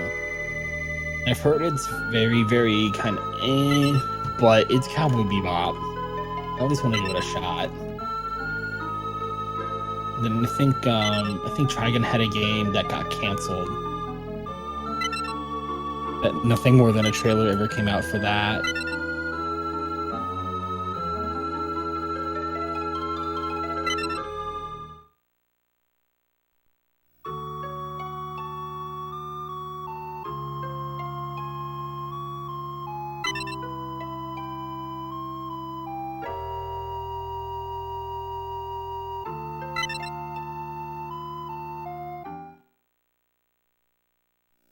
If there was a Trigun RPG, I would definitely play it.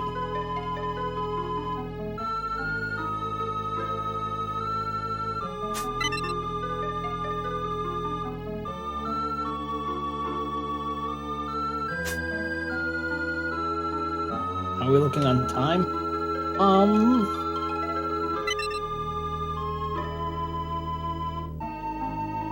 I mean, you've got plenty of time.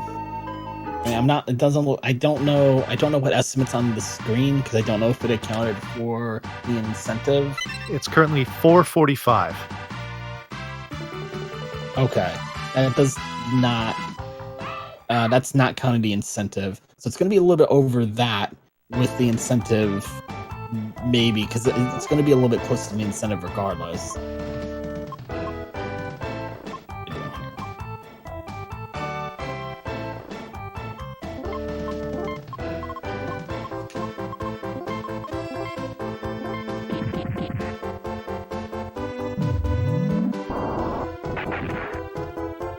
Yeah, you can sleep for another 30 minutes.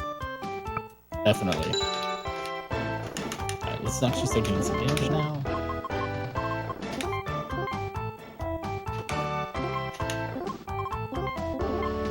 What am I trying to do? No, I want to save those for Tillage. There we go. I got myself a little bit crisscrossed there. Okay.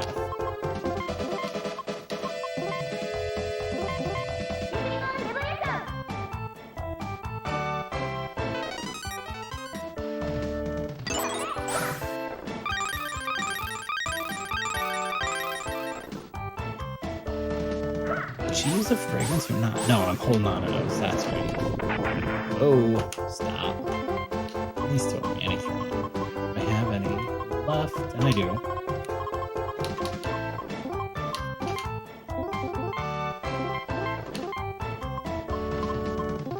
I have not seen anything about the new Dragon Ball Z RPG coming out. What I wish I knew existed when it was live was the Dragon Ball Z MMO. I feel like I really missed out on that. I would have really enjoyed that, but I don't know anything about it other than it exists, and I didn't get to play it.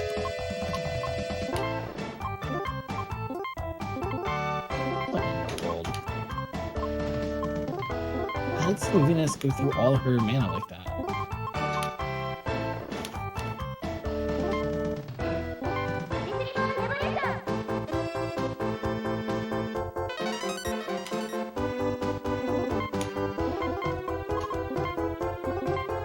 I mismanaged something terribly on those first couple of turns, but we're straight now.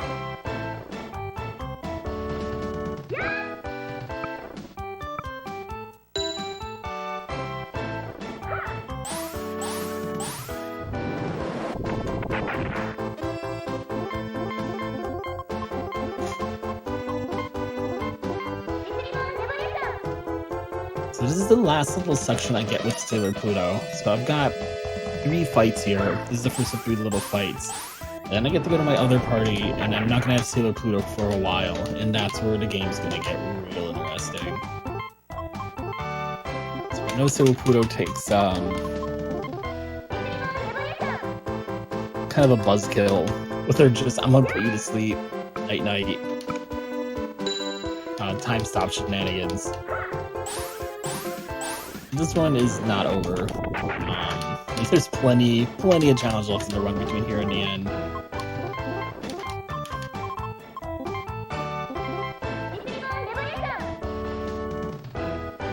I wasted that cologne. I gotta count better. I'm gonna have plenty though.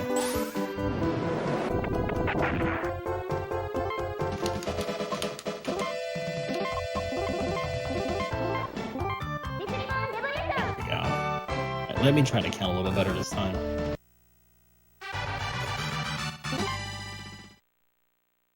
Abu has 32,600. Ishar has roughly 35,000 hit points, so that's what I want to count to.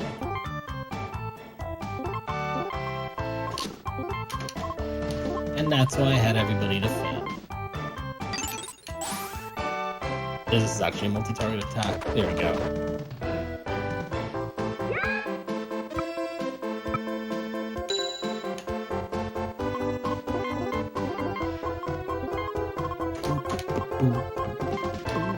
Oh, that's why she didn't have enough before. I forgot she had a kitchen with healing shower.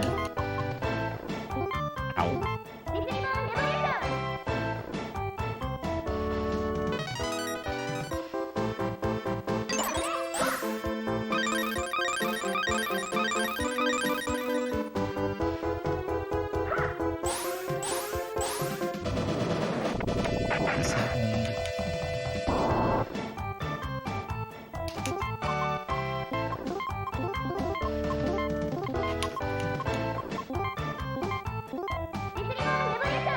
Ooh.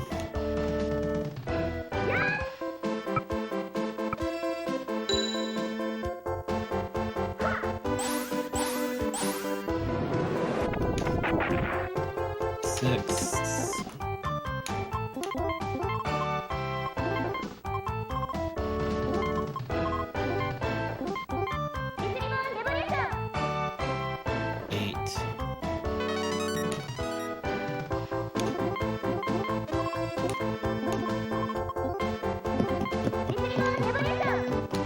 One. And 7.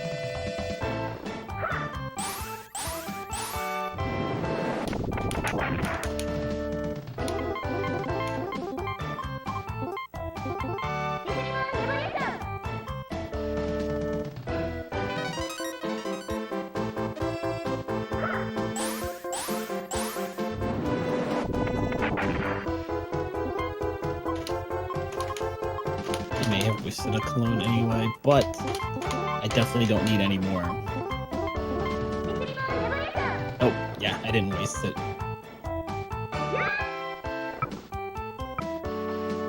Oh, Sylvius might get a double KO here. I think so. I shouldn't need any more.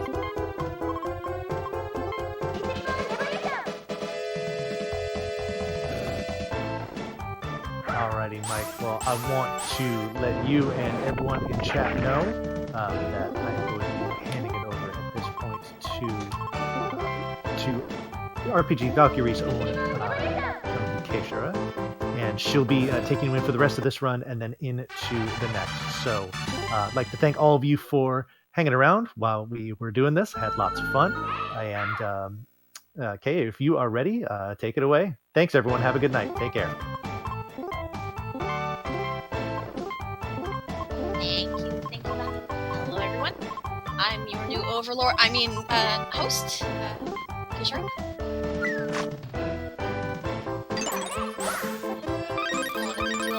Being here, hanging out.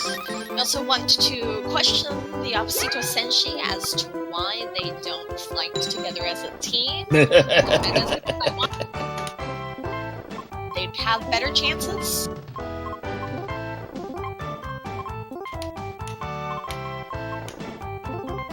I think I actually thought the same thing too when I was playing this game casually.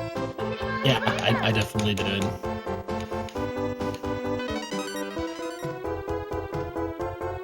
I mean, so it could have just time stopped them all at the same time, but still.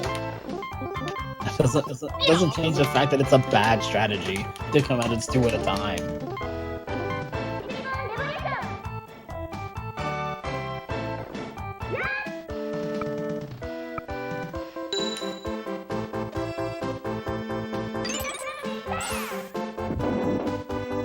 All of you new subs are enjoying your cool emotes.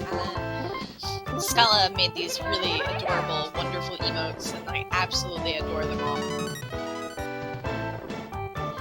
While our bits and subscription monies aren't coming into the Valkyries, we are sending on them to Take This, which is a really amazing charity that raises money to help raise awareness and fight stigma against mental illness in the gaming community. So your money is going to good use either way.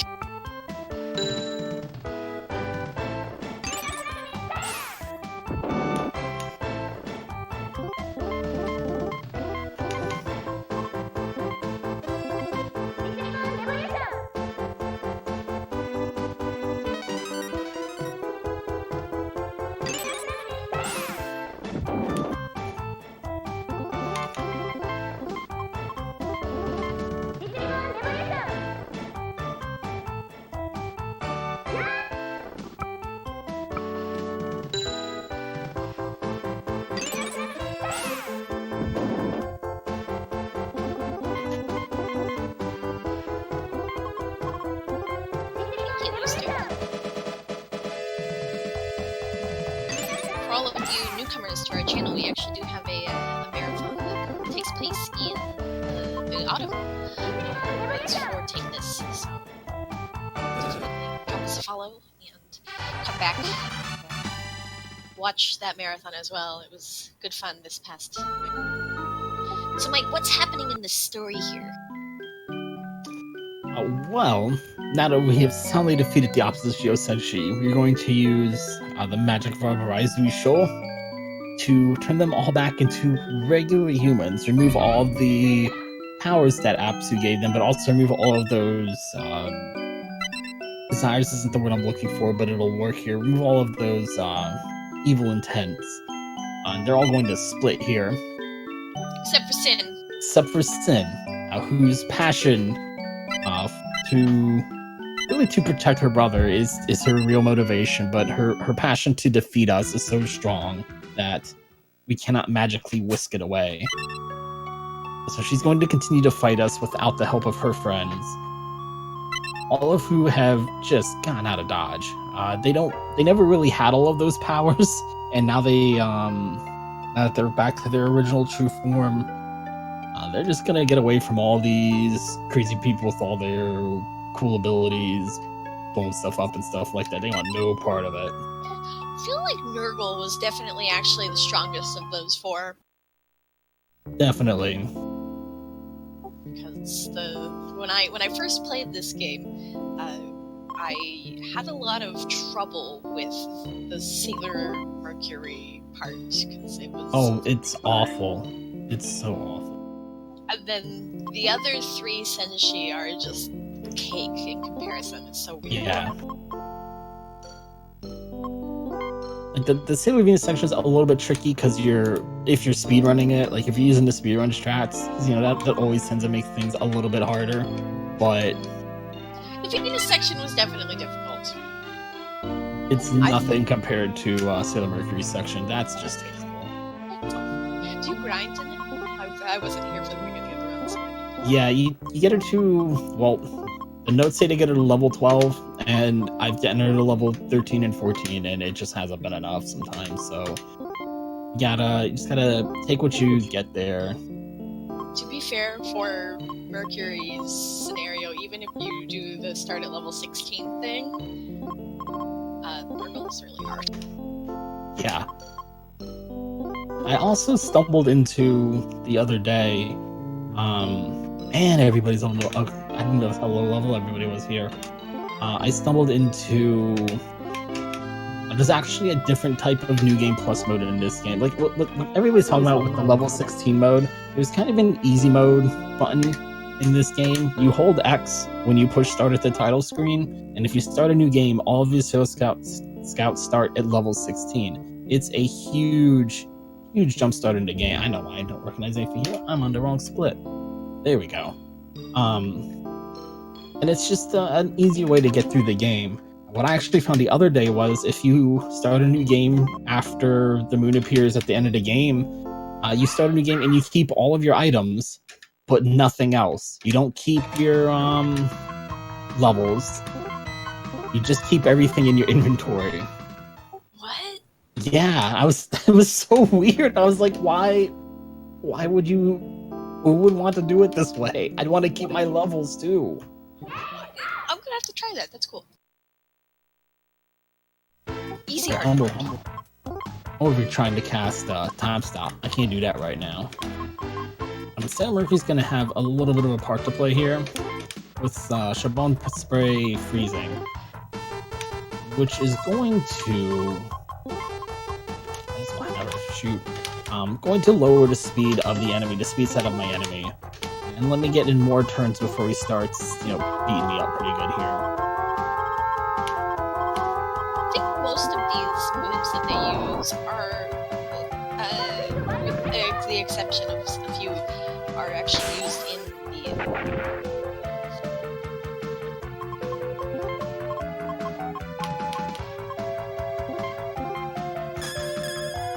You see that mess? You see that mess? That's why I hit the save button.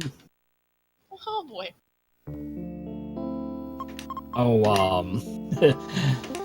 He fired his bazooka and killed everybody except Sailor Mars, and then put Sailor Mars to sleep. You didn't just kill her outright, just put her to sleep. Like a jerk. Also, I'm not sure. Maybe when I started looking at it, I was looking at an older set of notes. When I started learning this run, the notes said to put this ribbon. This ribbon on Sailor Mercury. That ribbon works like a ribbon in Final Fantasy, and it makes you immune to all status effect changes. I do not want Sailor Jupiter to get confused. Sailor Jupiter gets confused, she's going to murder everybody in the party, and it's bad. So if you ever want to pick up this game and you look at the notes, make sure to give Sailor Jupiter that ribbon. It is an attack. It does lower her attack stat doing it that way.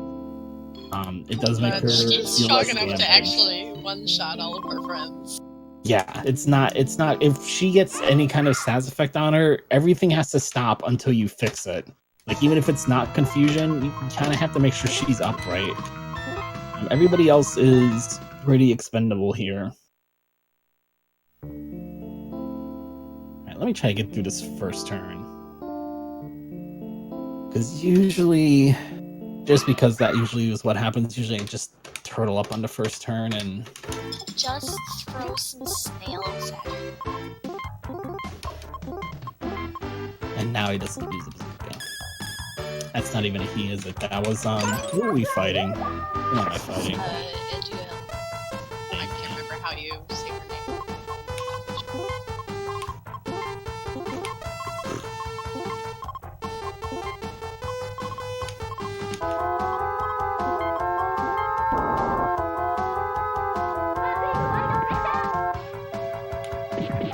That was 169 through defend. That's just a lot of damage. You deal. Probably.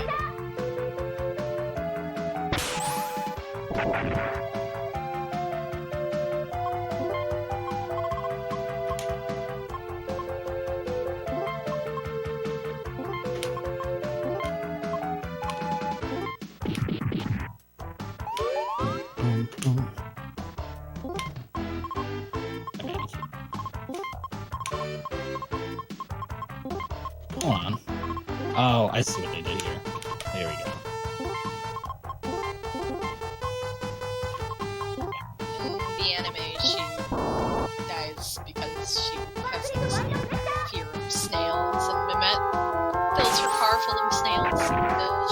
whatever.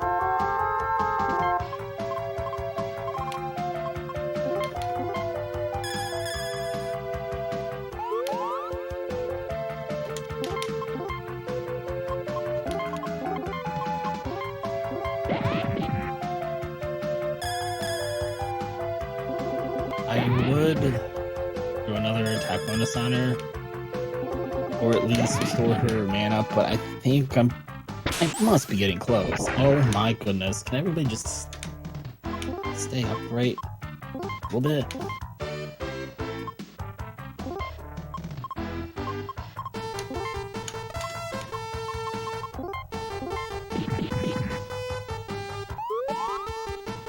Maybe I should. I need to see less of these firebusters. These are, that's getting a little tiring.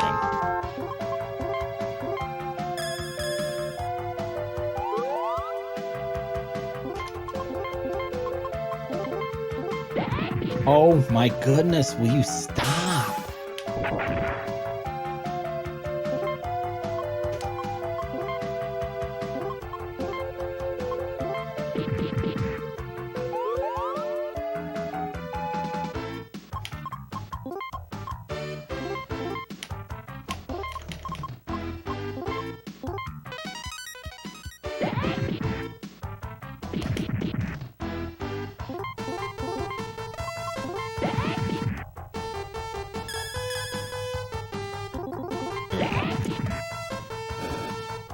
Alright, hopefully they're not all gonna go like that.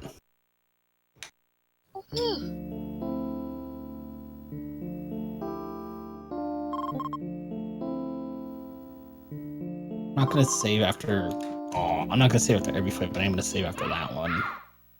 It's because of how I don't blame rough you. that went.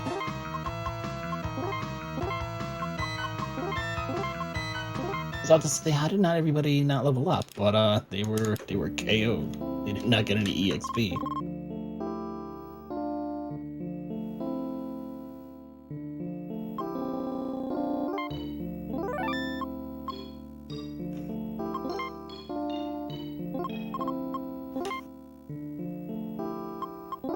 That's not.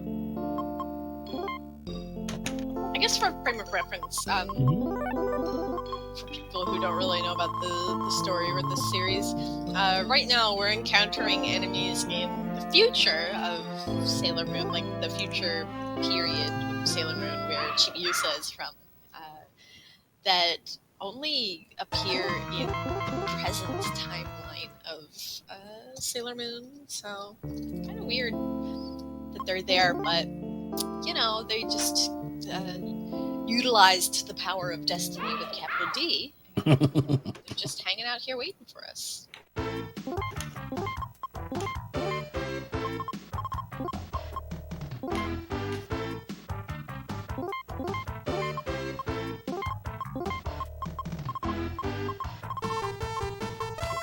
That's not a doggone it.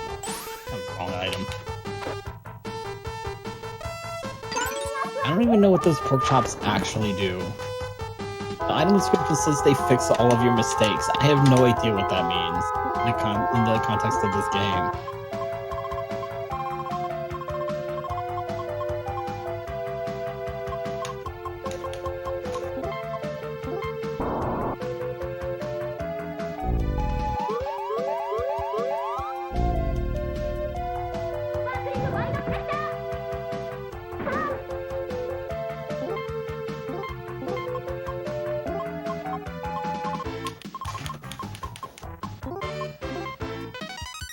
Good lord. This is a rough bit of RNG.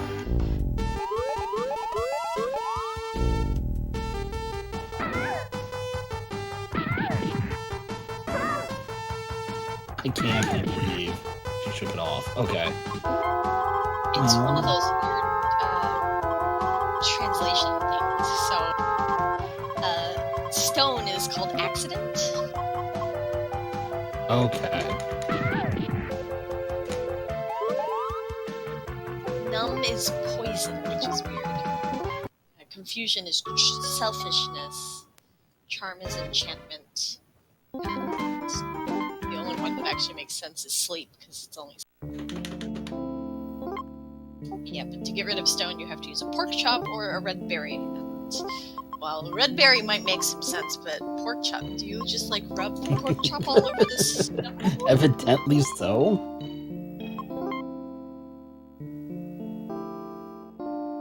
Alright.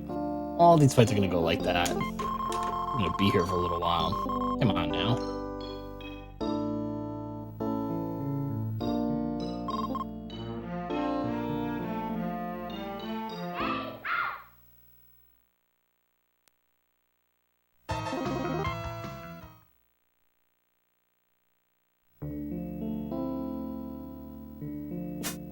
Oh, this is not the fight I meant to pick, but it doesn't matter what order we do them in. I just gotta do all 5 fights. I would have liked to actually use P for this one.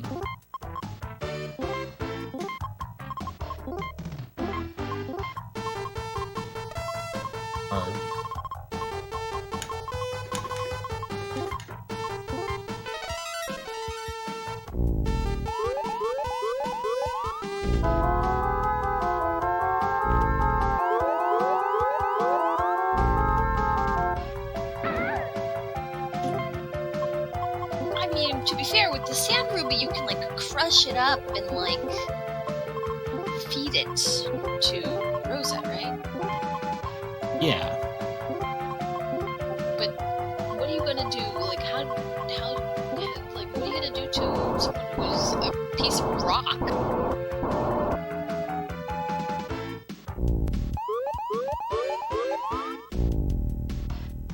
I guess you just have to, like, put a pork chop on their head. Wake up because they're hungry.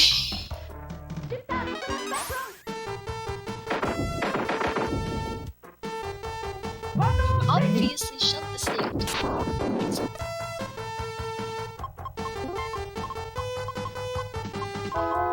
Where's Bath Medic?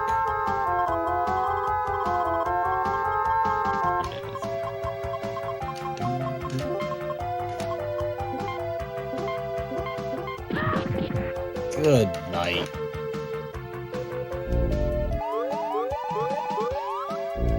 Oh dear. I need to stop.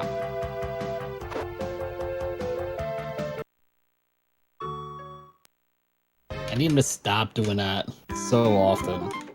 Let's go to the fight I meant to go to first. There we go. While we're getting busted by Deathbusters, let me tell you about our wonderful marathon.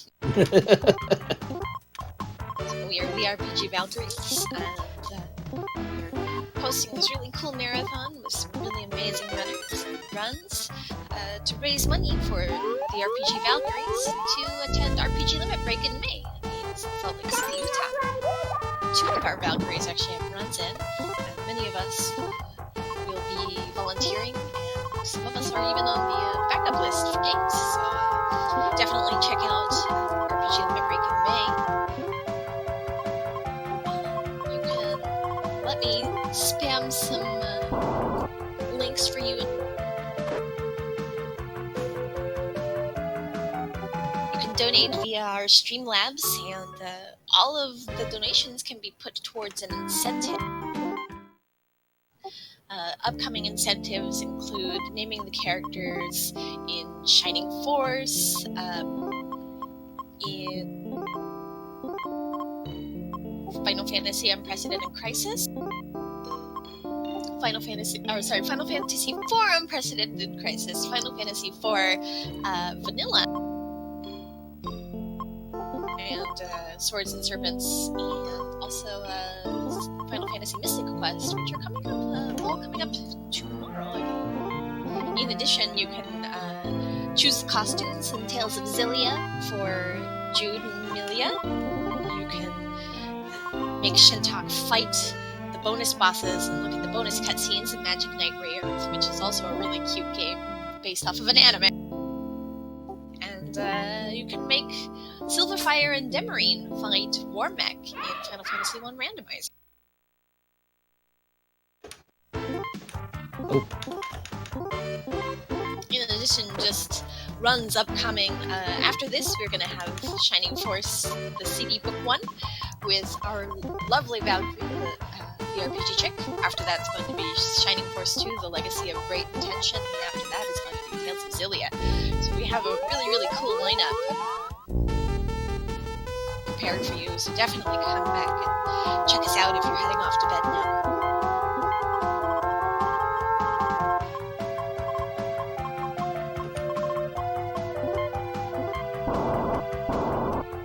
I'm trying to change up my strategy a little bit. But I'm not convinced how successful this might be. Let's get her.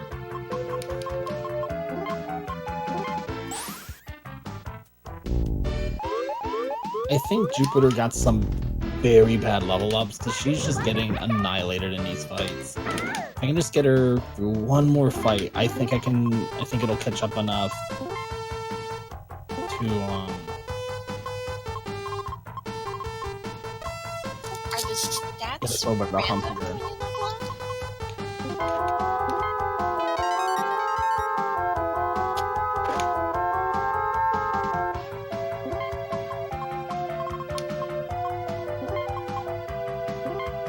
See, I'd like somebody slower than the enemy to res her, but right now it's Sailor Mercury and she's confusing. And it's like 50-50 shot, you know, if I... Stop that noise. Now we got trouble.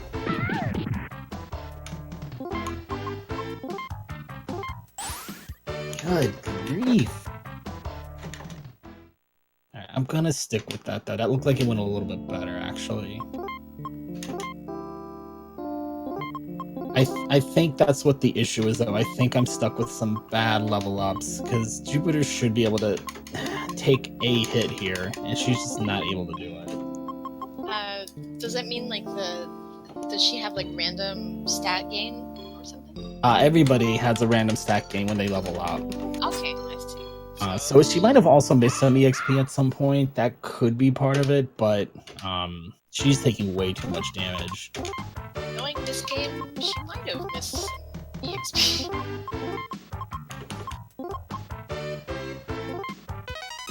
See, she takes one when she has to defend up, but she's the only damage dealer in the party. That's not sustainable. Alright, come on.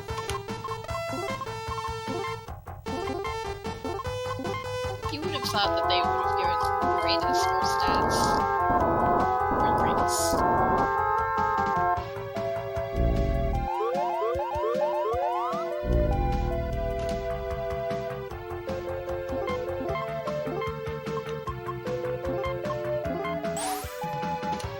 The problem is if I give Jupiter a little more defense, it comes at the cost of that ribbon. I just gotta snipe. I just gotta go a little bit of good luck and get through this fight, and I think that will. Oh, see, there's a little bit of better luck. She's not dead. Where are? There they go.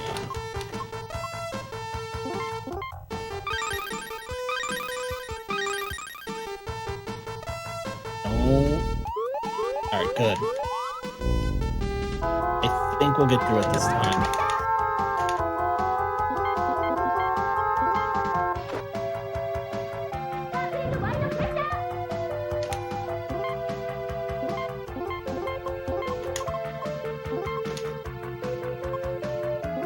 Oh shoot, I didn't shoot well. Lay down.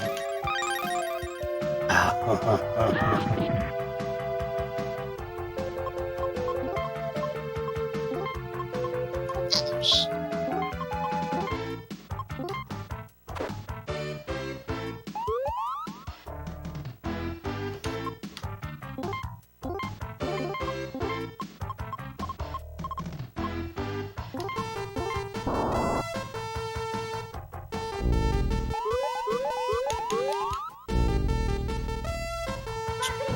Sheesh. Okay. I gotta undo all that work I just did in the menu.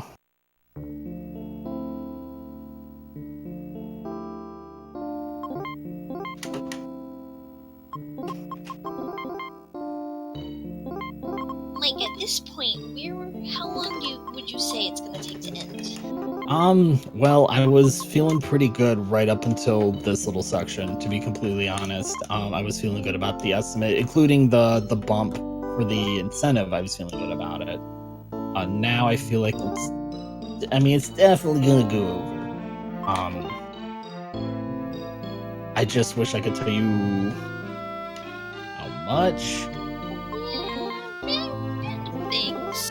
Random things are random. Random time. What is the usual ending from now to the end of the game? Time breather. About half an hour. Okay. Let me.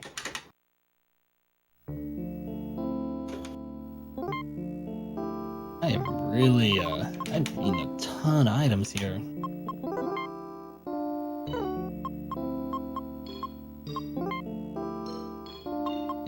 don't know if I can heal everybody to full.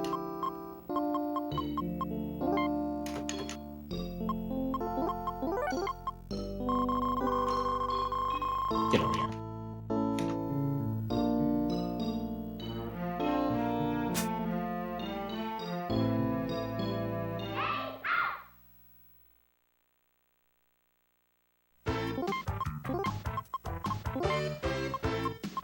Food first.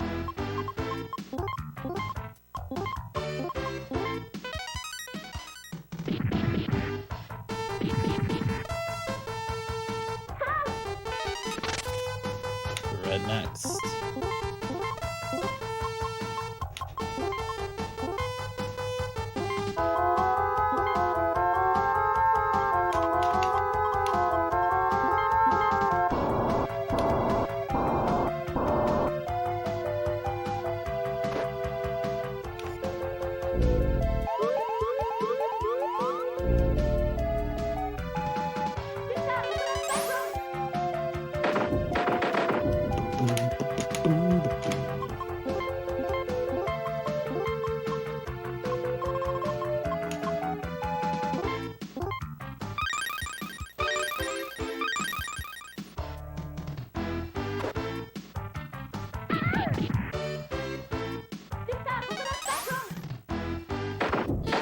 Curiosity, Mike, do you finish the puzzle in the game?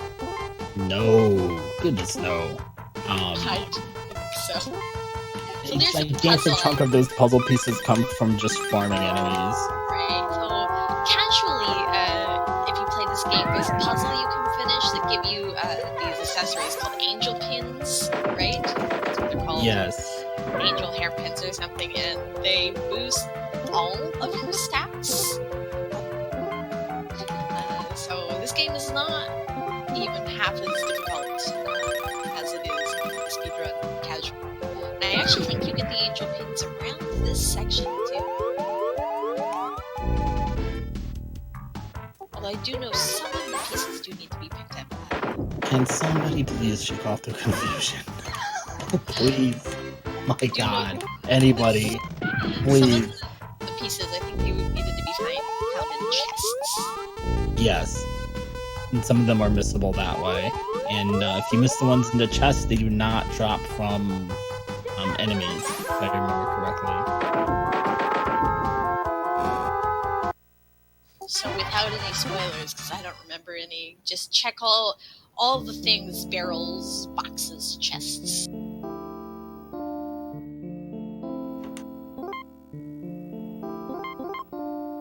I may legitimately need to find the inn here that I've never had to use before. I don't really know where it is. I could Google the location. That would be very helpful. But we're limping through it. We're making good progress. I got 2 more really tricksy boss fights like that one. Normally I don't save. Normally I don't save in this section at all. It's been This is being very cruel. Oh shoot, I just missed my turn. 2 more little boss fights like that, and then one against Soundshar, which is generally the easiest of the bunch. On a normal day. With a normal amount of luck.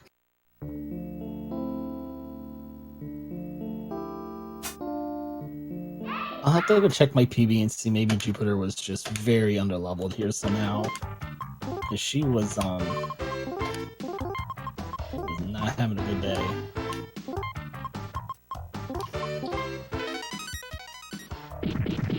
I don't even think I'm gonna bother picking anybody up anymore. Between fights, I mean.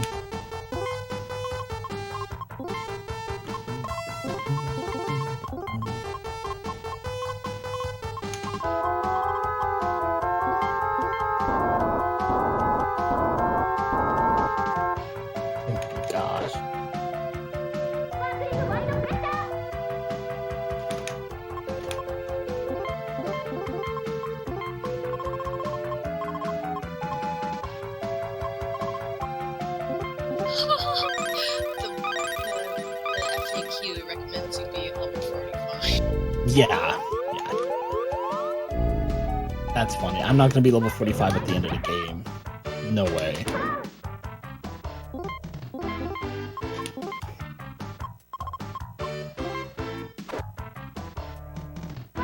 So you see how much level difference Sailor Pluto erases, by the way? Like, this has been a hot mess without Sailor Pluto around. This is not good.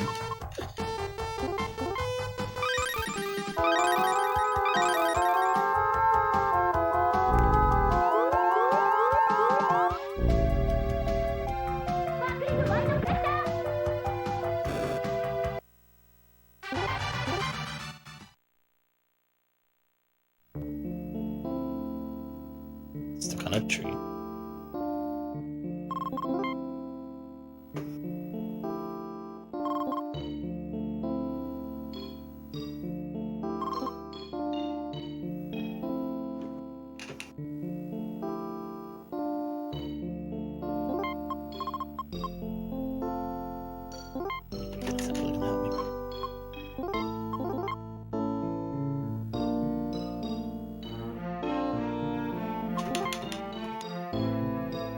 Oh, let me double check my list here. That's not what I'm looking for. I better grab some. I only got 4 of those. Okay. I'm just gonna need extra colognes for the boss fight for not hard mode for the good ending.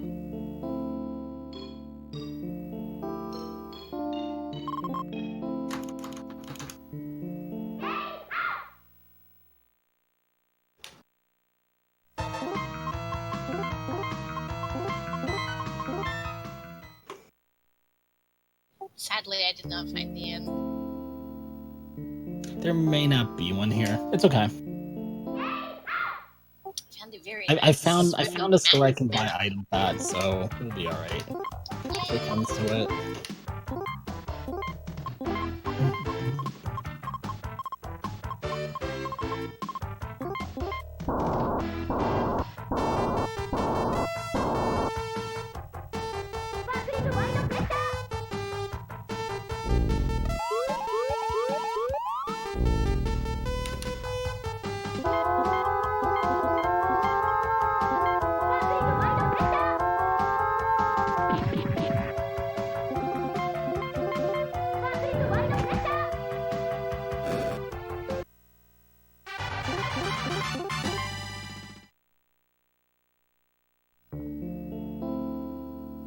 Yeah, normally I wouldn't save after every fight here, but I've seen how the game's gonna be today. What's some button is stuck down? There we go.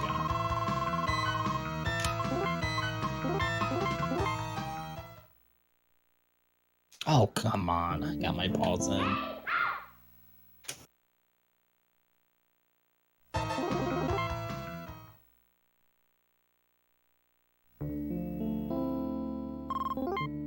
We're done with all the little minier fights here. On the last fight of this section, then we'll be making our way towards the end of the game.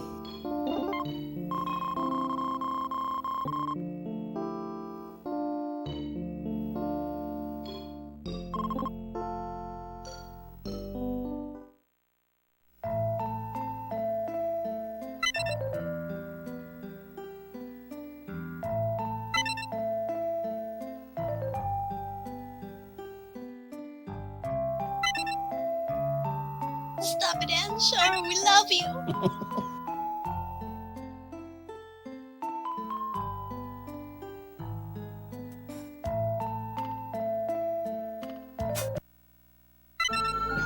What a great emoji. Such a great grr face. For reference, trying to think, I think my first run of this that I actually finished start to finish, you know, not like literally stopping playing to go look through my notes. First actual run was a little over 5 hours. And we're probably gonna be through that. But, I'm glad we learned the power of RNG. it is going better than better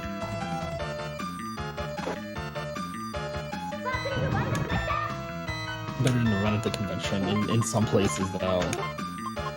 I did a run at Star City Anime a couple weeks ago. That was rough. Where is there it is.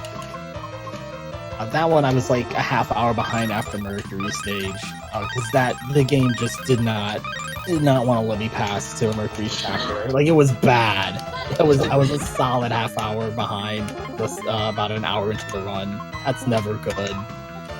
Yeah, well, Sailor Mercury's the Sailor Mercury's part of the game is hard enough. Yeah, I'm just gonna have to leave a bigger estimate next time I submit this because it can just go so much worse than I possibly imagined. Evidently. Oh my gosh. Okay.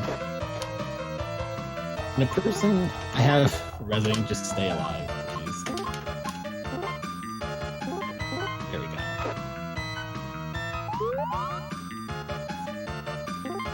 I do not want to burn another fragments because I have exactly 3 boss fights left.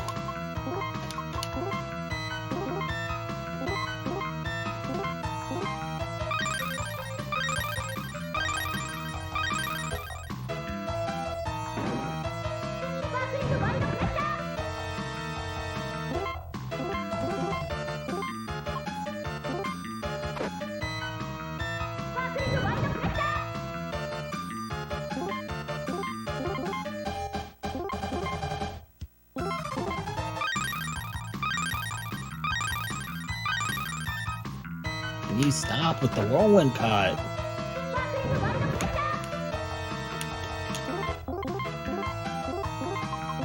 I don't like having to heal like this every turn. That's really problematic. Oh my gosh. I should be able to at least take one of those without having to heal. That's really what the trouble is. I'm just taking so much damage. Ow.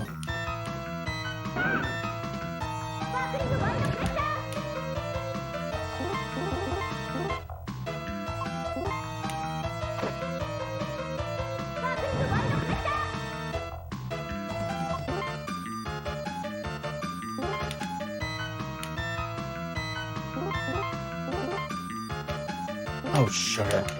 I thought that was Chibi Moon using that. Did you say, oh, sugar? Mm-hmm. That's a great response.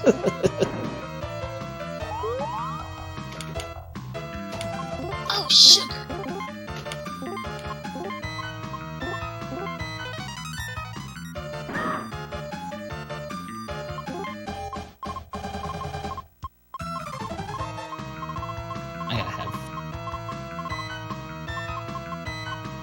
I must have more res items.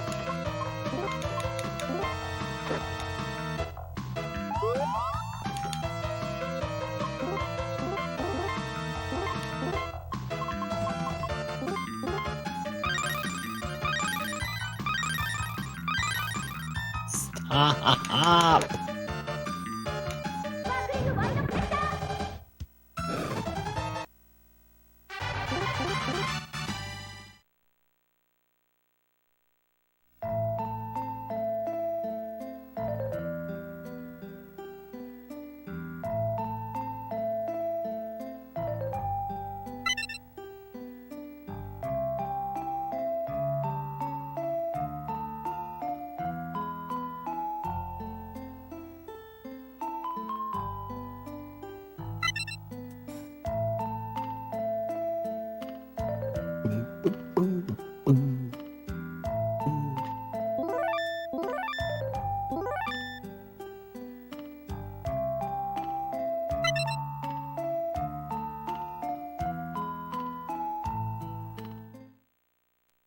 Thank God, Sailor Pluto's back.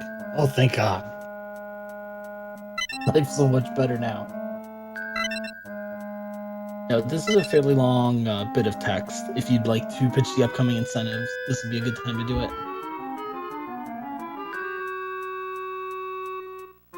Sure thing.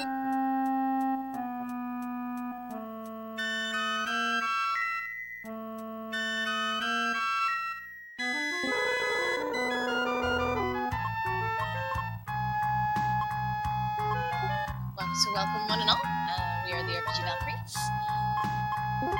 RPGs We Love is a marathon running this week from the 17th till the 23rd to showcase various beloved RPGs by many awesome people. The money we raise will be going to pay for the Valkyries to attend RPG Limit Break in May at Salt Lake City, Utah.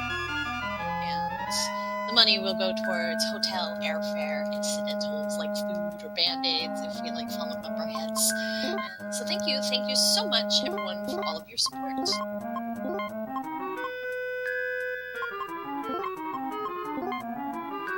There was that awkward moment when I just realized I don't actually have the Streamlabs open because I'm a nerd.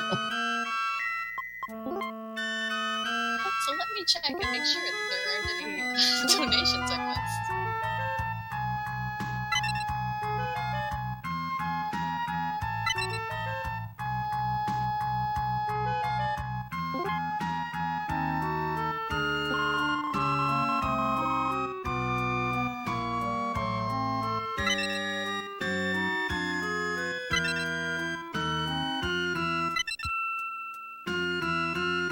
There aren't any donations I've missed, but there are some really cool incentives coming.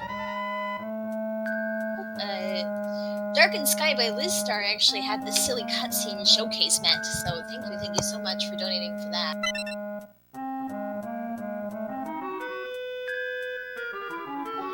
After that is Shining Force, CD Book 1. You get to name Nick. There aren't any names, so for the cheap price of $1, you can name Nick anything you like. Shining Force, The Legacy of the Great Intention, has named the hero, and currently Edward is in the lead with $4. And after that is Tales of Zillia, where you can choose the costumes for Jude and for Milla. The costumes for Jude are Cress or Yudi, and the costumes for Milia are Stand and Aspel. And then you can also donate to defeat all of the 6 devil beasts. And right now there are $10 out of 120 of it.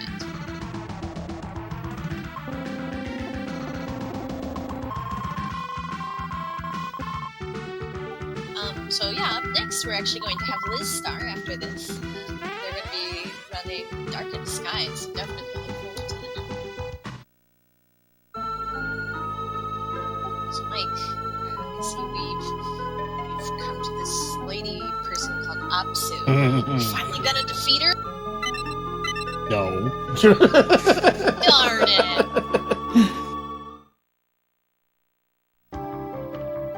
First, we have to fall for another one of her illusions.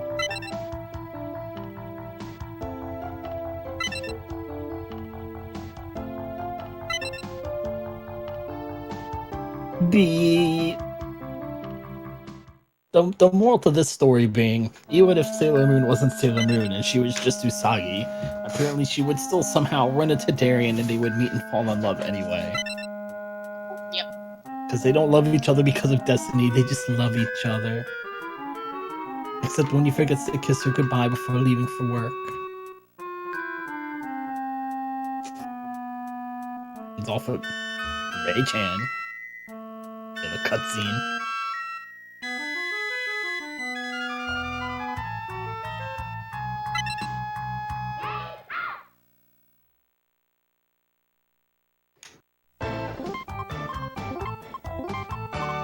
That is not time stop. That's time stop. Oh, it's so nice to have Silly Pluto back. It's so great. I'm so happy right now. Boom. Shower. That's not who I want using that though.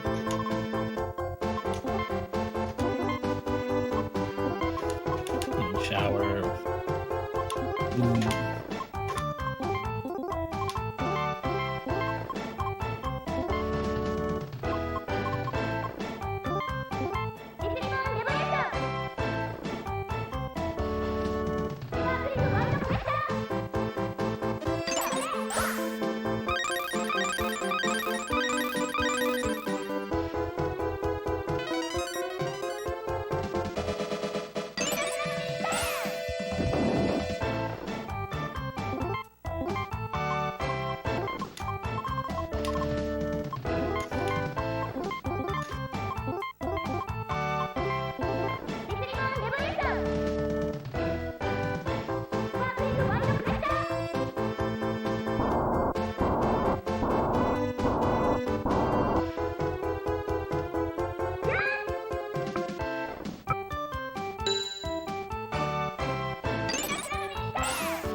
Okay, that scared me. That's a very difficult task.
Let me go. Oh, I gotta get out of this cutscene first.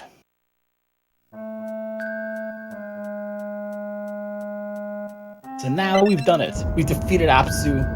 Everything Yes! possibly. It's all been reverted to normal. Woo! It's over, right? We don't have to fight anymore. No, no more fighting. Whew.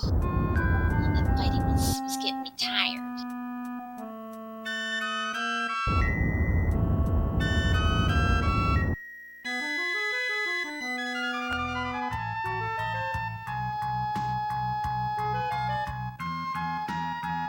Sailor Mercury, no. Shh. Shh.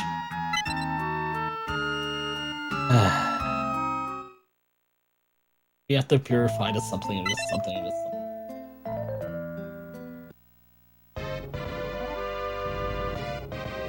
Look at all those chests we skipped opening. There's still that chest in Mars chapter on top of the fireplace I want to open. What's in the chest? Probably nothing. I want to know too. Decoration, but now it's bothering me. Now everything's complete, right? No, the Crystal Palace isn't returning to normal. What? That's weird.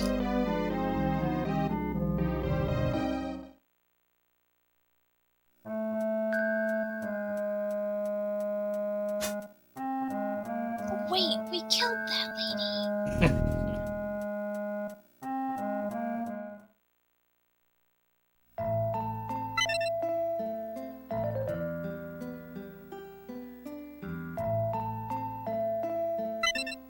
I like how Mars is the one who notices the evil energy. Not Mars, yeah, Mercury. I like how Mercury's the one who notices the evil energy.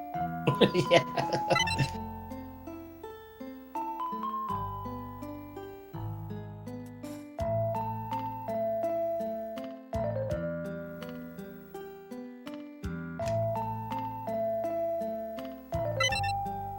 I'm gonna go do one extra shopping trip simply because we are still doing the good ending incentive. The fight's a little bit longer, so I just want to make sure I've got the gear I need. I'm not getting to a fight right now, so I'll just take whoever I grab in the menu.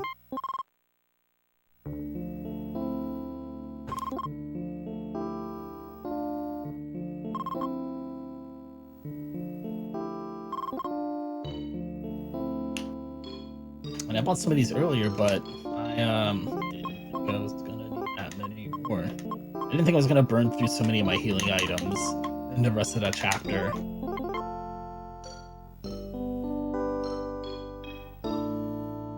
That's it. That's the end of the extra stuff.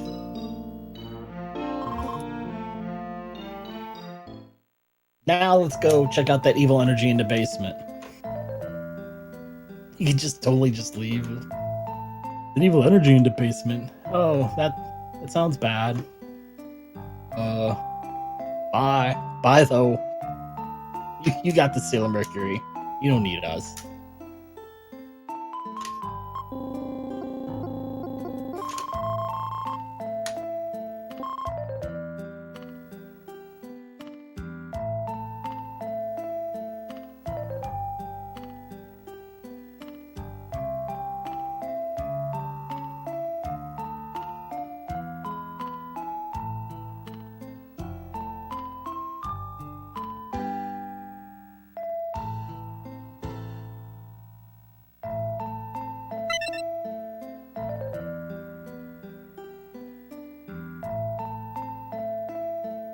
Alright.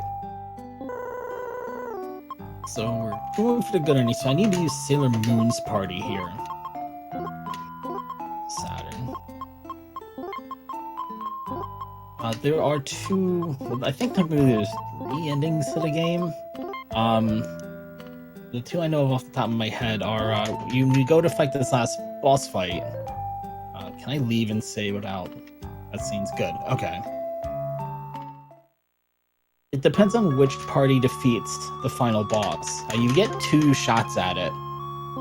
If Sailor Moon's party fails, Chibi Moon's party shows up to take over the fight. And her form, the reason why you do that in the speedrun is that second attempt, if you will, has way less hit points than the first phase, if you will.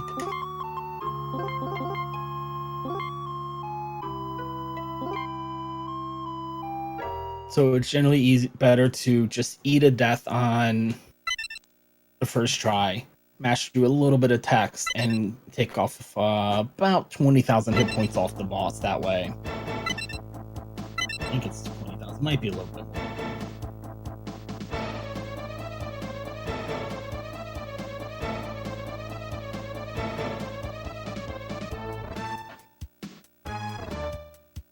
She said the thing! She said the thing! She said the catchphrase!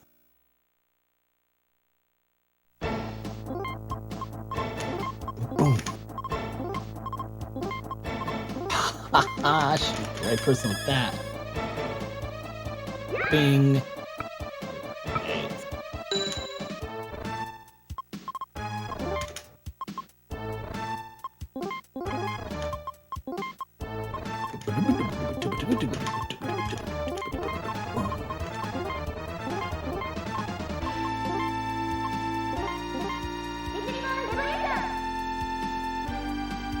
Ooh. Hit the damage cap. Did I even get healing shower off yet? No. Oh. So I think what happened was Sir Jupiter got all offensive level ups, and I don't think she got like a single point of defense the whole run, because she is just melting everything. Which is nice, but the glass cannon's not really that great in Chapter 4.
So that's not quite time. Time is going to be when the moon appears after a fade to black.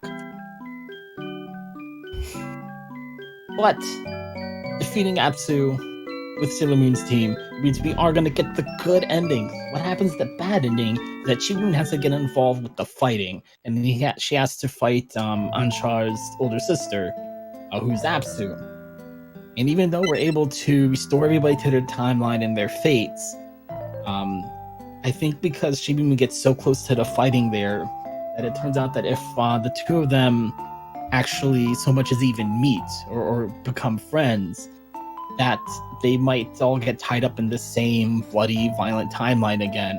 It turns out that Chibi-Moon and Anshar can't be together. They can't even see each other, and they both are very, very much in love with each other at some point in the future. But in the bad ending, they have to basically call that whole thing off. In the good ending, they can be together. So thank you very much, everybody who donate for the good ending. You have donated to save the love of Chibi-Moon, protected her heart from sadness and sorrow and heartbreak. Aww.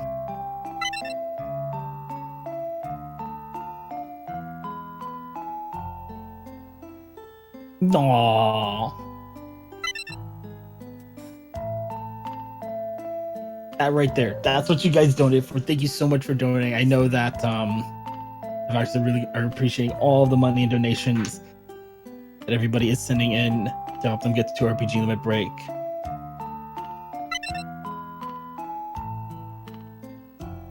And I'll go ahead and say I know not everybody's been so bold as to say it this way, but it's helping to make that event better. The RPG Rockers are a fantastic group of people, and I know that helping to get them there is going to help make that event the best that it can possibly be, which in turn will help out the charity that they support even more than that, even more than it would otherwise.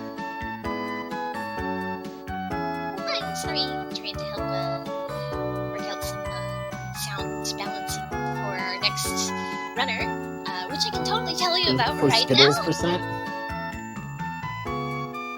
I'm dying to see this. Oh my gosh, I It's been so long since I've seen the good ending. I forgot that happened. So yeah, the next run is Darkened Sky, Taste the Rainbow by Liz. Yes. And we met the silly cutscene showcase, so that's really super cool.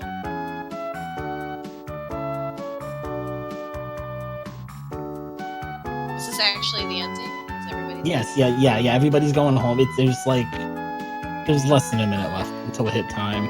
Honestly, as bad as the run is, I could have hit time before. Couldn't make a difference, but I just as well finish what I started. Doggone it. So after Darkened Sky, we have Shining Force, where you can name Nick. There is no name yet, so definitely get in on that.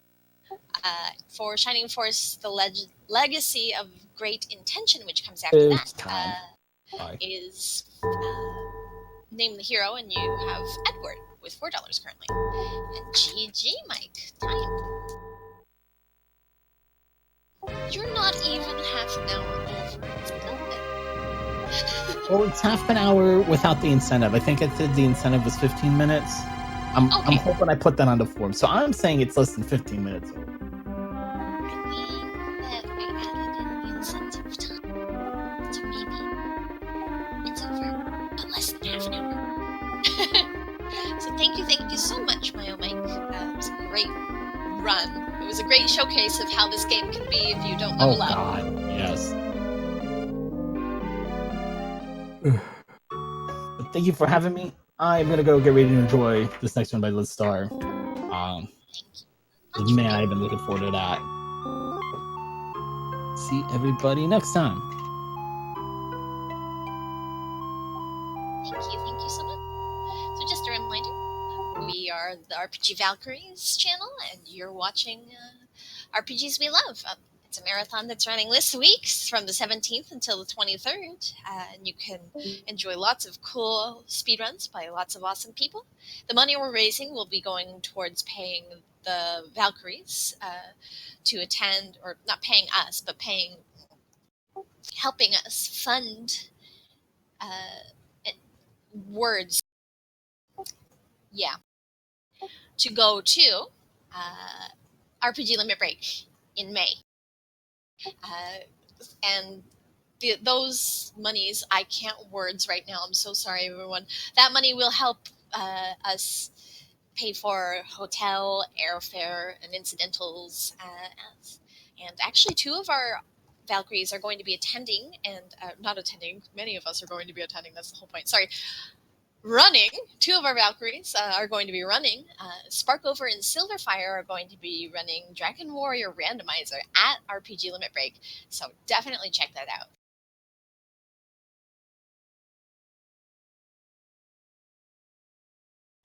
So bear with us for a little while we get our next runner set up. And thanks again, everyone, for hanging out and listening.